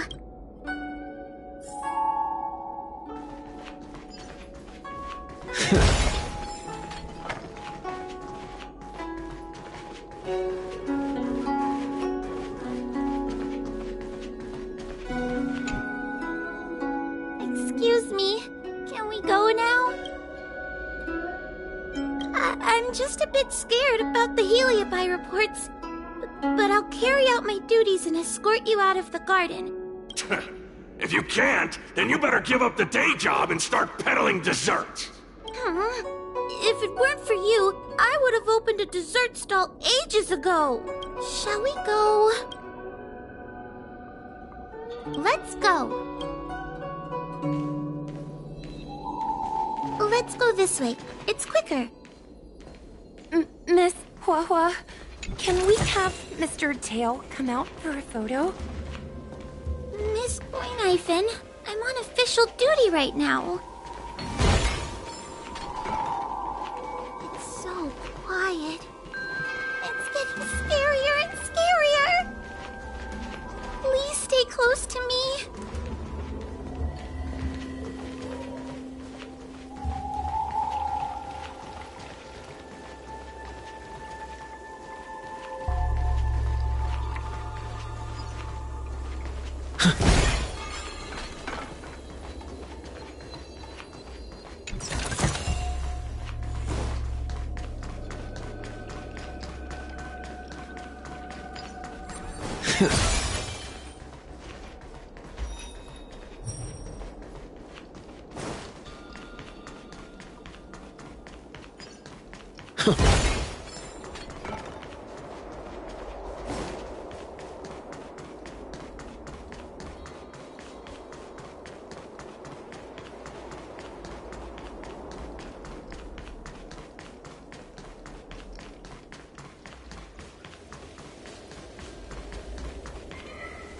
Did you hear that? What was that sound? It's a ghost! Ah! What's happening?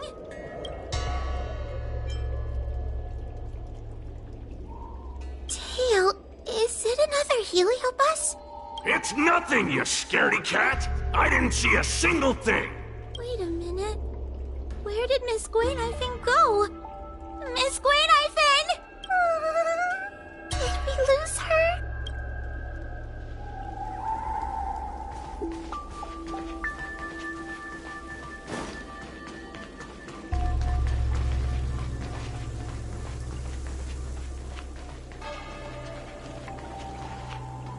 Goinhyphen, where are you? Whoa, stay close. But, Whoa? Oh no, where did she go?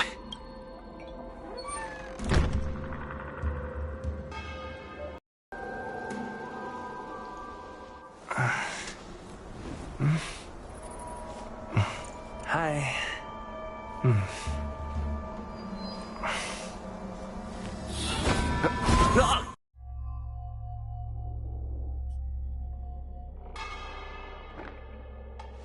Where am I? Is this Fixtural Garden? But it looks different somehow. I should keep moving.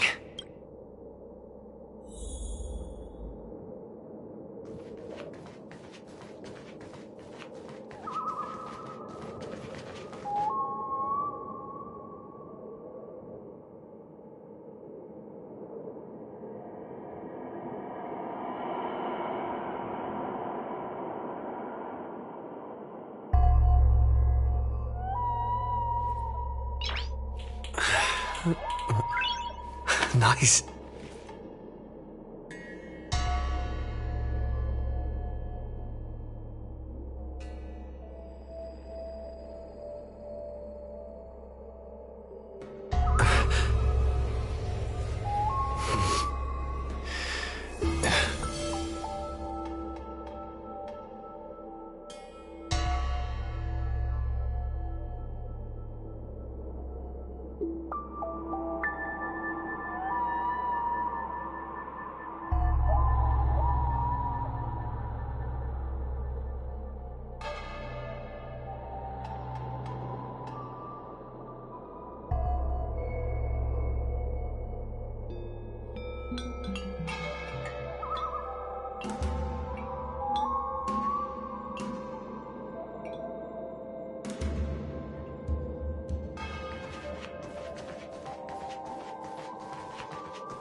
Nice.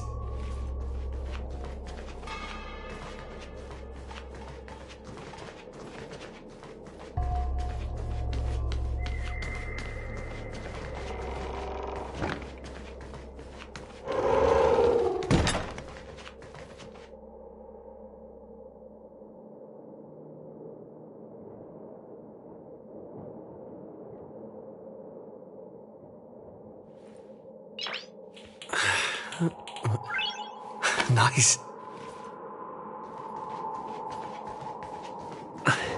Wasn't I just here a moment ago? I need to look closely around this place again. Maybe I can break out of the cycle.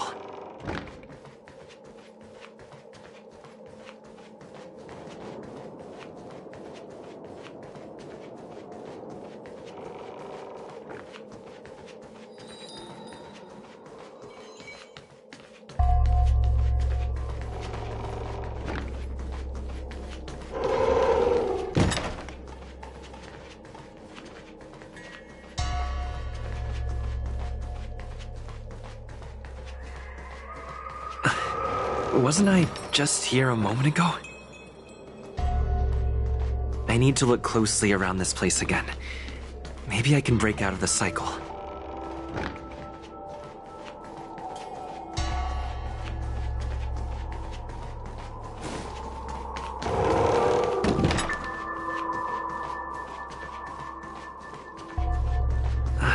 Isn't this where I started? I need to look closely around this place again. Maybe I can break out of the cycle. You've noticed it, no?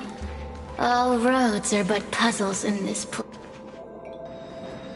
You have a strange scent on you. You must be... I've heard the whispers of the leaves that fall in Fixtral Garden. The flames weep and profess to me that a powerful mortal approaches. They carry the scent of a great battle, with none other than Ventilia. You are the one who drove Ventilia away. What power! Your presence alone is delicious enough to make one tremble. Let me taste you, please. One bite, just one bite. I can't wait to savor you.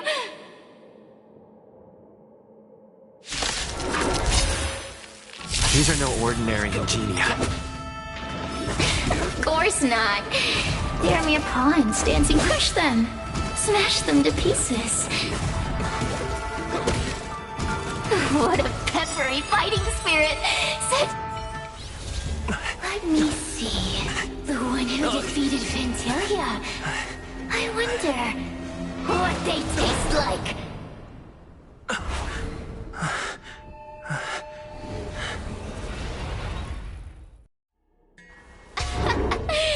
fought well.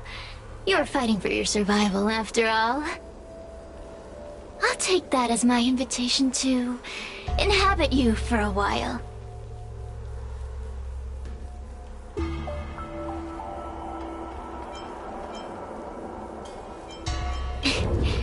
Incredible. Such a relaxed specimen. A soft cake of a host.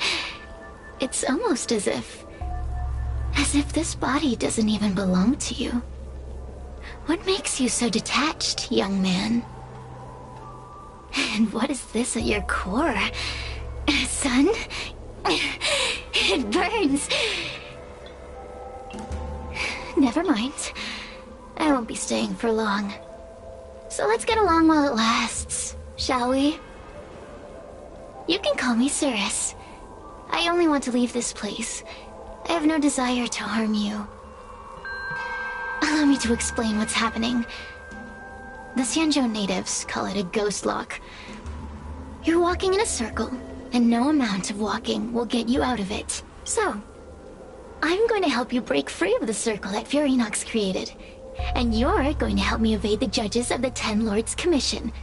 It's a win-win! How does that sound?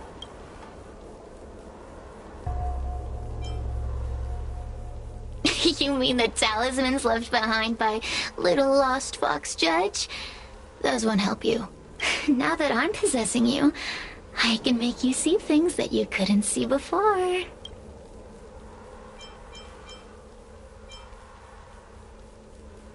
Good. I'm glad we understand each other.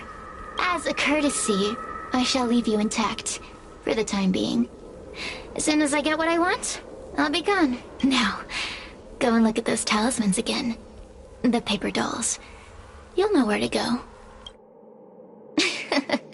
Go. Find all those clues your judge friend left behind. Find the talismans. You can trust me. I want to leave this place too. We are useful to each other. In any case, it doesn't matter if you— Hey! Use your eyes. I made the talismans float. Pay attention.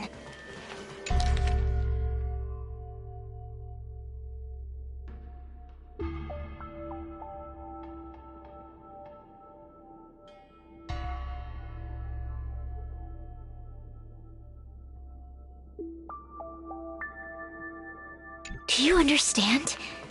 This story of the supernatural is in the illusory maze for a reason.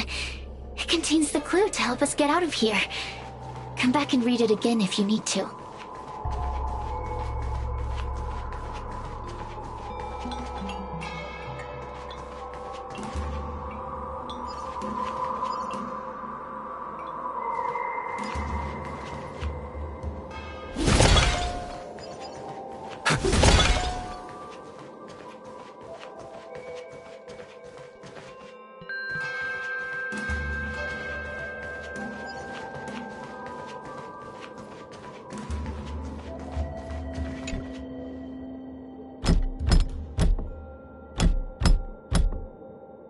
The courtesies have been performed.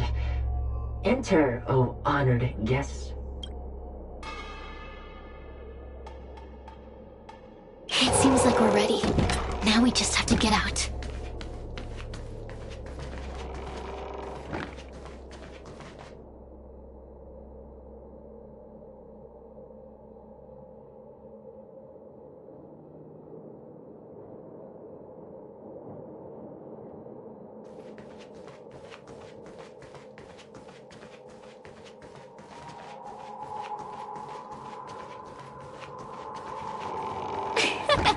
See? I told you I'd help you. The way out is straight ahead. Stop. Do you remember our deal? You need to help me evade capture.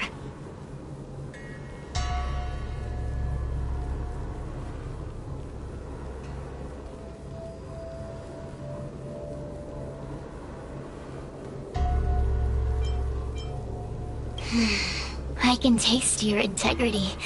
Such a rich flavor. A little hard to digest. Forget about the judge. Just get us both out of here.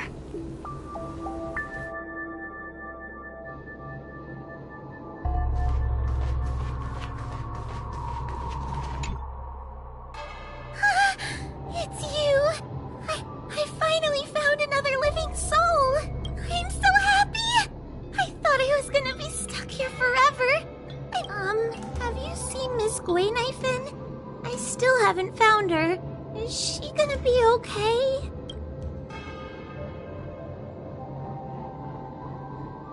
Give it up. Guinaifan was probably eaten by the Heliobi already. How can that be? If that could happen to someone as lively as Miss Guinaifan, that means I'm in even more danger. Why don't you take a guess? You can find the way out, right? Please take me with you. Not this again! You're a judge of the Ten Lords Commission. Why are you always begging others for help? You know I'm not cut out to be a judge. I thought maybe if I worked long enough in the Ten Lords Commission, I'd get braver. But now, I know it's impossible. Useless brat. Why was I sealed in with someone like you? You talk tough all day long, then let both of us get stuck in a trap. Who's the useless brat now?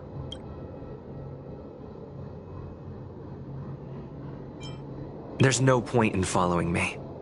I'm leaving, and you're not coming with me. No! Please don't leave! Wait, please! Oh, but you did. And can you swear that you don't want to leave her behind? Not even a little. The Ten Lords Commission needs to overhaul their hiring criteria. Hey, cut it out! I'm the only one around here who gets to tell this kid off. Me and those other judges. Got that? Wait!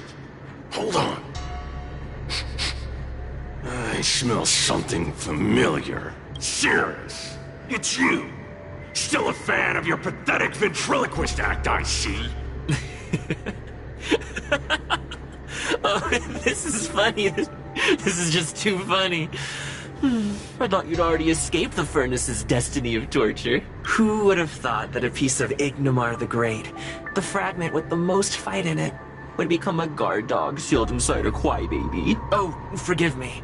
Did I say guard dog? No, that won't do. You're just a guard dog's tail, right? Laugh while you can, coward. I'm gonna swallow you whole the second you leave that boy's body. Terrifying. The joke's on you. You couldn't leave that judge's body if you tried. You can't eat her, let alone escape from her. Mr. Tail, you're pathetic. Darn it! Think of something, you wimp! Mr. Trailblazer, take this talisman and stick it to your body. It'll temporarily suppress the Heliobus's influence. Hey, boy! Say something nice to Wawa. Her crying is like a mosquito in my ear.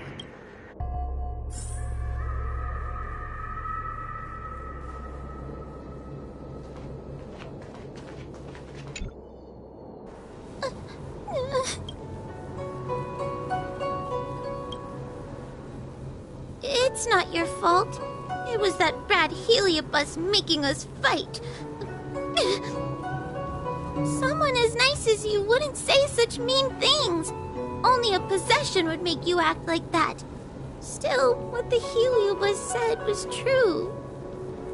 I've always been shy and scared. My life's been a nightmare ever since Tail possessed me. When I was at school, people were always asking why my tail was on fire.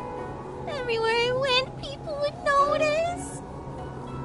Oh, so it's all my fault. If you'd just let me devour you at the start, I could have spared you the trouble. Then I got into the Ten Lords Commission. Everyone there is weird, so I thought I'd found somewhere I belong. But the job is too dangerous. I have to fight demons and ghosts and bad guys every day. I'm just not cut out for it. If I make it back alive, I'm handing in my resignation. Who thought making a heliophobe with a heliobus and her tail hunt heliobi was a good idea? I'm sorry.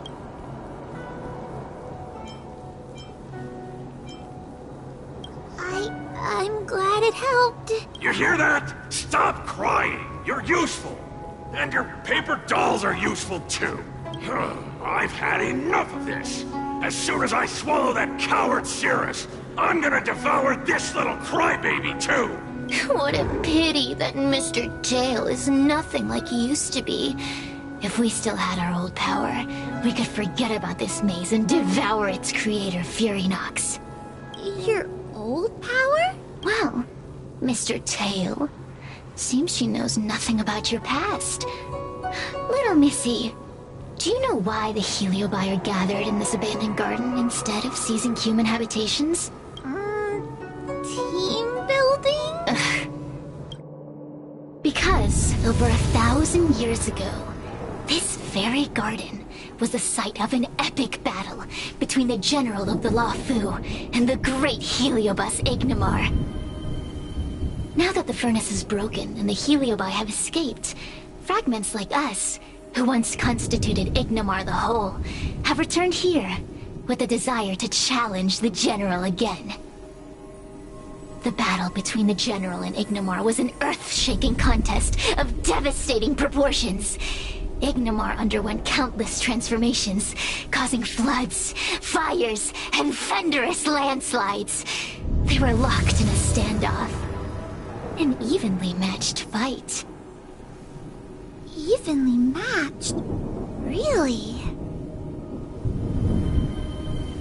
The general who fought for the Luofu against the Heliobus was named Tung Xiao.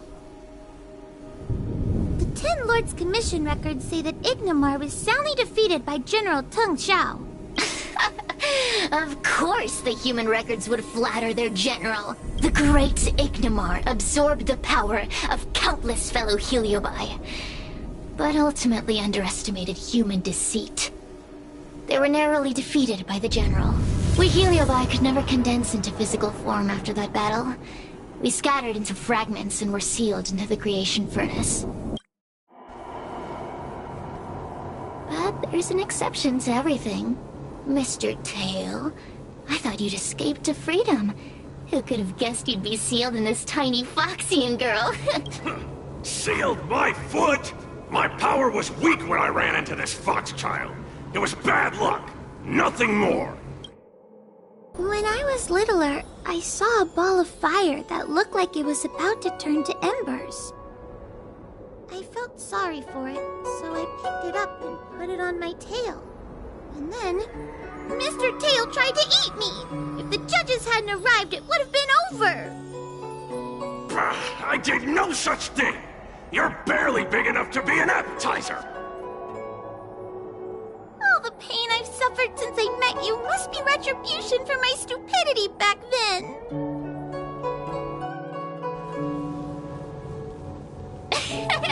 Hilarious! It's a pity Mr. Tail didn't devour you. He might have recovered his power and turned the Xianzhou upside down, just like Ignimar did. Grudge? How shallow. If you must know the forces behind our actions, there's a pinch of envy. Envy towards the potent emotions you corporeal beings have. Then there's a dash of aggression. The desire to see whether the Heliobi or bodies of flesh and blood are stronger. Lastly, there's a drizzle of desire. We desire to possess your physical bodies, so we can eat, kill, love, and hate. We Heliobi were carefree life forms, but were tainted with the illness of humanity once we came into contact with it. It's humanity's fault for having such intense emotions and desires. Now we can never return to the purity of our past. I want to be free again. I want to return to the cosmos. Mr. Tail, you don't want to regroup with the fragments? You don't want to be her tail forever? Why don't you return with me to the great beyond? Don't get ahead of yourself, Cirrus. That's impossible. Mr. Tail was sealed by the judges of the Ten Lords Commission. He can't escape, and neither can you. That door just opened on its own! Less screaming, more thinking. This is an opportunity, is it not? Let's go in and check it out. There's a book of ghost stories here, just like before.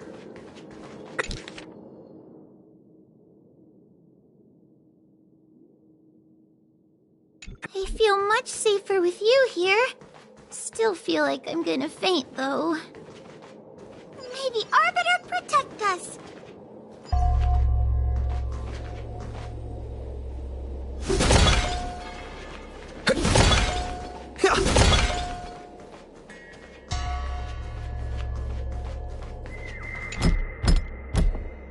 The door will not open without the proper courtesies.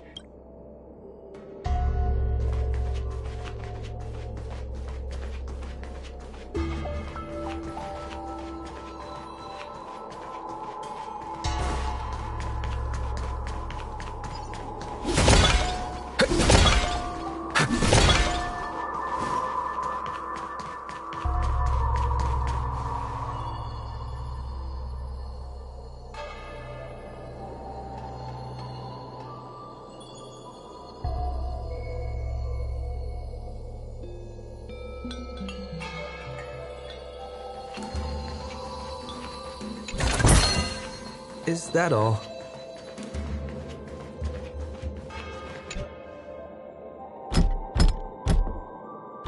The courtesies have been performed. Enter, O honored guests.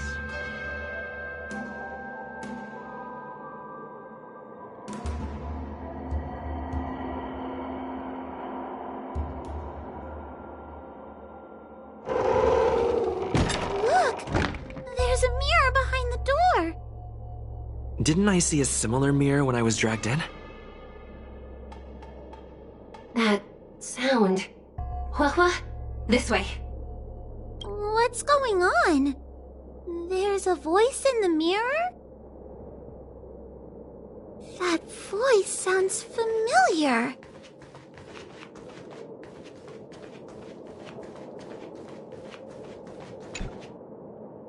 Hua, are you in the mirror?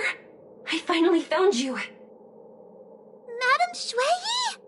Fixtral Garden has been enveloped by an unknown power. You must be careful. We still haven't found Miss Gwayniphin! I don't know where she went. The task at hand is to save you from this illusion. Come, pass through the mirror and come to our side.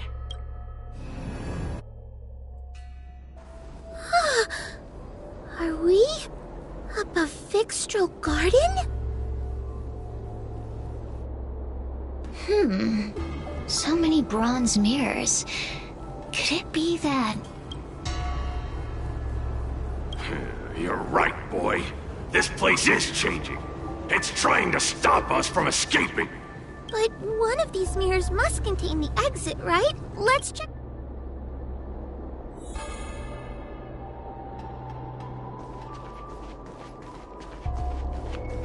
The situation in Fixtral Garden is getting worse.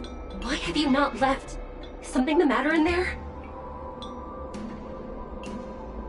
Over here! That sounds like the real Madame Shui. The real Madame Shui? Are there pretenders inside the illusion? I see. Do not be afraid. Hua knows me well. She will be able to discern me from the counterfeits. But what if I can't tell the difference? You must trust yourself. Come.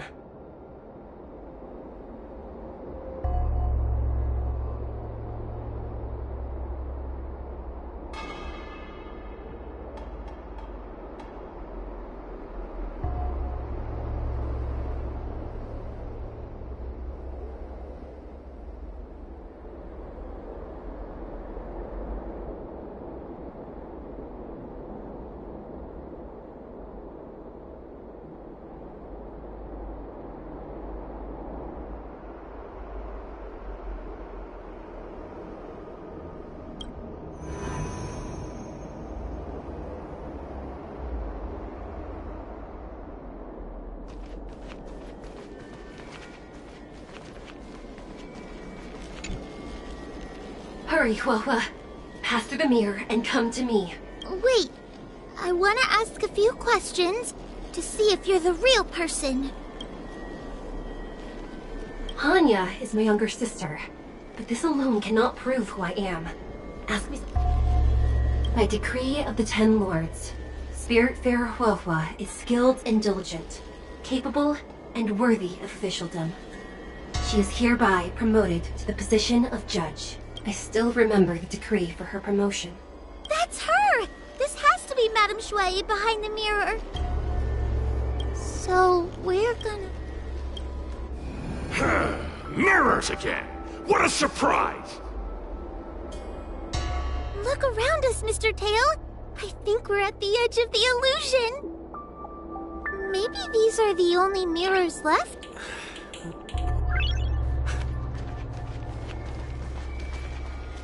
Hurry, Huahua.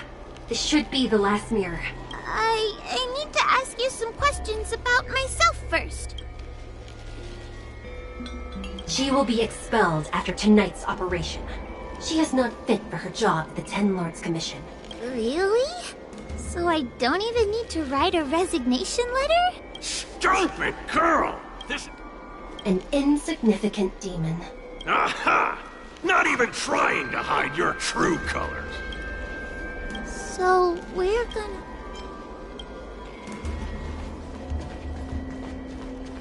Come here, Huahua. Come through the mirror. I need to ask... So...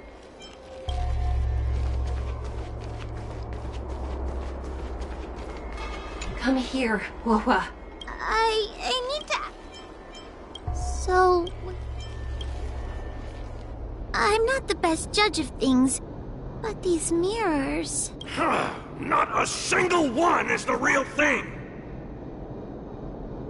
None of them show Madame Shui as I know her to be. That puppet judge never respected me. But she also never let her guard down. I've spent a long time working with Madame Shui. She's always known that I'm scared and timid, but she never told me off. The Ten Lords Commission never cared a wink about your frail constitution. You're the only one who makes a big deal about it. And as long as you don't drag me down, I don't really care how much of a coward you are either. Aw, Tail. Hey! Get away from me! What do you know? And what are we even talking about? We need to focus! The illusion wants to keep us in, but it can't possibly keep expanding its borders forever. I think there's a mirror on that floating island, but it's a bit far away. Oh, could I crawl my way there? Quit stalling and get on with it! I didn't think you'd be able to.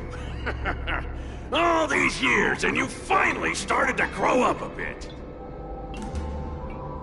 Hurry, Huahua. This should be the last mirror. I don't want to go back the way we came, but I need to ask some questions about myself to make sure. Everyone is different. A judge is not a soldier, and they need more than just courage. It is the decree of the Ten Lords for Huahua to be elevated to a judge. There must be some meaning in it. Just what do those old fogies see in this coward? Let's go! This is the right mirror.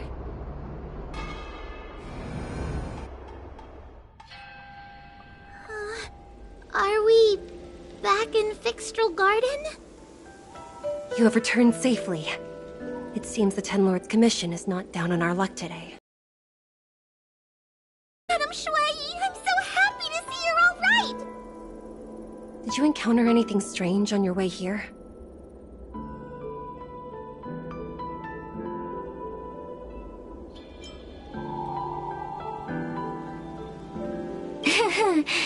No wonder she's a judge. Very perceptive. I understand. This isn't the time to deal with Cirrus. Fixtral Garden has been dragged into a powerful illusion by an even mightier Heliobus, and the Spiritfarers who went to suppress it have lost contact with me. Huahua, if both Hanya and I are unable to suppress that demon, then you will have to defeat it. I won't be able to do it. I'm not as powerful as you two. I always run and hide before a battle. Do not underestimate yourself. A heliobus cannot possess a body that is already possessed by another heliobus. Such is your absolute advantage as a judge. I know you're trying to comfort me, but that sounded a little weird. You need to start filtering out the stuff you don't want to hear. That's what I do. The heliobi are aggressive beings, but they cannot shake their desire for a flesh and blood body. And yet, during the 38 years you have worked for the Ten Lords, you have been constantly able to suppress the monster within your tail and maintain your personality. You are already a fitting judge. Be confident. On that point, none of the other judges can surpass you. Suppress the monster. Oh, but I don't think I've ever had to suppress Tail. I guess we're more like friends? Friends? Bah! I don't make friends with food. Mr. Tail, puny fragments like us were deprived of Ignimar's power long ago. If a little girl can subdue us, then perhaps it's time for some humility. Shut your trap! Though Fury Nox is powerful, we have a chance of suppressing them if we can break them into multiple fragments. You have a sound plan, Your Honor. And since the stage is set, allow me to offer my assistance. Let's find somewhere more open first. Like Swallow Song Pavilion, over there. Let's go.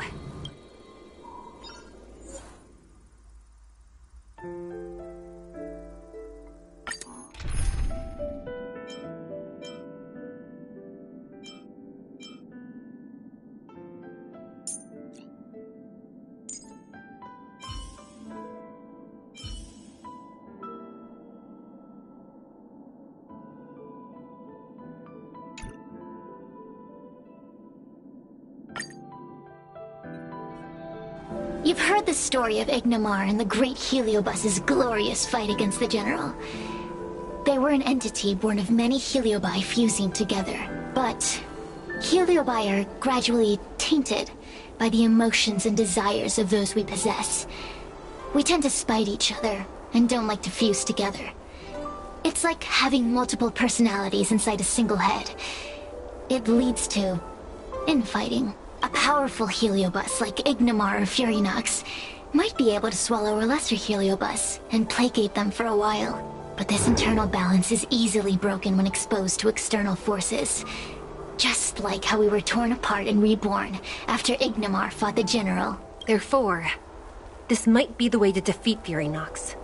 We can cause them to break apart and reduce their power. Then, the Ten Lords Commission can use their sacred vessels to seal up all of Fury Nox's fragments. I have a question. Why are you betraying your own kin? Why would you help the Xianzhou when we have sealed you for so long? Why? Must Heliobi always have a reason for their behavior? Perhaps I don't want Fury Nox to devour me. Perhaps I dislike idiots who use force and nothing else. Perhaps I wish to fight the General myself. Or maybe I just want to do a favor for the Ten Lords Commission that will ensure I can leave here in one piece. Judges of the Ten Lords Commission always keep our promises. If you can truly deal with the problem at hand, I will ask for your freedom from the Ten Lords. However, I cannot guarantee the outcome of the appeal. How conventional. Fine, I accept. But you better keep your promise, puppet. Me and Fury Nox were furnace mates. I know them well. They're powerful, but as naive as a child, and obsessed with victory. I only need to say 3 things to incite them. Hey, I'll need your body for a while longer.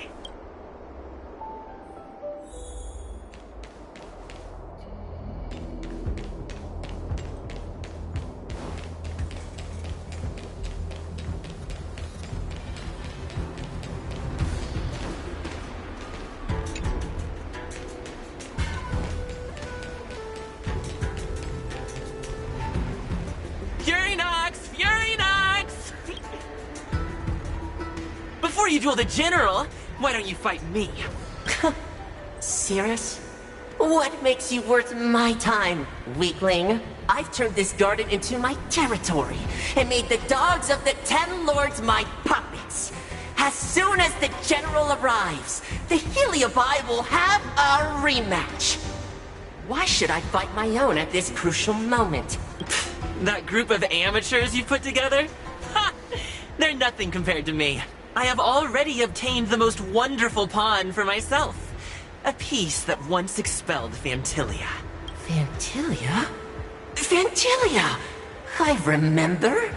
What a wonderful host. I want it. Then send the Spiritfarers under your control to find me. If you can defeat this Nameless I'm possessing, then you can swallow me up and let my strength aid you in your fight against the General. What do you say? Deal. My pawns and I will show you no mercy. See? Easy peasy. Does that mean all the Spiritfarers out there have fallen? Does that mean we'll be fighting our friends? Oh, do puppets feel empathy? Or do you not wish to defeat Furynox anymore? We Heliobi think of such matters as business transactions. As long as something can bring us victory, we will destroy everything. Even allies and kin. Make the decision. Furynox's pawns, your companions, must be destroyed. Please come over here. I need to give you something.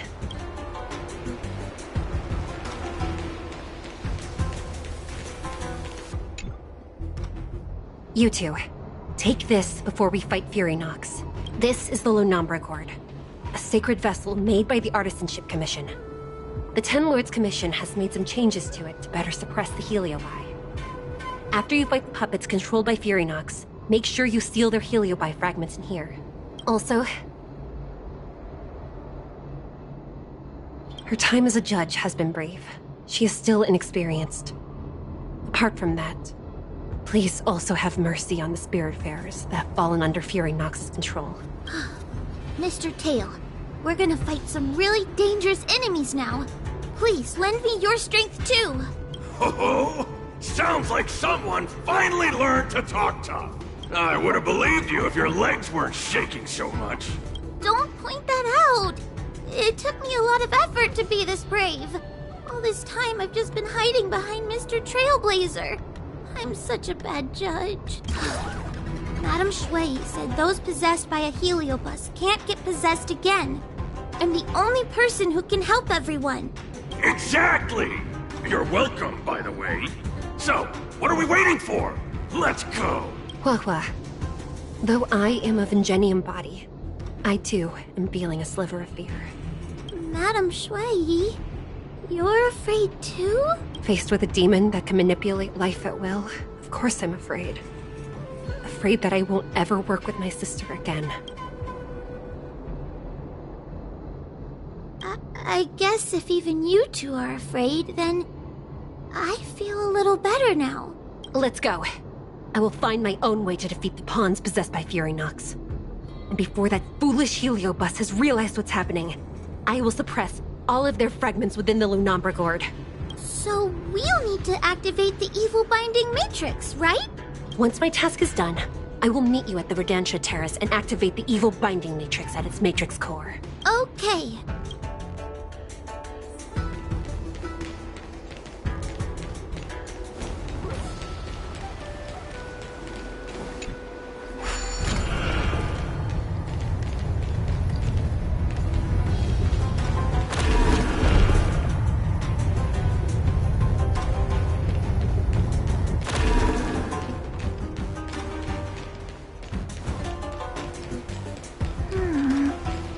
Furynox is so powerful, why would they allow themselves to break apart so easily?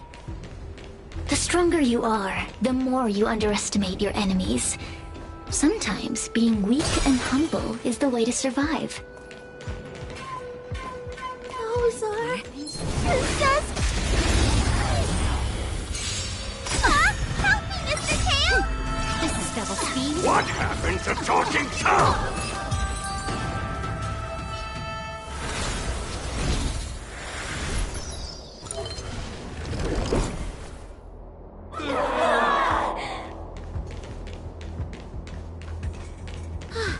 Fragments of Furynox have been sealed in the gourd. Thank the Arbiter.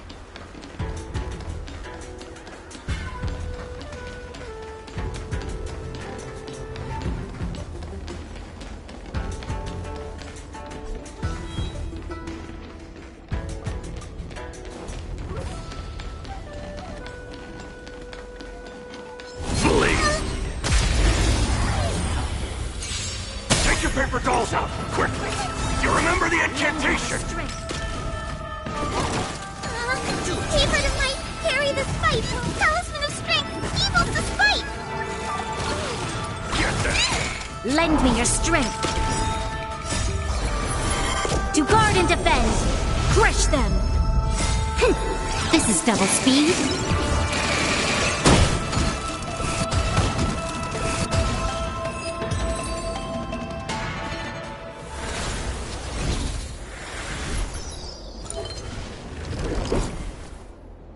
Let us go! Let us go! There are plenty of heliobi in the gourd now. Let's go and meet up with Madame Shui.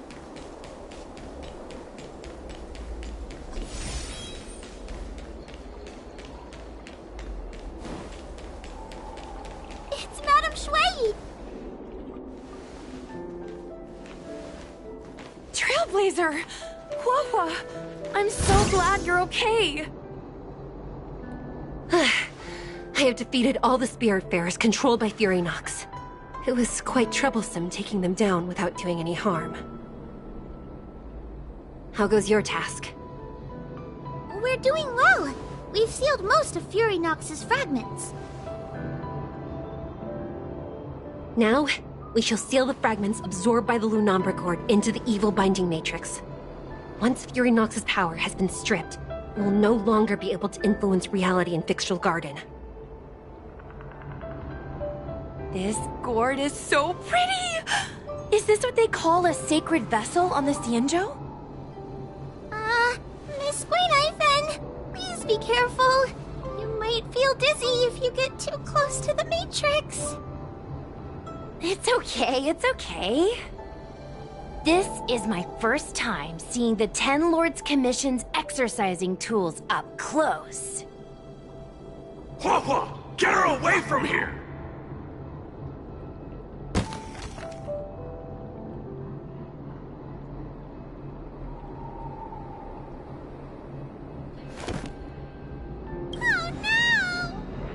Cirrus. It's Cirrus. You won. You won. Don't leave us. Help us. Take us to restore Ignimar's glory together. Thank you, Your Honors, for helping me clear so many obstacles and collect so many Heliobus fragments. I told you I'd leave your body, little... Excellent. I will keep my promise.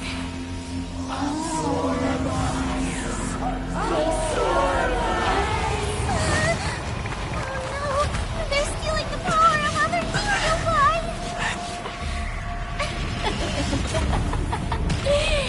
With this strength, I will be undefeatable!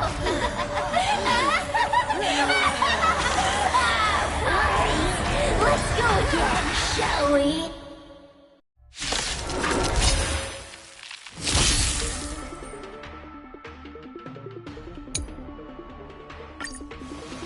You monster!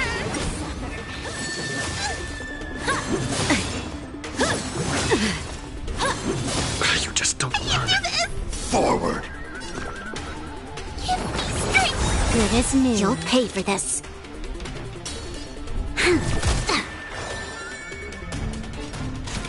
Time for a buzz. I'm on it. We can do it! Trust me. We can do anything! This combat needs optimized. This is double speed. Time to suffer. Mimi! Mimi! Can I have fun this time? Time for a buzz.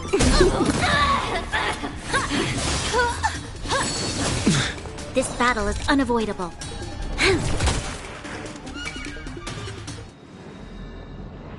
This demon is quite troublesome. Is everyone okay?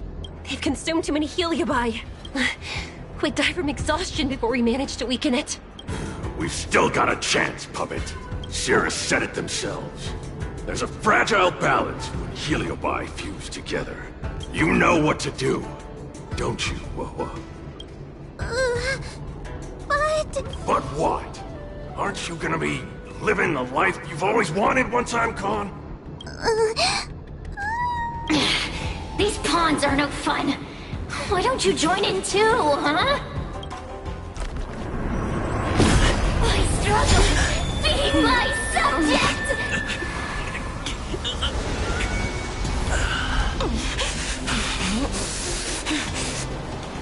If you can't win, you just cheat!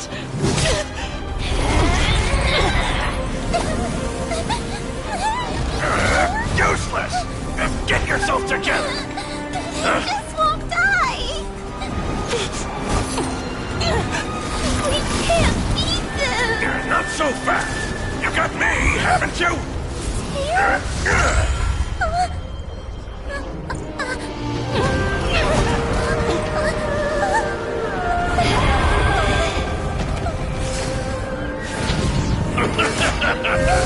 See you on the other side!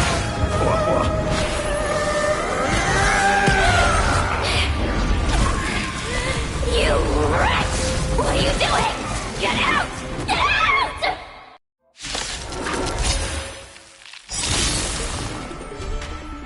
Time to change tactics. This combat needs optimizing. This is double speed. A mere pawn. We've entered the storm. To guard and defend! Crush them! Trust me. We can do anything!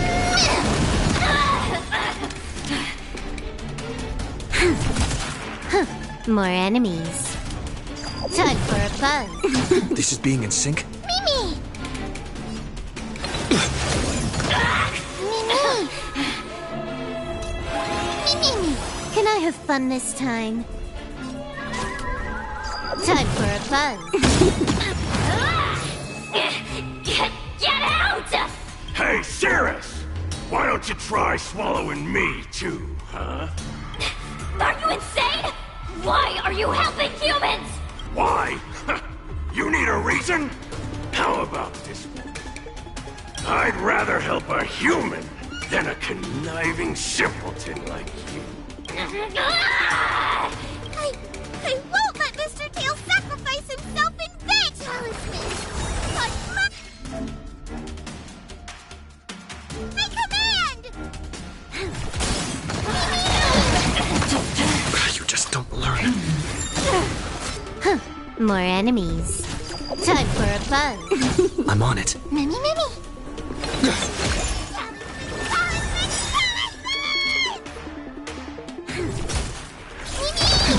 Time to suffer.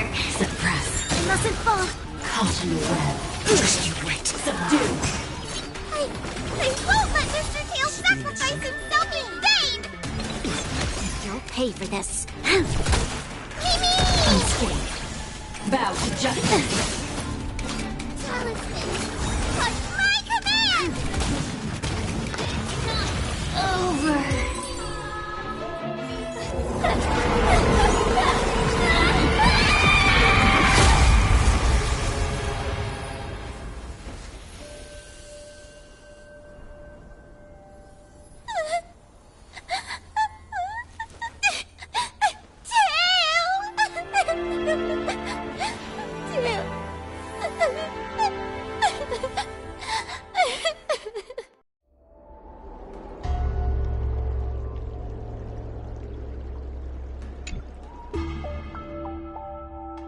I wonder how Huohuo is doing. I should check up on her.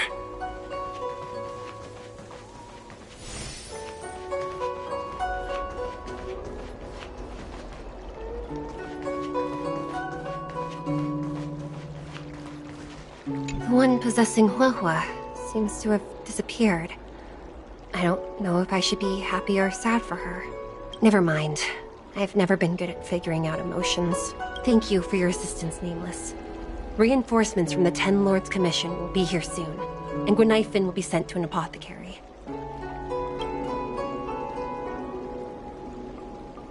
It is only an artificial ingenium body. I can swap into another one easily. Do not worry. Hanya returned to the Ten Lords Commission after you left. She is coming with the reinforcements as we speak. No, the demon lives on. They even possessed a young spiritfarer under my command. As Starfire essences, the Heliobi will never die. The records in the Ten Lords Commission's evil binding tomes were all real. Cirrus lost most of their power and poses no danger for the time being. But they will remain a threat for as long as they exist. Thankfully, the Ten Lords Commission had prepared other sacred vessels to suppress the Heliobi. We will construct a matrix all over this abandoned garden and seal the Heliobi within.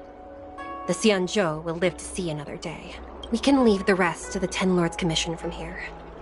Even I feel like I need a rest.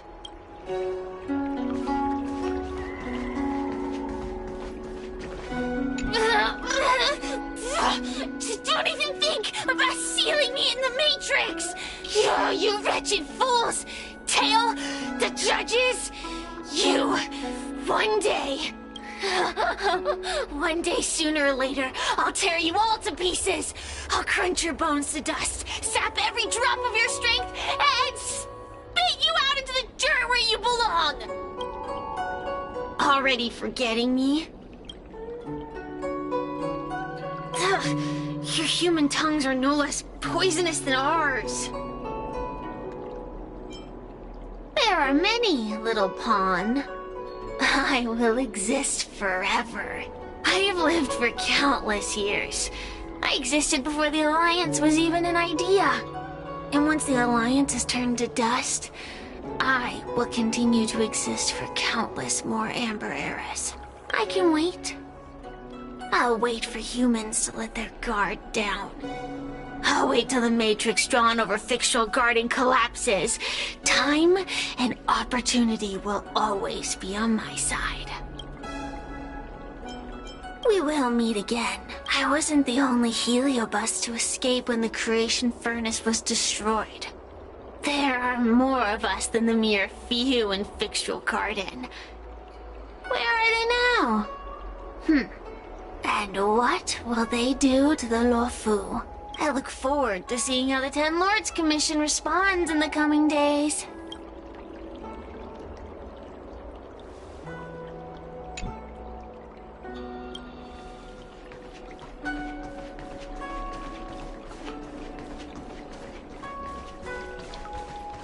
Tail? Mr. Tail?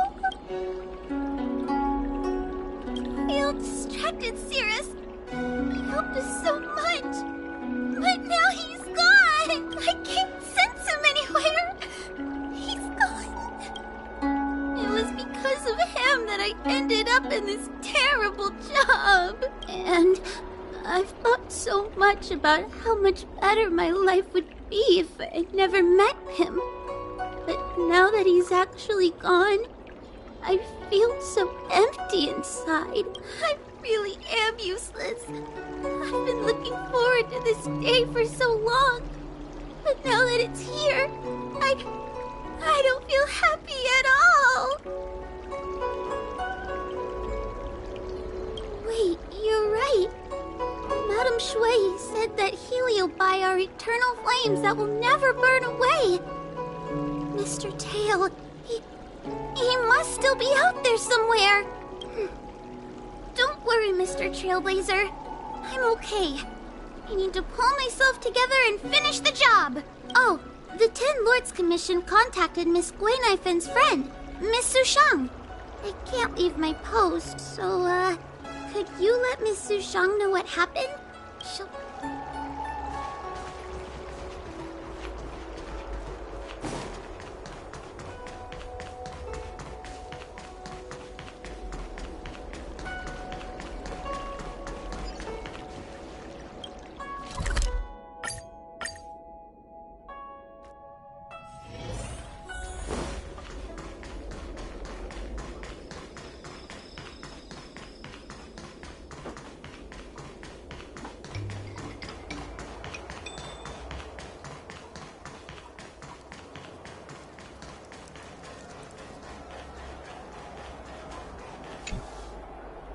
Little Gwei kinda gave me an outline of what happened in the apothecary.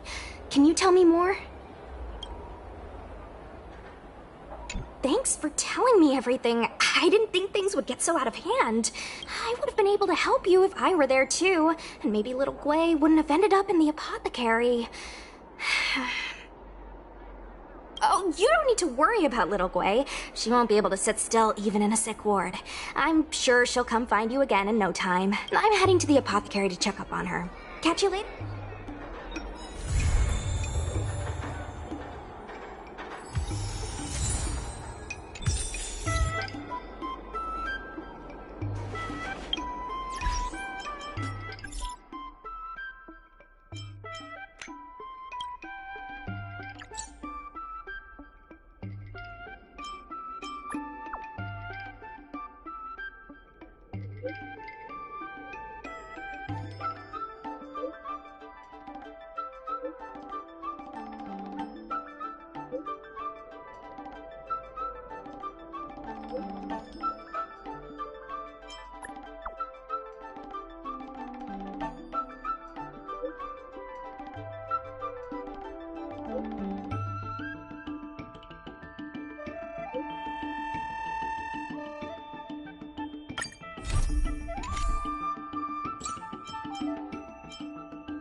Boredom is killing me.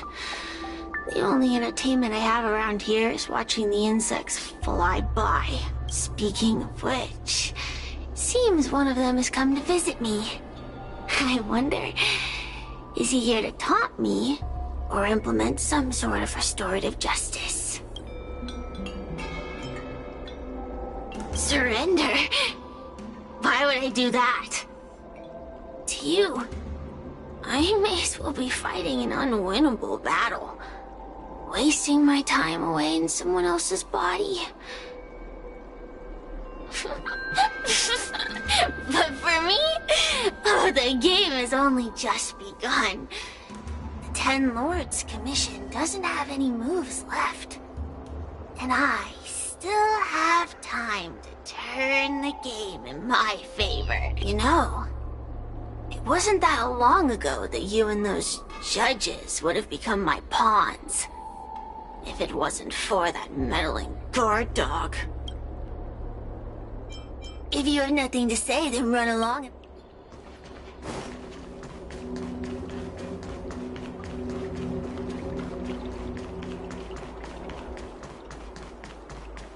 Since when did fixed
order to catch Heliobi on the run, the Ten Lords Commission has devised a few gadgets.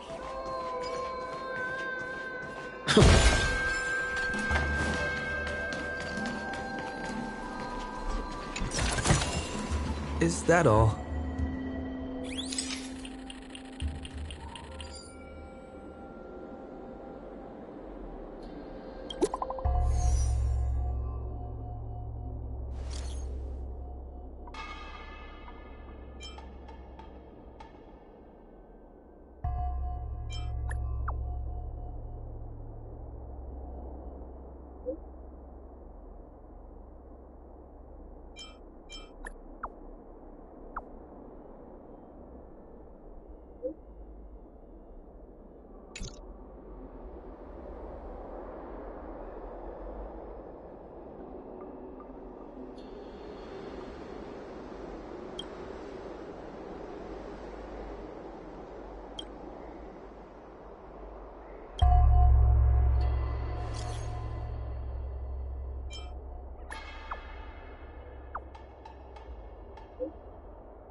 Hey, poor Heliobot.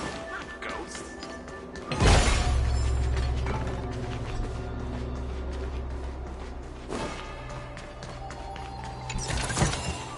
Looks good.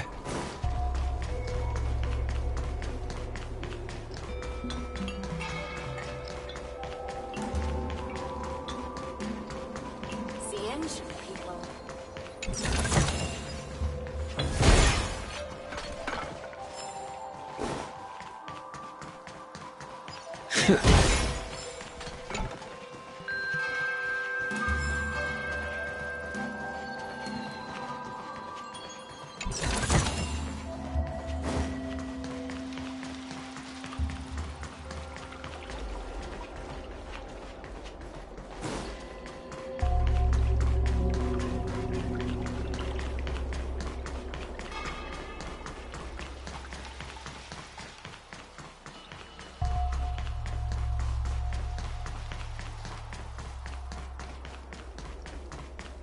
The engine people.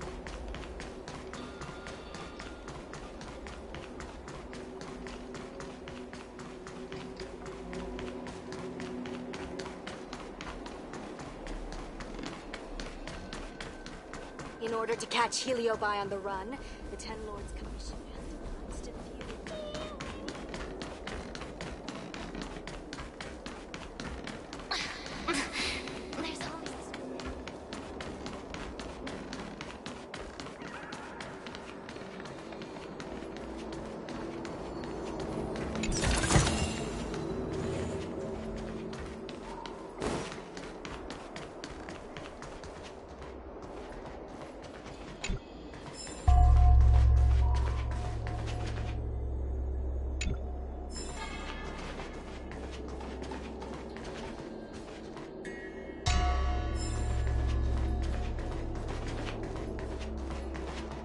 Yo, what's up?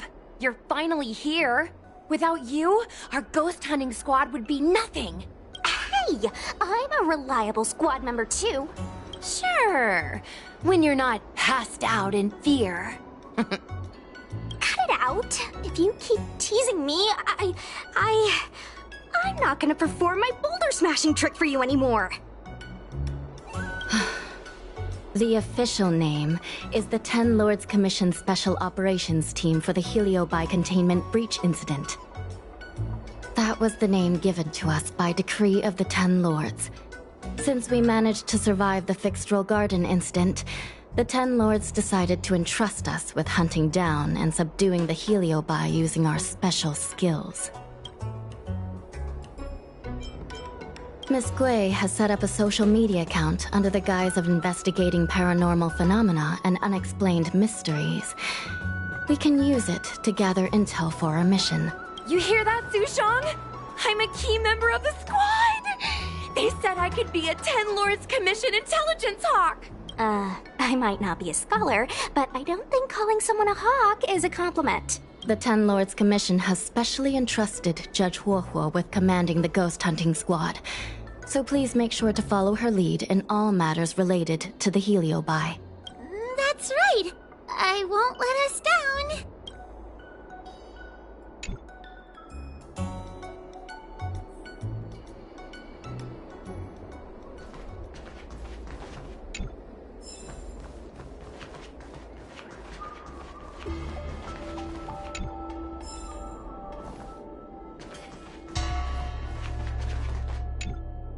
Captain Huohua, should we start the ghost hunt now? Captain? You can just call me Huohua. Actually, I'm not sure if I can be helpful anymore. After Tail disappeared, I thought for sure the commission would ask me to resign. But for some reason, Madame Hanya asked me to be the leader of the ghost hunting squad. Anyway, I'll do my best to carry out my duties. As for our mission, Cirrus was locked up in Fixtral Garden, but there were a lot of other Heliobi that escaped after the creation furnace was broken. According to the Ten Lords Commission's understanding of Heliobi behavior, they tend to roam densely populated areas in search of hosts. And wherever they go, there are bound to be reports of supernatural phenomena. Little Gwei, can you show us the website we'll be using for intel?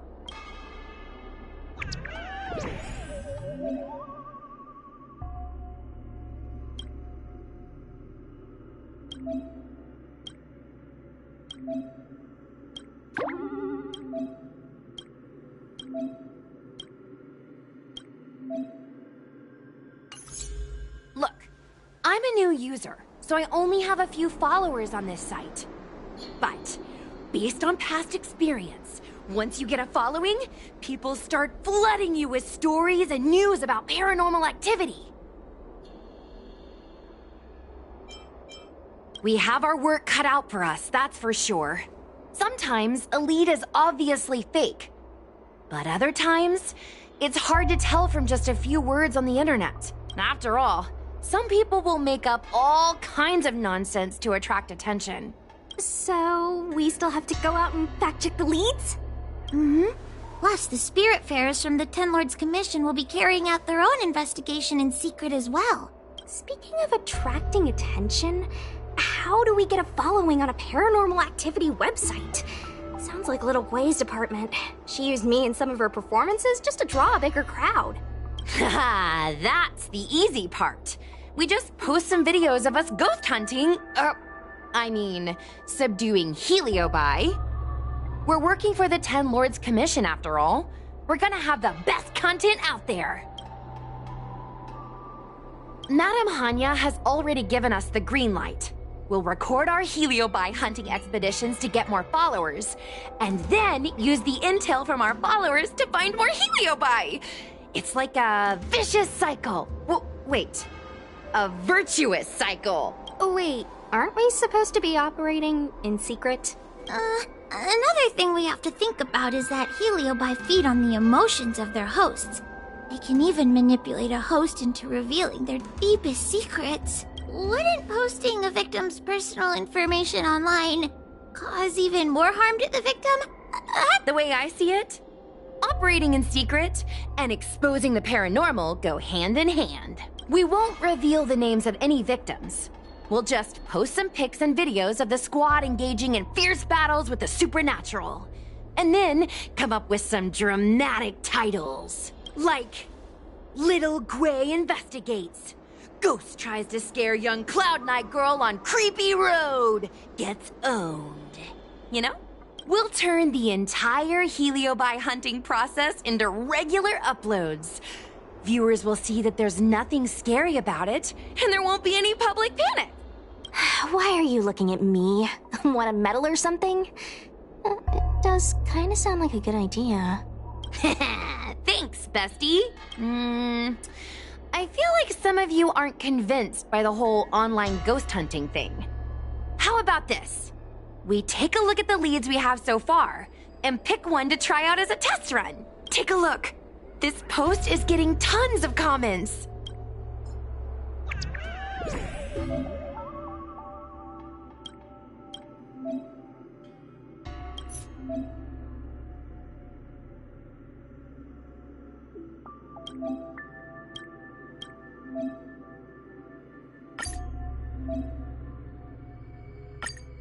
Lady Bailu disappeared? That's nothing new. She sneaks off all the time. That's not the point. Here, read this part. One of the healers from the Alchemy Commission had Lady Bailu cornered, but then she disappeared into thin air. Judging from the comments, there were several witnesses. Sure, Lady Bailu runs away all the time, but disappearing into thin air? It looks like the work of a heliobus. The heliobi are masters of manipulating the senses. There are stories of heliobi changing their shape and appearance to disguise themselves as someone else. Okay, so what are we waiting for? Let's get moving and see if we can find some witnesses. Before we head out, let's make sure we have our intel in order. If we can better understand what a heliobus wants to do, and what it's capable of doing, it'll be easier for us to help the victim. Interviewing witnesses might give us some clues, but they won't know anything about heliobi. I heard from Miss Hanya that Cirrus is caught in a stalemate. The evil binding matrix has trapped them. Will they really cooperate with us? The thought of seeing Cirrus sends shivers down my spine. But I bet Cirrus would be eager to see me again. They'd devour me whole if they could. I think Tail made a fool of Cirrus, and Cirrus has held a grudge ever since. If we can get them worked up over it, we might be able to use them to our advantage.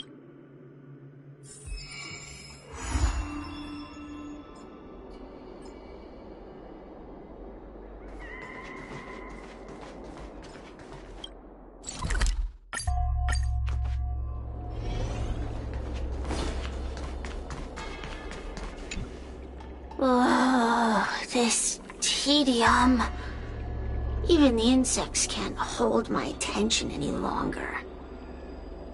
I wonder if these ones will prove to be more entertaining. Cirrus, we've come to ask you a few questions. I hope you'll be cooperative. Oh, if it isn't the little girl who fainted in Victual Garden the moment she encountered the heliobi. Already talking to me like a detective, are you? Hey, where's my sword? You just wait. Okay. I just wish I could teach them a lesson. Cirrus, you must be unhappy with how things turned out, right? What do you want from me, little fox girl? You want to know what happened to the guard dog? He turned to ashes a long time ago. I don't care about that at all. But I can't help but notice you managed to escape the furnace, and now you're stuck here, unable to move an inch, while the other heliobi are roaming around the Lafu enjoying themselves. Must be quite frustrating. You want me to assist you and betray my own kind?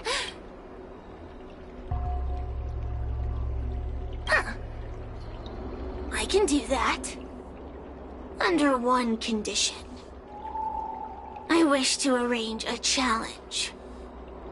One akin to the struggle between the great Heliobus Ignamar and the general of the Lafu. As long as you can bring me the current general, anything can be negotiated. The general? What? Is that too much to ask? It seems the judge here doesn't have what it takes to negotiate with the Heliobus. That's just another way of saying they don't want to cooperate. Huh? Wait, Wawa, you can't seriously be thinking about... Deal!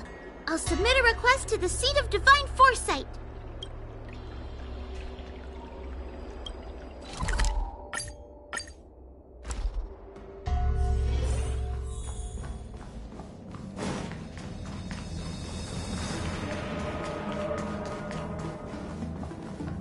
Oh, what do we have here? A nameless, a cloud knight, a judge of the Ten Lords Commission, and a street performer. Quite the group. Wow, the General recognizes me? I didn't realize I was so famous. My retainer Yang Qing has mentioned you. You are one of the only people on the Law Fu that was able to deprive him of his sword. Oh, I remember. I should apologize. I did a sword-swallowing performance on the spur of the moment, but forgot to return the sword to him when I left the stage. So, what wind has brought you to the seat of divine foresight? General, we know you have important matters to attend to, and the Ten Lords Commission shouldn't be bothering you with something as trivial as the Heliobi. But if we allow those creatures to roam freely, I'm afraid... I heard stories of a skirmish between a previous general and a monster of sorts. I'd always assumed they were an old wives' tale. I never imagined the villain of such tales would come to my doorstep seeking revenge. I must say, it seems a bit unfair that I should assume the debt for a conflict I had no involvement in. Precisely. In principle, the instigator should bear the burden. General Teng Xiao is a venerated predecessor. If I am to honor his legacy, then sitting idly by is not an option. If an audience with the General of the Law Fu is requested, then I will honor such a request. General, Heliobi are vile creatures capable of taking over the bodies of mortals. If you're unsure... I appreciate the Ten Lords Commission having such high regard for my welfare. It is true I am rather inexperienced when it comes to Heliobi. But as General of the Law Fu, I cannot look on while these fugitive creatures wreak havoc on the populace. I still have some paperwork that needs attending to. Once I am finished, I will make my way to Fixtral Garden without delay.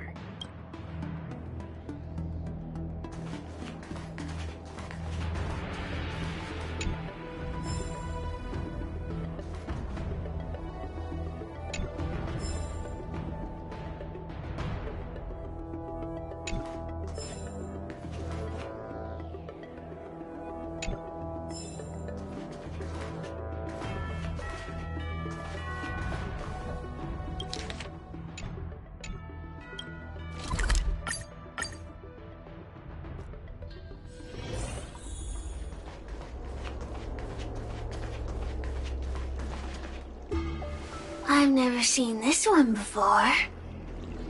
Human. Who are you?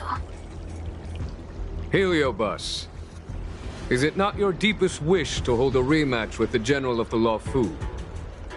I have come to grant you an audience.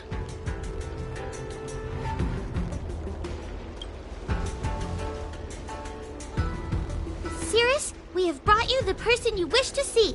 This is General Jing Yuan, the one who now sits at the seat of divine foresight. This is the current general of the LeFou? Look at that expression! He's barely half awake! Where is General Teng Xiao? Why did he choose such a lightweight to take over for him? I suppose it's already too late for the Xianzhou to rid themselves of this clown. Very well then, General Jing Yuan. How about we settle our score right here in Fixtral Garden? If I win, I must be free to come and go as I please. I agreed to grant you an audience, not meet you in combat. What? You refuse? You won't fight me? He comes here after I demand a rematch and won't even fight. Is he conceding that I already won? No, there can be no victory in this string combat. Human logic negates it. You misunderstand. I came for a rematch. It's just that you are not a worthy opponent. What? Unworthy? Tang Xiao, as General of the Luofu, was Commander-in-Chief of the Cloud Knights. Ignamar commanded the Heliobai. The two were as great as the sky and the earth, equally matched like yin and yang. It is only natural that they were worthy opponents. As it stands, I am the General of the Luofu. But you are no Ignamar. Merely a prisoner. If you wish to engage me in battle, you must follow my rules. Defeat my army.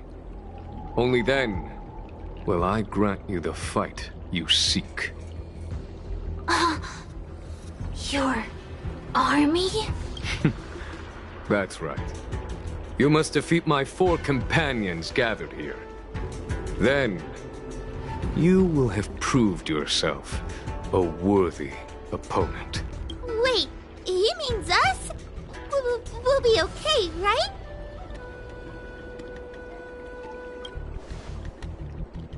That's right. For us, any problem that can be solved by force isn't a problem at all. So I only need to beat your pawns here.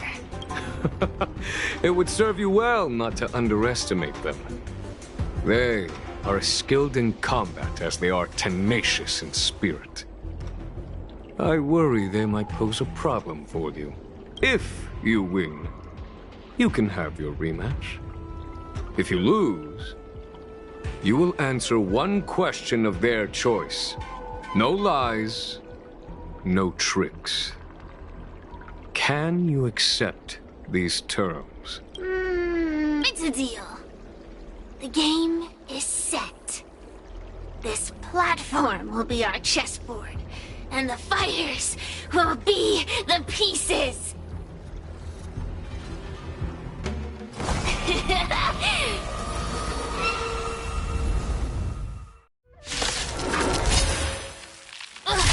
Trying to humiliate me with lowly pawns. No matter then. I have my pawns to play. Heed my command. Receive my power. Now you will experience the might of the Heliobai.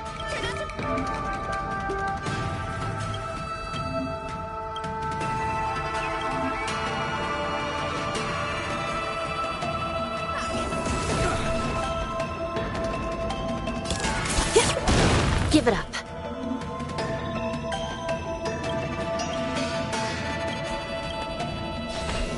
I shall be the judge. Let me through! You're not going anywhere!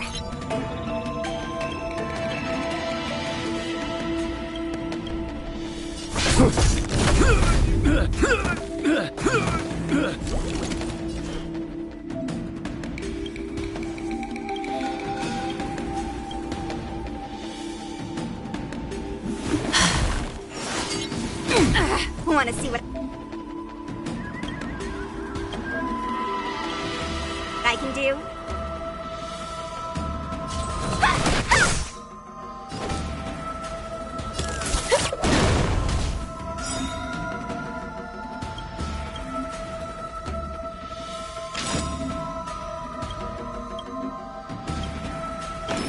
Don't your hands hurt? Lance ablaze.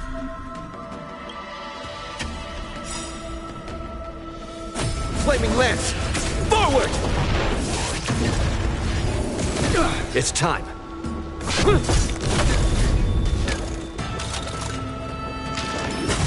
Not a scratch. This is serious. Recount. Let me through! Forget your wallet? You're not going anywhere!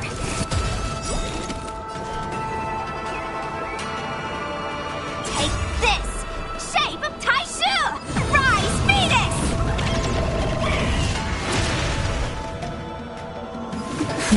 Want to see what I can do? Dodge this!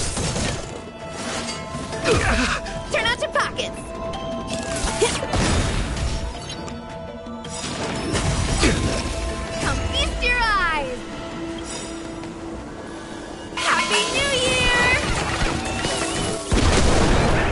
will of the Ten Lords. The Ten Lords' decree, hereby ordained.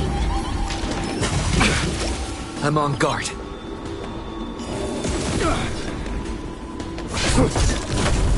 No more playing nice.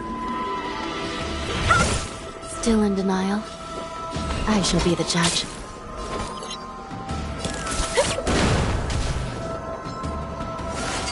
Getting serious, huh? This is serious.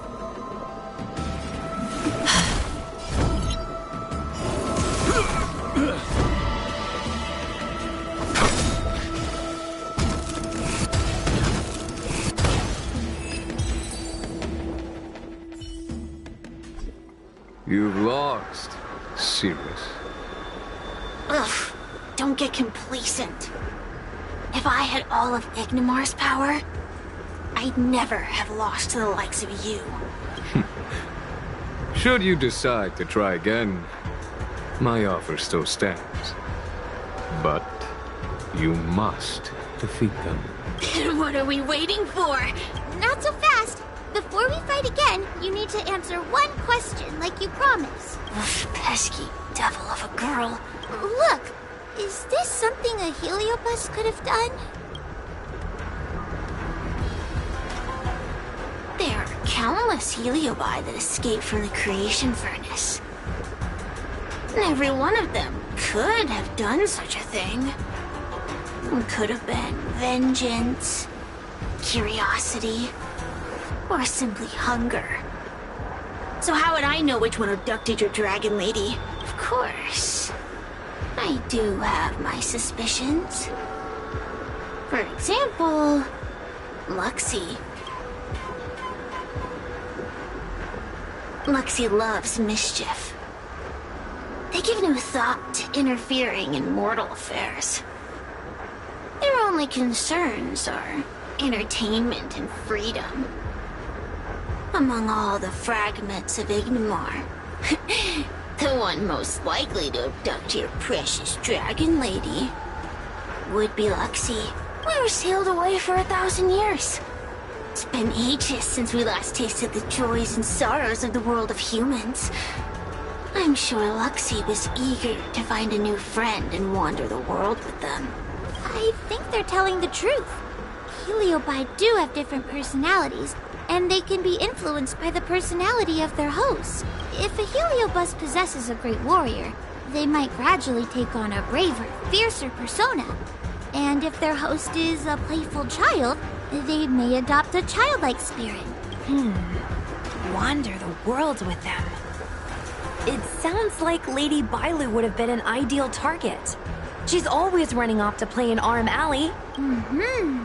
This intel should be a big help. Hey! We're not done here!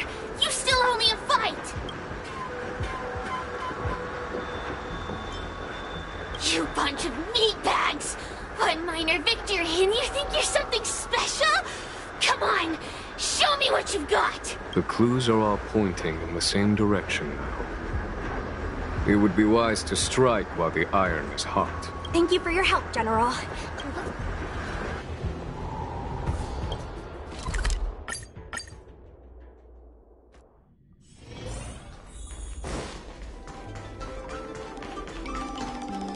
Oh, I haven't been here in a while. It's nice to be back in the old stomping ground. Oh yeah? Since you're so familiar with the place, you can lead the way and conduct the interviews. Did I hear something from the Peanut Gallery? Look! Those two are wearing Alchemy Commission uniforms. They're probably looking for the Dragon Lady. Lady Bailu disappeared into thin air. They must be pretty confused. Remember, we have to keep our identities secret when we interview them. And don't mention anything about the Heliobi. People might start panicking. Don't worry, Judge Wawa. Effective communication with the public is one of the basic skills of a Cloud Knight.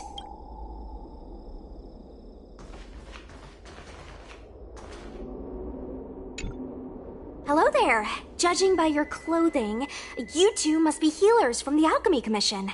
My name is Sushang. I'm a Cloud Knight soldier. Are you looking for the Dragon Lady who suddenly disappeared? Even the Cloud Knights are getting involved? Did you file a report or something? Report? I haven't said a word to the Realm Keeping Commission, let alone the Cloud Knights. People would think we were crazy if we reported this. There's something fishy going on. How did the Cloud Knights find out? Good question. So, actually, we're affiliated with the 10th... The 10th Squad! Cloud Knight Security Squad 10, to be precise. We patrol the streets and respond to all kinds of unexpected incidents. Oh, I can relate. We're no stranger to grunt work ourselves. Anyway, we heard about the Dragon Lady's disappearance, so we hurried over to see if we could help. Oh, we know this Outworlder here. He's from the Astral Express. I've heard the Dragon Lady mention him before.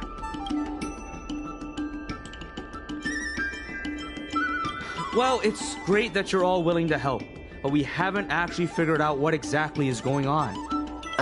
Yeah. Just when we had her cornered, the Dragon Lady disappeared with a bang. And while we were chasing her, we saw 2 of her. It really is a mystery.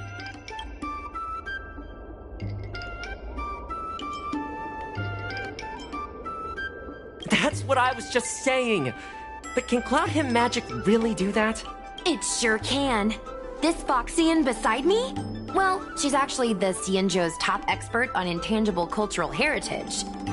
She's super knowledgeable about Cloud Hymn magic. Huahua, could you share some expert insight with us? Huh? Yes. I'm a very professional expert, and I'd be happy to share my expert knowledge. In fact, Cloud Hymn magic isn't the only magic out there that can achieve such feats. We Foxians can use our Foxfire to make ourselves invisible.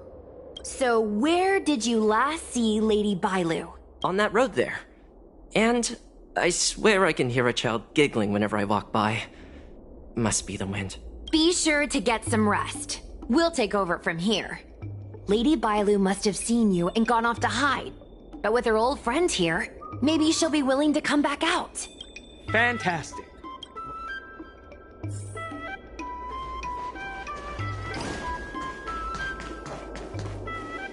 Lady Bailu! Lady Bailu, where are you? Lady Bailu, come out and play with us! Why are there 2 of her? They're asking us to play with them. Silly head. They're trying to trick you. They're just gonna catch you and take you back. Ooh, I know. Let's play a game called Don't Let Anyone Catch Us. Run!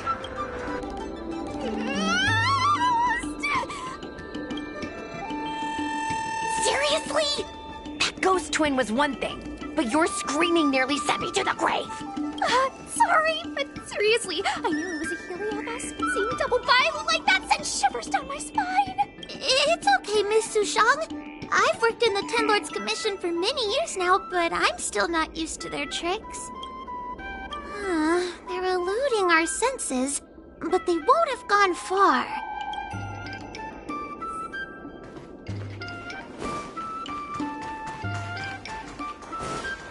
I can hear laughter, but where's it coming from? It seems to be coming from this room. Huh? It won't open.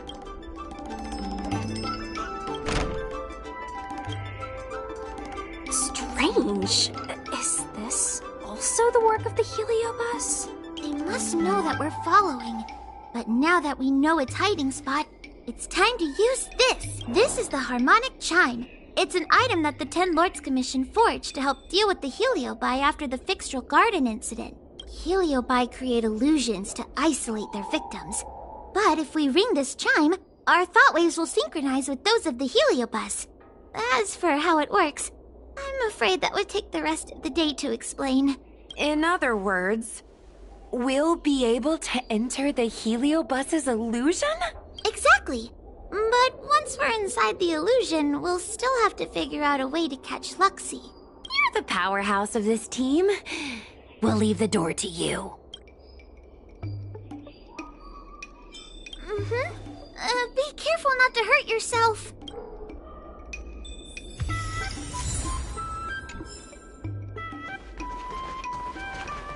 When you're ready, ring the chime. We'll all charge in together!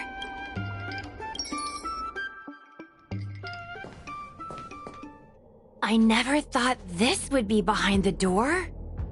Remember, it's just a heliobus illusion.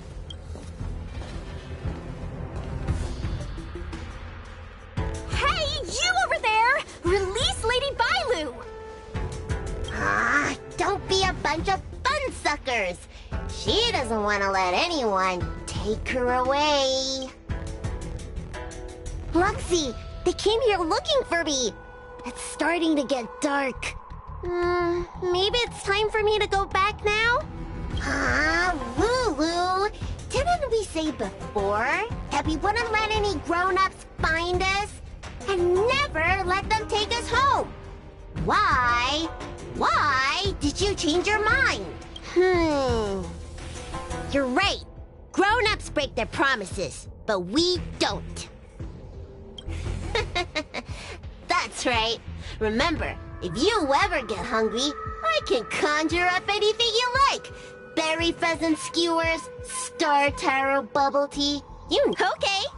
Pick some right now. Not yet. Why don't we play a game first? You bad guys over there, okay? You're gonna be in the game too. Lulu, let's make a run for it. If we escape from them, I'll conjure up all of your favorite snacks and drinks. Wow! Then what are we waiting for? Let's go! We're free from the grown-ups!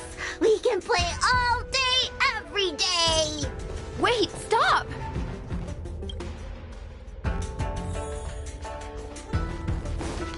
I just want to play a little longer! What's so bad about that? Why do I have to lift the weight grown-ups do? Grown-ups are always saying, study now and have fun later. But the grown-ups I see at the Alchemy Commission never have... That door over there is the only way out. We'd better close it.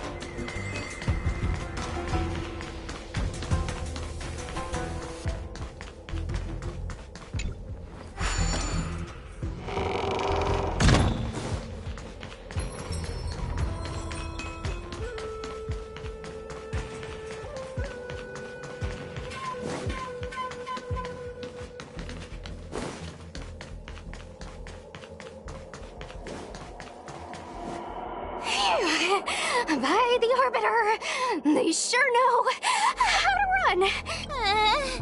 That's the power of a heliobus. Catch your breath before you pass out. Let's try a new strategy. I don't think we can beat them like this. We need to use our heads. Sushung's gonna use her head? Now we're really done for.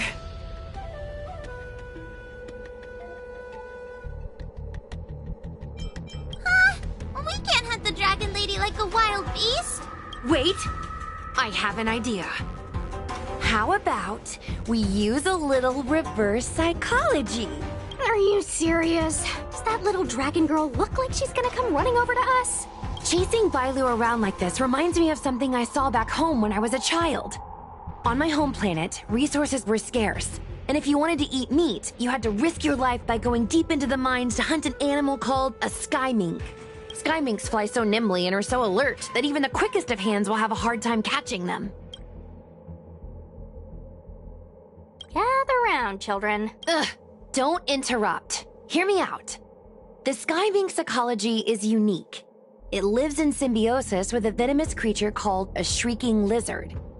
When a sky mink goes out to feed, it lets the lizard protect its young. So we used to go to sky mink nests to catch shrieking lizards instead. When a shrieking lizard gets caught, it calls to the sky mink with a loud shriek to warn it to return to the nest and protect its young, which of course led the sky mink right to us. I'd hesitate to call it that. Shrieking lizards spew out a potent venom. Many people lost their lives trying to catch a tiny morsel of meat for dinner. Nice story, but what's it got to do with chasing Lady Bailu? Ugh, isn't it obvious?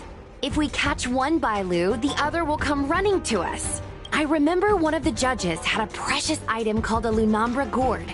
which could absorb and imprison Heliobi. Oh, come to think of it, I think that's the thing I smashed. I wonder if they fixed it. Actually, I have one with me, but it's only effective when a heliobus is close by. Nice! In that case, you can take the gourd and camp out in a corner.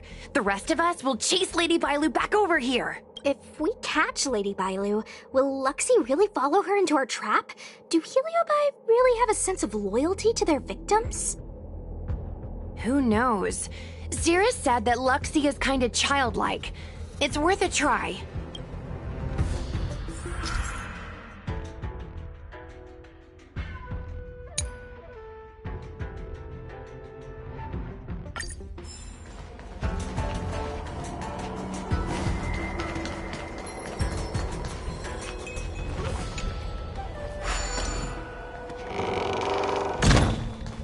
Why do grown-ups always say that life is harder for them? So weird. Weren't grown-ups kids once too? Would you spoil the fun for younger you just because older you isn't happy? Exactly. Why do they always talk about things I don't understand? I just want to have fun.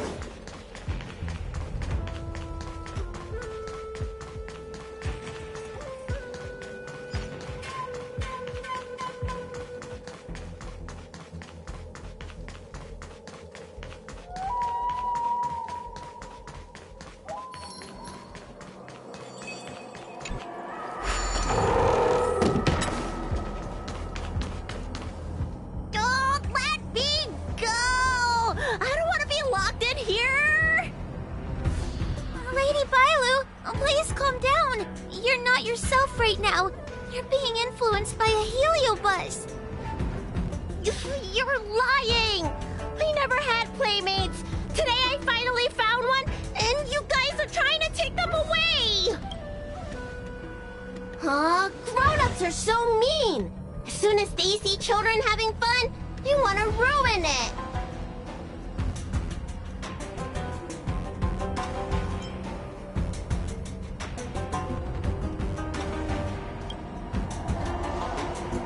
Careful. Don't let them manipulate you. Sure enough, they walked right into our trap. I was considering letting you join the club and have fun with us. But since you're so determined to spoil everything, I'm afraid we'll have to settle our differences through violence. Yes, violence. The only language you grown-ups know how to speak, right? The one you use when you're telling us off.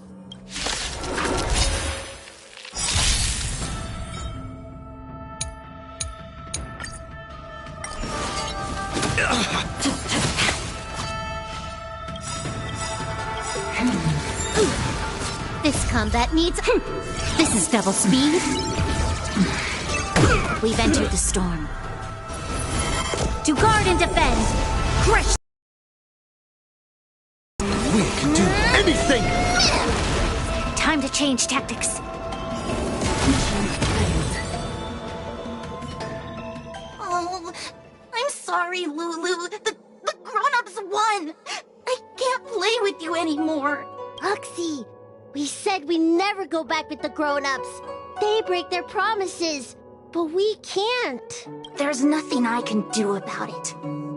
Playtime can't go on forever, but we still had lots of fun.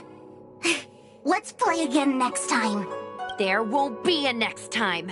Hua, you know what to do. Luxie, how long before the next time we can play together? We both have many years ahead of us, so in that sense, it won't be long at all. But for now, I have to leave with these grown-ups.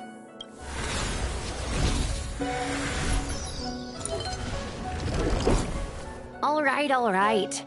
Lady Bailu, it's getting late. You need to go home now.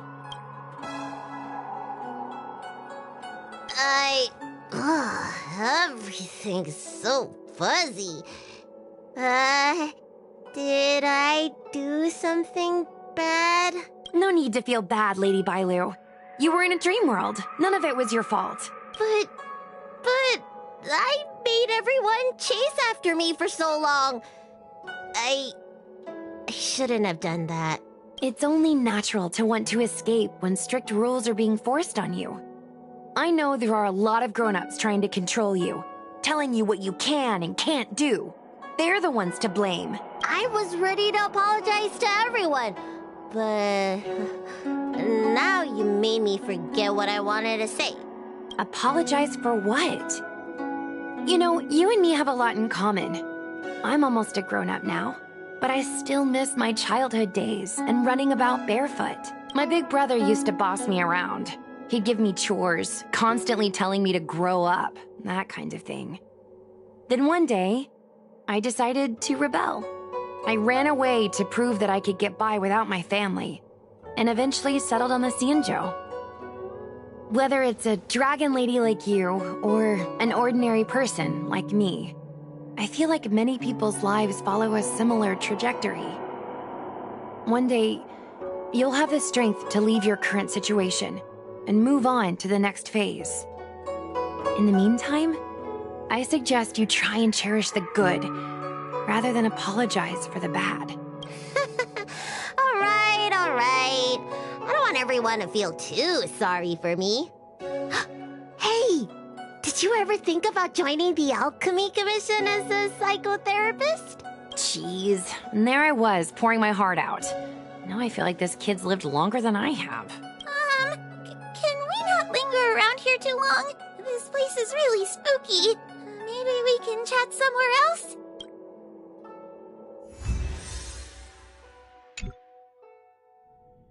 Truth be told, Luxie didn't seem as evil as the other Heliobi we've seen. They sure made us run, though. If I ever have to run like that again on the job, I'm filing for workers' comp. Heliobi don't really fall under good or evil.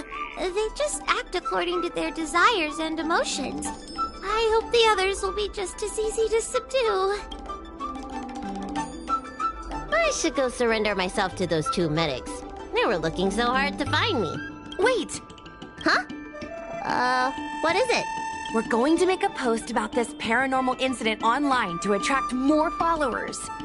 It'll help us get more intel. Oh, I get it. You can't just tell the public that the Dragon Lady was possessed by a heliobus, right? So, we won't mention my name, right? And we'll make up a headline? That's right! We want to report this incident like it's a paranormal phenomenon. The more exaggerated, the better. And then announce that it was solved by our ghost hunting squad. Then we add on a few photos and videos. It'll be sure to get lots of views. That's great and all, but I'm not good at making stuff up on the spot. I heard that you helped Mr. Cian write stories before. You must be an expert wordsmith. It's all a team effort. Come on, help me think of something. Sounds good.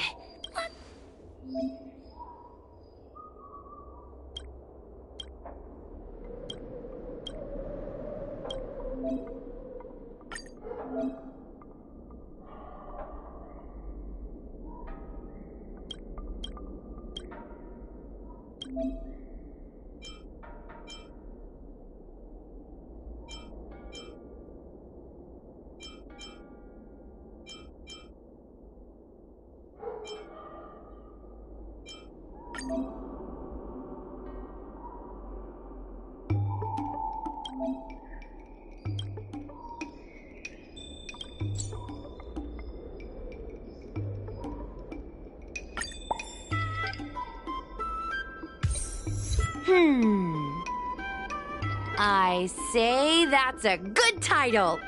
What does everyone think? You should go back soon, Lady Bailu. Those two medics have had a rough day. Okay, I'm going back now. Thanks for the rescue. Case closed. I never knew catching Heliobi would require so much work. We're not done yet. Madame Hanya said that once we've subdued a heliobus, We should return to Fixtral Garden and lock them inside one of the evil binding matrix's suppression towers.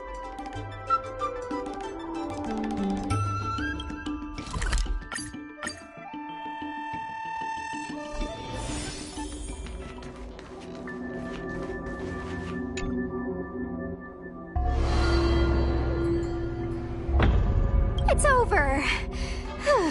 Now I can finally get some rest. But there are still lots of Heliobi roaming around out there. We can't rest for too long. I couldn't agree more. I'd rather focus on resting first. I need to wait for my heart rate to recover before I go chasing another Heliobus.